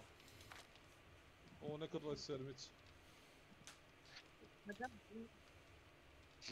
Bolje ti je ovo 1000 €, kecmane. DTD integration disconnected due to streamer not having extension installed and active on their channel. 2K 1000 eura, ne mogu da vjerujem. Ali šta će mi 2K, brate, ja ne igram, brate, vi vidite koje igre, ja igram one igrice sa pikselima i kockicama i ti hoćeš da mi kažeš da treba da uzmem, znači, ono monitor koji je 2K za piksele i kockice. Da. To nije ono, to igra, mislim, ono, najkvalitetnija igra koju ja igram da ima neke grafike je Street Fighter, ono. Pa šta imaš u Diablo, koju grafiku imaš u njemu, on ti je jednostavan isto. Diablo ima grafiku. Stavi Diablo. Wow. Stavi ga na maksimum detalja i stavi ga na minimum detalja, vidit ćeš koji su razlike, ono. Ali da ne vidiš. Jer moguće si rekao ono ženi, komi si rekao ono, ali da ga vidiš. A kako neću umre to smijega kad nije. A jebote. Nekome bila nekom, ne znam kome, da li dijete bilo ili ne znam neka djevojka, ne znam.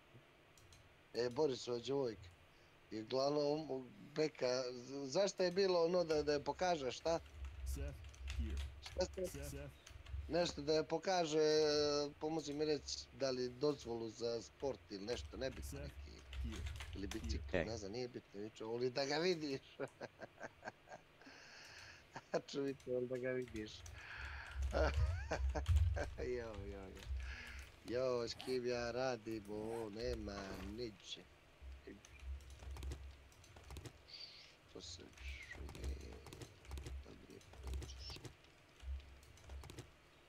Oh, da, brate. Baš mi iznenadilo se toga setio. Slušaš tu muziku?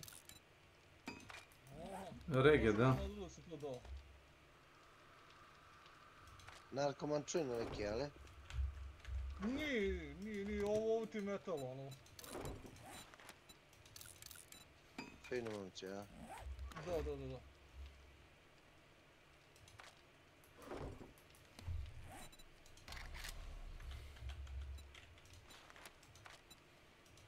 Pa, nema mi što su fini momci. Su ispoštene porodice. Dobre familije. Su dobre familije. Ne, pa super. Znači, tako kecmane, ili? VG Akademij, kako VG Akademij, šta je bro? Kecmane, uli da ga vidiš? Nekako me ti se ženjen čovjek, nemoj tako. I Kecman isto. Nemoj. Onda si... Ako hoćeš onako razumno da radi, znaš. A? Na stol. Ako hoćeš razumno da radi, da bacamo po stolu. Na sto, jeli? Ali drugarski, znači ono... To nije pederski, jeli? To nije pederski, jeli? To nije drugarski, a zato što smo rekli da je drugarski. Da, ako smo rekli da je drugarski, onda nije pederski, da. Naravno da ne, iako makar jedan nosi čarape. Da. Samo da znaš što napira se ti neću. Čisto da jedan će nam sabune. Može, ne? A ješ. Dosta me priča, ne biš o tome to. Ništa, onda kad budemo sami. Dosta je što nam je Marija reprezent. Beka.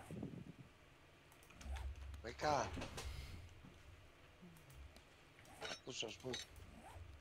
A reći mi samo jednu stvar, bi li ti klimu kupio sebi?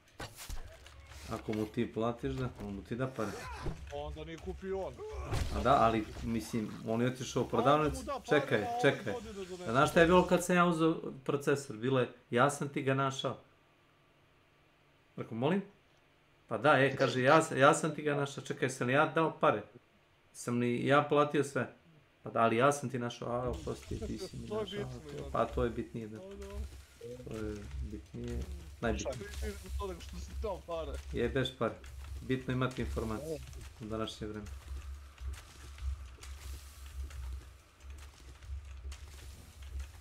Ovu DTF već čoveče mnogo posla po toga.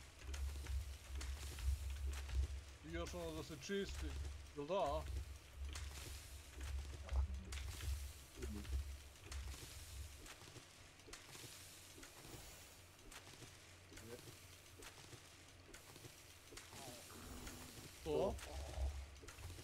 On ima titanijumske zidove od karbona. A, to, aha. Od kartona? Kako zemlja? Pa nama su zidovi zemljani. A.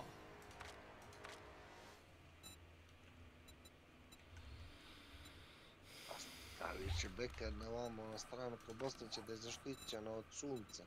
Da je sunce ne šubita. Čekaj, a šta zemljani? Šta imate ono kao zemlju između gips ploča ili...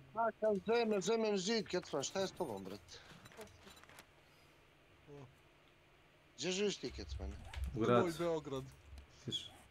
To je sad jasno, on je čovjek iz grada, ne? Kecman, slušaj pitanje, Kecman. Nisi ti ikad izašao iz Beograda, brate? Da.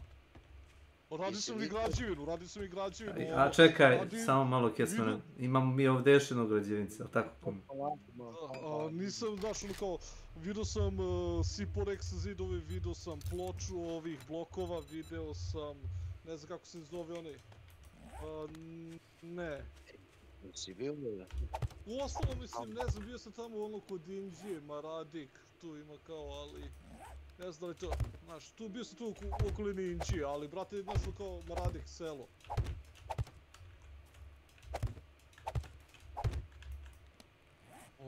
Bile su normalne kuće, od cigla. Od cigla, brate, on koliko...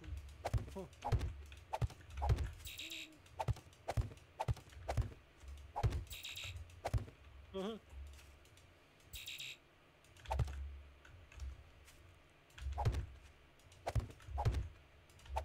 Tako je, Beka moj. A kako je to izolatori, kako je to sa vlagom onda? Ne upio vlagu ni ništa, a izolator? Pa, da, izolator... Pa to kažem da je dobro. I koliko je debel zid? Pa, metar skoro. Metar debel zid? Skoro. Aha. Skoro, da. Imaš 70-80 tako. Slušao Knicmana. Da. Fore ove zemljane kuće što ono te ne zrači, Knicmane. Dobro, mislim, kapiram da je prirodno skroz, da, ali... I to je... Ne mali. Dobčina zrači.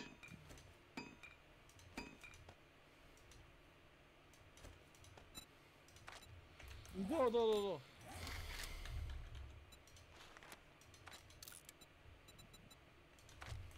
Da, pa ne, deluje ono normalno, ono što kažeš, ali jebi ga ne može se vidi da je tu zid zemljani i da je debeo, što kažeš tih, ono, 80 cm.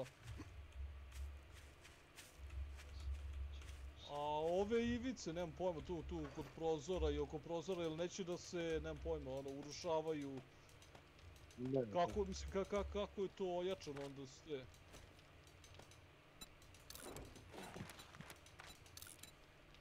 Da, aha.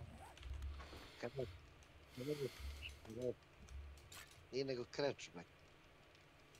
Kreč. Ovo ti njega da podučavaš, on je diplomirani inženjer agronomi. Zemlja žuta i kreč, mek.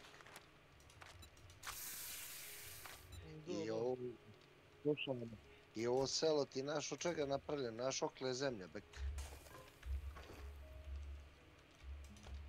Pa jesi vidio policijsko brdo put pravca ove krive, kako ih je črno. Ne nego ođe, brate, tu preko puta tebe, brate, dolje. S te strane put... Okej, to je to. Da, ne znam tamo držati. Tamo da, ali ne tu.